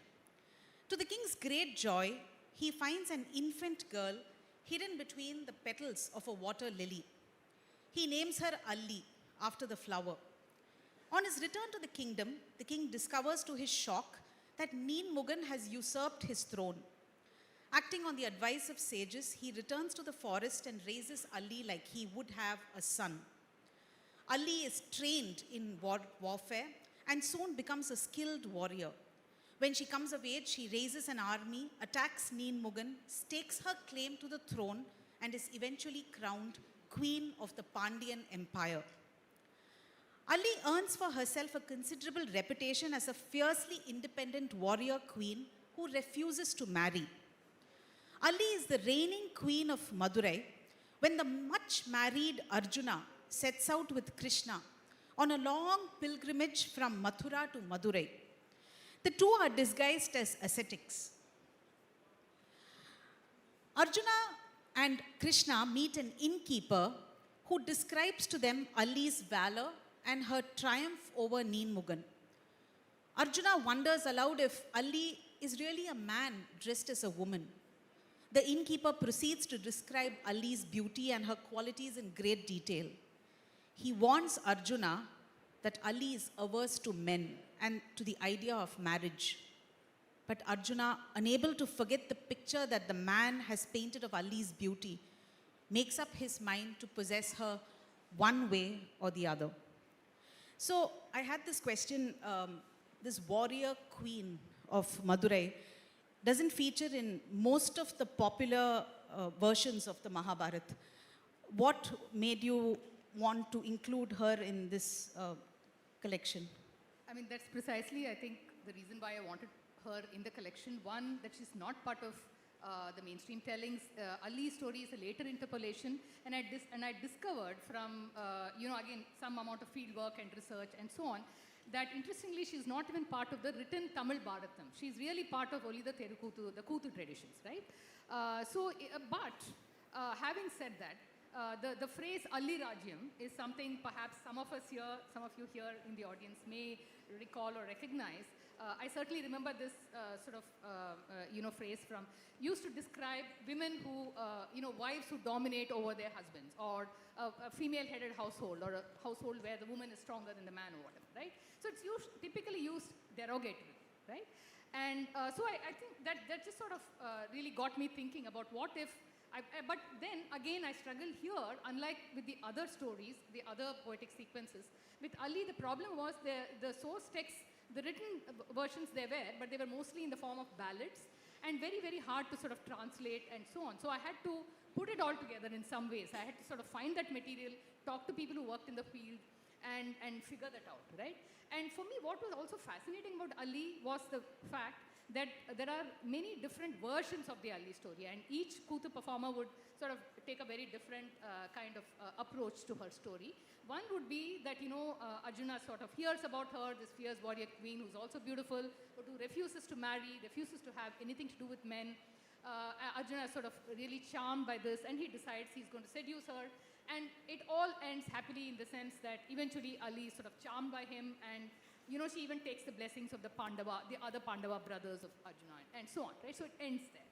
But there are other versions where, you have Ali sort of really resisting this, but she's tricked into, she's sort of actually assaulted by Arjuna. Yeah? So there is this whole tension between these two ways in which how patriarchy sort of maps the story, which I found very curious, right? And for me, it was at that point of tension where I think my own telling comes in, right? Do you read this as trickery, as assault? Do you read this as somebody who's just sort of charmed and decides to say, okay, make peace with this whole world and just be this good woman and good wife at the end of the day? For me, that's that whole tension, which the Ali story and the Ali tellings start. So there's this whole tension around it. That was for me very, very fascinating. Ali. Says the Pandyan king to the queen, more son than daughter. You raised this daughter of ours to be a warrior, and now she won't look at a man. You complain? But isn't it thanks to her, more son than daughter, that we have our kingdom back? Quit complaining and be glad. Our Ali can do better than a man. Says Arjuna to Krishna, come what may. Come what may, I must have Ali. You know how it is with me and the women I fancy. Conquer them I must, or I can't rest in peace. Let's go dressed as women. Let's trick Madurai's warrior queen. Says Ali to her friend, I have been tricked. Turns out it was a man all along. Tori, I have been tricked. Scratches, bite marks, hair in disarray, vermilion smudged. Tori, I am undone.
to men who take me against my will. And this has nothing to do with karma. So don't sell me that story. Tori, after all that has come to pass, do you really expect me to become one of Arjuna's wives? Dark night, the crescent moon, still sharp as a sickle. Dark night, the crescent moon, still sharp as a sickle. Then there is Hidimbi, the Rakshasi wife of Bhima. I think that's a section that is a favorite for all of us. What about Hidimbi, attracted you? Yeah, so Hidimbi, there is, by the way, a temple to Hidimbi in Manali. I don't know if you know that. Just a factoid. But we know of her as a Rakshasi. We know of her as a brief interlude in Bhima's life, in the life of the Pandavas. They are forever in the forest in some form of exile or the other. So we know of her as a Rakshasi whose brother is killed by Bhima in battle and so on, right? So we know that. But what we also know that she had a son called Ghatotkacha by Bhima. So that is all something that most of us who have read the Mahabharata, whatever watered down version, are familiar with. But I think what sort of often gets missed in the rendering of Hidimbi's story is that, she's really like a footnote to all of that. Bhima's story, to the Pandava story, to the Mahabharata war, Ghatotkacha's, if anything, even more of a footnote perhaps. And what we don't see is the fact that she's a woman of courage, that she's a single parent. She raises Ghatotkacha on her own. And also the fact that, quite simply, she's a woman in love, right? And somehow we don't see that. And to me, that is something that just, I said, like, this is the aspect of Hidimbi. These are the aspects that I would like to explore in my work. Hidimbi. They say that I give off a certain animal smell, that I'm too much, too loud, too dark, too muscular, too wanton, that I am a sorceress and a thief, that if only I had thought to look in the mirror, I wouldn't have dreamt of a Kshatriya man, that a Rakshasi like me should know better, that good men should guard themselves against creatures like me, that trapped by the likes of us, they lose themselves. Palash flowers biting my lips until they turn red. Palash flowers biting my lips until they turn red. The day Bhima brought me home, Mother Kunti said, her voice a murmuring stream, "May good things come your way, daughter." She's a gracious woman, Mother Kunti, a woman who bestows blessings with practiced ease and calls everyone daughter. Even the shock in her eyes when she first beheld me was but a flicker. Beloved, much was said on the morning they left. We can't possibly take her with us. it is unthinkable. Bhima, be reasonable.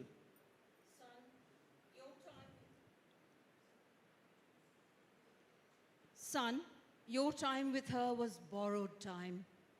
In time, there will be other women. You can always visit her when the fancy takes you. She will soon be a distant memory. Take my word for it.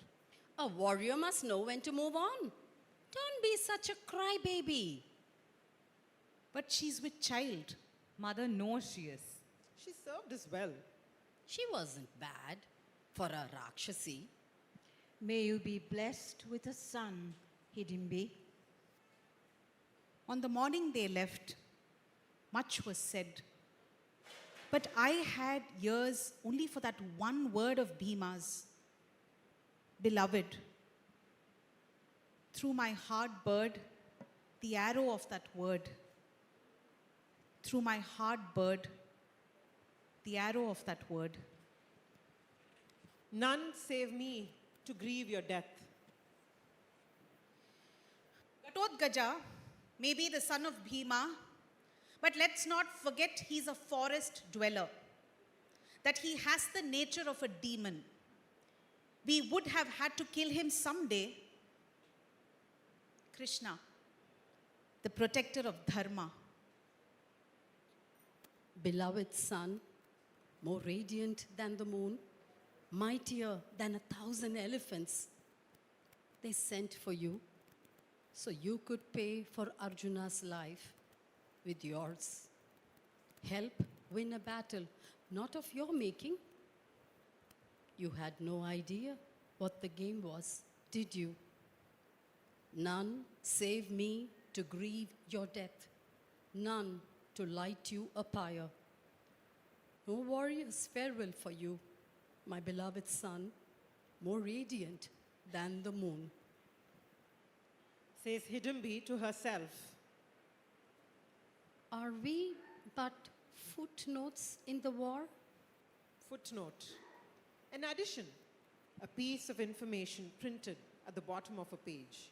Also, a thing that is additional, less important, or relatively subordinate.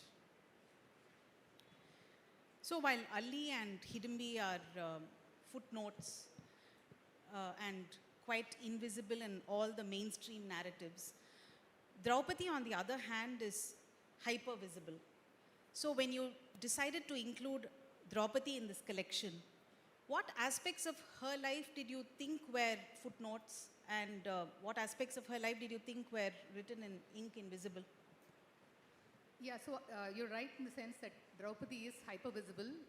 No one who knows the Mahabharata, would not have heard of Draupadi, right? And she's supposed to have started the Great War. There are also a whole lot of negative associations with Draupadi as being this woman who's sort of angry and resentful and difficult, and a woman who should have actually just sort of swallowed it all and not been so angry, and perhaps then the war wouldn't have started. But I think the thing with Draupadi's hypervisibility is that it fits a certain sort of patriarchal narrative around what sorts of women are seen as being difficult women, right? So it's also, usually the focus is on Draupadi after her marriage to the Pandavas, right? And the fact that she has 5 husbands, and there's always some sort of stigma associated with that. There's also this whole thing of how, as I said, she started the war, and because of her, there's this whole, lot of people dying and in battle and all of that, right? But what we don't, and this is a question that bothered me, right? Who was this Draupadi before she became this Draupadi we all heard of, right? What was Draupadi like as a young woman? There must have been a version of Draupadi like that, right? And I think that's what I also encountered in Pratibha Rai's Yajniseni, for instance. And in my own head, that became a story, a poem that I wanted to write, or poems that I wanted to write, right? Young Draupadi as a poet scholar, yeah? Young Draupadi whose mother, the queen, orders to put away her pens, put away her quill, right? So there is that young Draupadi, the poet scholar, because she's known, just like Ravana is in the Ramayana, we know that he was also a wise scholar, a musician, and so on, but we don't think about it very often. But there is the side of Draupadi, again, we don't think about, right? And how does she then navigate her life after she was married, right? How did that pan out? What was her relationship with Krishna really like? So in all the sanitized versions we hear of, she is actually a platonic, she has a platonic friendship with Krishna, and he saves her. For instance, when she's being disrobed in public and that kind of thing, he appears and does this magic, right? But was that really the case, right? What is that relationship really like? So I think these were the questions, the troublesome questions that I think my poems are based on. Draupadi. Says Queen Prishati to Draupadi, put away your quill. Put away that parchment. Put away your quill. Scriptures and poems are of no use to women. Cast aside your coarse garments. Drape yourself in these silks, softer than deerskin.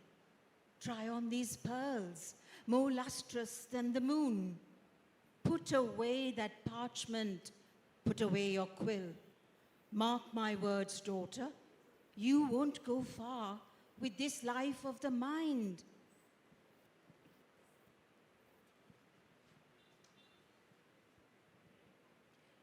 Says Draupadi to Sakhi Nitambini, My heart will go where it pleases. What business has Krishna with Krishna? You tease when I ask you what he is like. You are but a slip of a girl, unschooled in the ways of love. And he? Why? He has 16,000 gopis in his pin. You haven't a chance, Draupadi. But Saki, there isn't a stable in the world that can hold this runaway colt. My heart will go where it pleases. There isn't a thing I can do. Don't you get it? Says Draupadi to Sakhi Nitambini, am I not crazy already? Be my eyes and tell me what Krishna is like, I implore. And you say you daren't risk it? What if I do and you lose your mind, you ask, refusing to humor me. But Sakhi, am I not crazy already? Look, it is the third night in a row that mother has found me sleepwalking through the garden, muttering over and over. Are his feet really like lotus buds? Says Draupadi to Sakhi Nitambini on first spotting Arjuna. Sakhi, quick! Come take a look at this mendicant. More handsome than the god of love. His chest, broader than the base of a mountain. His skin, the hue of rain clouds. His eyes, lotuses freshly bloomed. And tell me if he isn't the spitting image of Krishna. Or is that just my eyes playing tricks?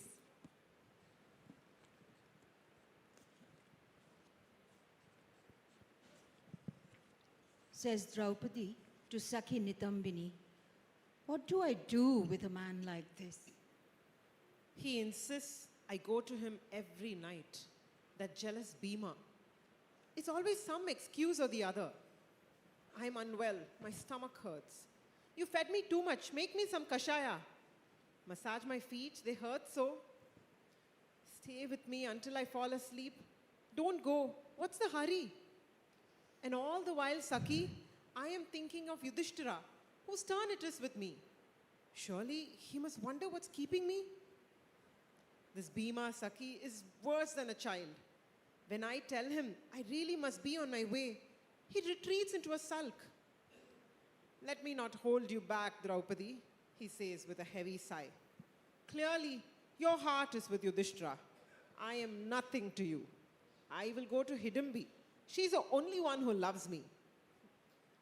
Sakhi, what do I do with a man like this?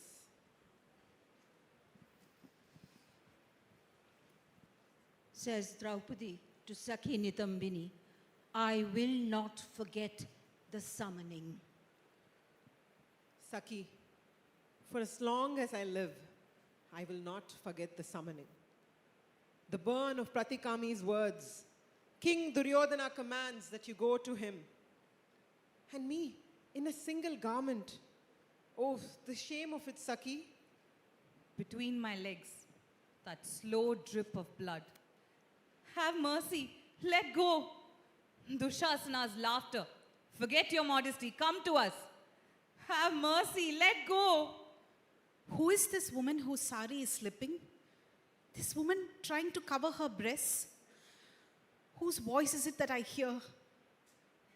Sharper than knives, their eyes, their crawling hands.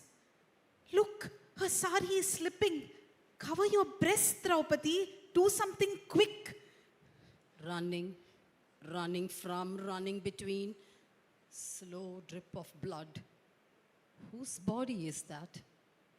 Have mercy. Let go. Who is this woman whose sari is slipping? This woman trying to cover her breasts, running in a body no longer her own. Oh, where did she go, that other woman? The woman who sat in the quiet of her room, reading and writing? That girl woman from before? Where did she go? You used to know her, Sakhi. That girl woman from before? Where did she go? Srilata, when we were speaking earlier, I heard you say Gandhari needed rescuing. And So you decided to, include her in this book. So how did she make the cut? Yeah, so yes, I think she could do with rescuing is what I felt. Because for too long we've heard this whole narrative of how Gandhari is this really loyal wife, and maybe she is that. I mean, she decides to blindfold herself when she learns that Dhritarashtra, her husband, is blind. She has not been warned of this earlier, and all of that we know, right? But the thing is, if for me, what was interesting to me was, I asked myself, is this blindfolding sort of something she does because she's resentful? And that emerges, I think, in the story of Gandhari and Dhritarashtra, right? And if so, the whole idea of that resentment really being in itself, and her act of blindfolding becomes an act of protest, a radical act of protest, right? And we may not think of it like that. We may think of this as somebody who's like sort of like a doormat wife who just does, because her husband is blind, she also feels she has to give up this gift of sight and that kind of a thing. But she does this, and she refuses to take off her blindfold for a very, very long time, for most of her life, in fact, right? And for me, that really, I thought I should read this as a radical act, an act of protest, rather than an act of somebody who would just follow their husband and do whatever, he's lost something, so I should also give up that kind of a Gandhari. I don't think she's that Gandhari at all. Gandhari. Says Gandhari to her friend, "Can my eyes take the light?" In last night's dream, hill blue, like the arch of an eyebrow. In last night's dream, hill blue, like the arch of an eyebrow. Sakhi, I remember the day as if it were yesterday. I was watching a peacock, the outspread of his wings, the blue glisten of his neck in the singing rain, when you came running. Princess, you have been deceived. The man is blind. Only that morning, you had lined my eyes with coal. A princess without coal in her eyes is no princess. Sakhi, I did what good wives do. I walked in his shoes. And what if you had been blind, princess? Would he have walked in yours? 100 sons I bore him, and 1 daughter. And I know not their faces, dear Sakhi, except what I see with my fingers. But mine, unlike his, is an imperfect seeing, since I came to it so late. My fingers do not see the blue-hued hills, nor do my ears pick up the tilt of Duryodhana's head. And to think, Sakhi, that he sees it all, the way I did, that peacock singing in the rain. Oh, there are days when I long to undo the knot, just to know Dushala's smile. But what keeps you, princess? I wonder, Sakhi, can my eyes take the light? Will the world take color and shape? Will you line my eyes with coal again? Sakhi, will I see even less than I do now? Says Gandhari to her friend, "The life that might have been mine." Sakhi, do you remember the night my mother found me with him? You are a princess and he a mere jeweler. Are you out of your mind? This is a recipe for disaster. She shouted, dragging me away. And you, Sakhi, added fuel to the fire. Didn't I say so, Gandhari? He's no match for you. And later, when we were by ourselves, didn't you say to me, "Forget him, Gandhari. Just get him out of your mind. Listen to your mother." You will think me mad for saying this, but on bad days, my thoughts turn to him as a sunflower to sun, and I mourn the life that might have been mine.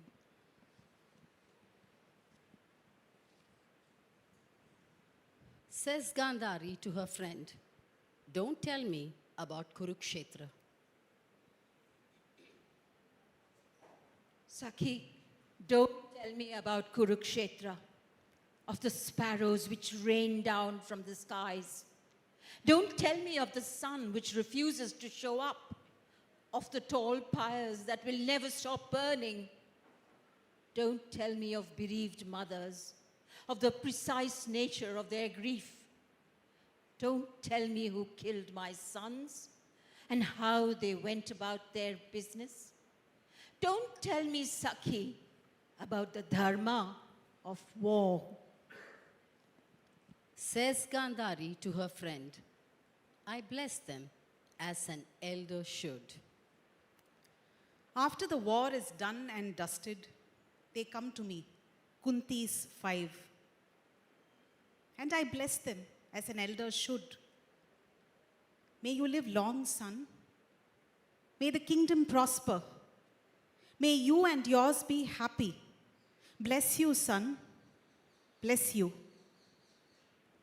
And all the while, the bile rises in my throat. And finally, we have Kunti, and the version of her that you have presented is something that we have never come across. And I'd love your comments on that, but before that, we'd like to share the backstory of Kunti with the audience. Kunti. The Kannada writer S.L. Bhairappa's novel, Parva, has neither gods nor superheroes, just ordinary human beings. Parva offers an entirely rational explanation as to how Kunti and Madri conceived the Pandavas. There is no mention of sage Kindamar's curse, which renders Pandu impotent, nor of sage Durvasa's boom, thanks to which Kunti is able to invoke the gods and bear their children. What we do know is that Pandu is incapable of fathering a child. Anxious to produce an heir to the throne before his brother Dhritarashtra does so, he persuades Kunti to enter into Niyoga with members of a clan called the Devas. Her only goal must be to conceive sons by them, and as soon as that goal is attained, she must return to Pandu. The Devas have a far freer society, and their ideas about sexuality and marriage are radically different from those of the Kshatriyas. Yudhishthira is born of Kunti's union with the Dharma Raja, a man from the Deva clan. Pandu feels he is not as strong as a son of the Kuru lineage ought to be, and attributes his weakness to the fact that Dharma Raja isn't a warrior. He instructs Kunti to sleep with Maruta, the army chieftain of the Devas, so she can bear him a son who has the strength of a warrior. Kunti finds herself falling deeply in love with Maruta, who returns her love in equal measure. When she becomes pregnant with Bhima, she must part from Maruta. So your comments on the Kunti that you saw? Yeah, again, I think Kunti has sort of been flatlined in most narratives, and in my poems, the Kunti that comes alive is a younger Kunti, a Kunti who feels a full spectrum of desire, and a Kunti that's willing to challenge all of patriarchy in its most vicious form, really, right? So I think that's the Kunti that interested me, and that's why I was very drawn to Bhairappa's telling of Kunti's story in Parva. Kunti. Says Kunti, by all means, old man. Certain it will do the trick. My husband's grandfather is off to fetch him a new bride. Come what may, the Kuru lineage must continue, he says in his gruff voice. Kunti is clearly not up to it. By all means, old man, buy Pandu another wife. A new field yields nothing when ploughed with the same old broken plough. Any fool will tell you that. Says Pandu to Kunti, keep your thoughts on me. Like the practiced hunter whose eyes remain always on his prey, keep your thoughts on me. The pleasures of the body are as fleeting as dreams. They retreat in the blink of an eye. But our hearts, Hunti, must remain unsullied. Lotus leaves in a pond. Says Kunti to her friend, the deliciousness, the delicious rogueness of bodies. It's all very well, Sakhi, for my husband to say, the pleasures of the body are as fleeting as dreams. All very well for him to declare that our hearts must remain unsullied. Such words roll easily off the tongues of men like him. But for me, who knows the delicious rogueness of bodies, his words are empty as a pauper's purse. Says Kunti to her friend, no ordinary thief. In my country, claims Maruta as he draws me to him. There are 1,000 ways in which lovers embrace.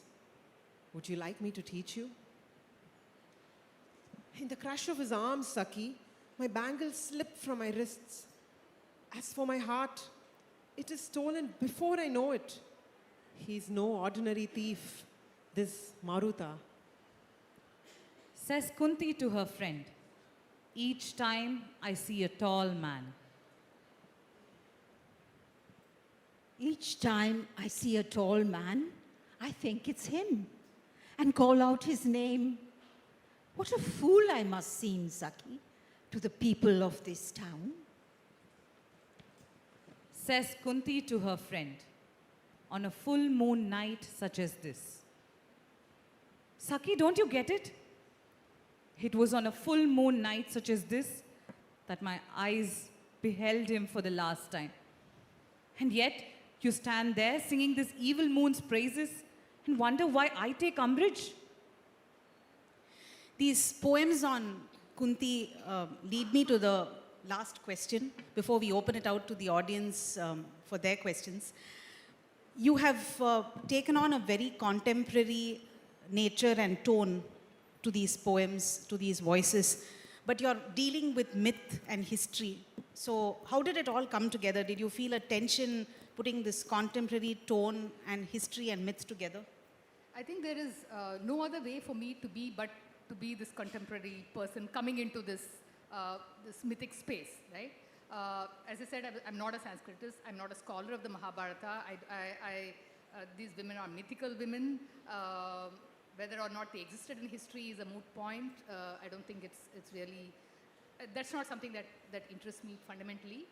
So I was bound, and I'm bound by the contemporary. I'm bound by the fact that I'm a woman who lives today and who has certain questions that speak to me. And those were the questions that I asked of the text.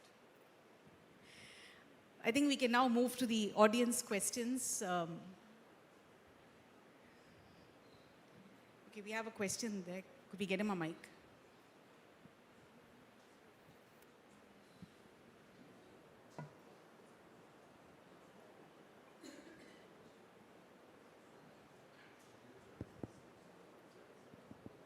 I think there's multiple ways to read the Mahabharata. One is just a normal reading, another is having a mirror unto oneself. And I think the way you've written your book, I think I got glimpses of these characters inside of me. So my question to you is that through these characters, I mean, Mahabharata ultimately is full of contradictions and polarities and asking questions of society and of each of us. So through these 5 characters, how do you see them map out to the Pandavas? And through them, what are questions you want to ask of society or all of us? Sorry, I couldn't hear that last. Can you use the mic, please?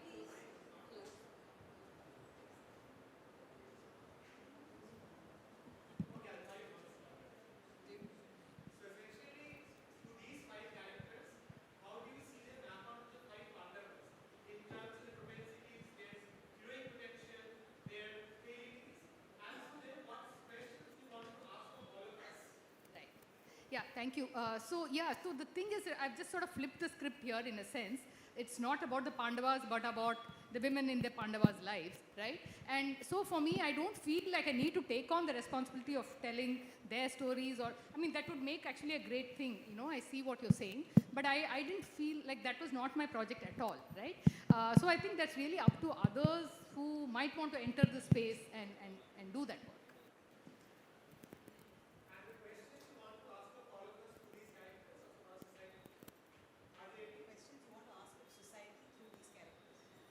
Yes, maybe, yeah, perhaps. But my attention was really on the text broadly, but I think these questions are contemporary questions in many ways. Yeah.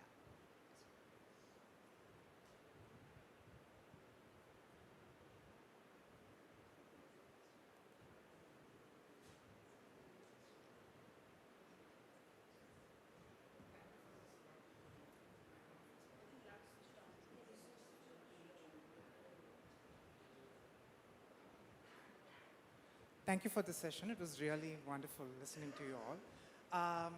This retelling has been very interesting because it has happened quite a few times. I think many of the authors have tried it, and I feel that this retelling is quite different from the other ones. But it also reminds me of a play that was done by a Bengali troupe, Ato Hidimba Katha. And in that, it was an interesting retelling, but there was one scene that really stuck with me was that Hidimba meets Draupadi. And at that point, you see Draupadi is not in the way that you've seen in other retellings, that she's not just someone who's resisting patriarchy, but she's also someone who is casteist in a way towards Hidimba. So that was a reflection of, for me, was that how the mainstream feminism does not tell the stories of Dalit women. And this is the criticism of Dalit feminism. I mean, it has been always all along put across on the table. So I just want to understand through your readings of different texts and when you were retelling this, were you able to sense that and were you able to bring out that tension between these women? Thank you for asking me that, because that's something I was like, oh, I didn't mention this, because the thing is, in Hidimba's portrayal of somebody who's a Rakshasi, there is a very, very loud casteist undertone, right? And there is a sense in which she's not seen as womanly enough or as feminine because she is a tribal woman, really. She's Dalit, she's on the margins. I mean, so this whole thing of Rakshasi, when children, you think of this Rakshasi as devils and demons and that. But it's really, there's a caste narrative in the Mahabharata, right? And there is certainly that, yeah. So thank you for asking me this, but I must take that reference from you at some point.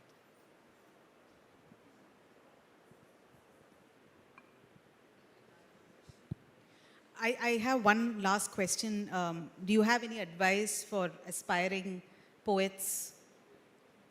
Okay, first of all, let me just thank all of these lovely ladies for transforming this text.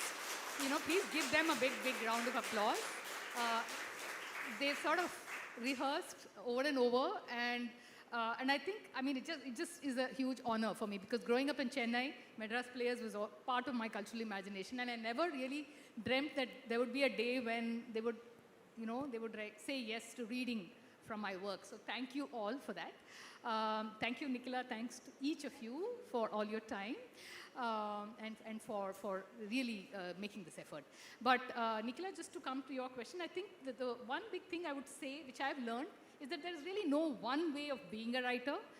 So I think sometimes we have these things about writers who have their own desks, writers who have their own rooms, writers who have 24 hours, 7 days a week to write, and things like that. And I think each of us enters writing for different reasons.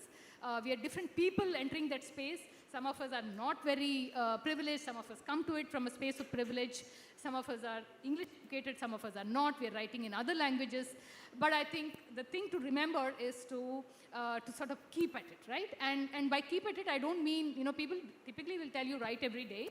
But I think there are seasons to writing.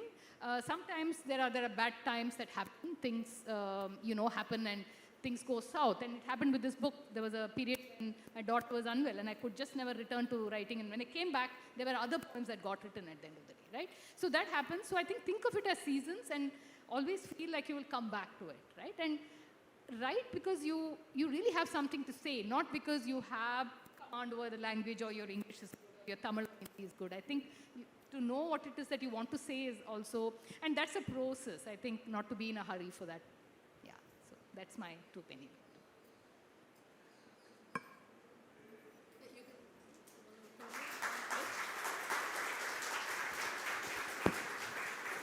Thank you so much to each and every one of you. I do echo Srilata's sentiments about, these wonderful women bringing your poetry to life. I think they truly deserve another round of applause. Absolutely captivating. I was mesmerized.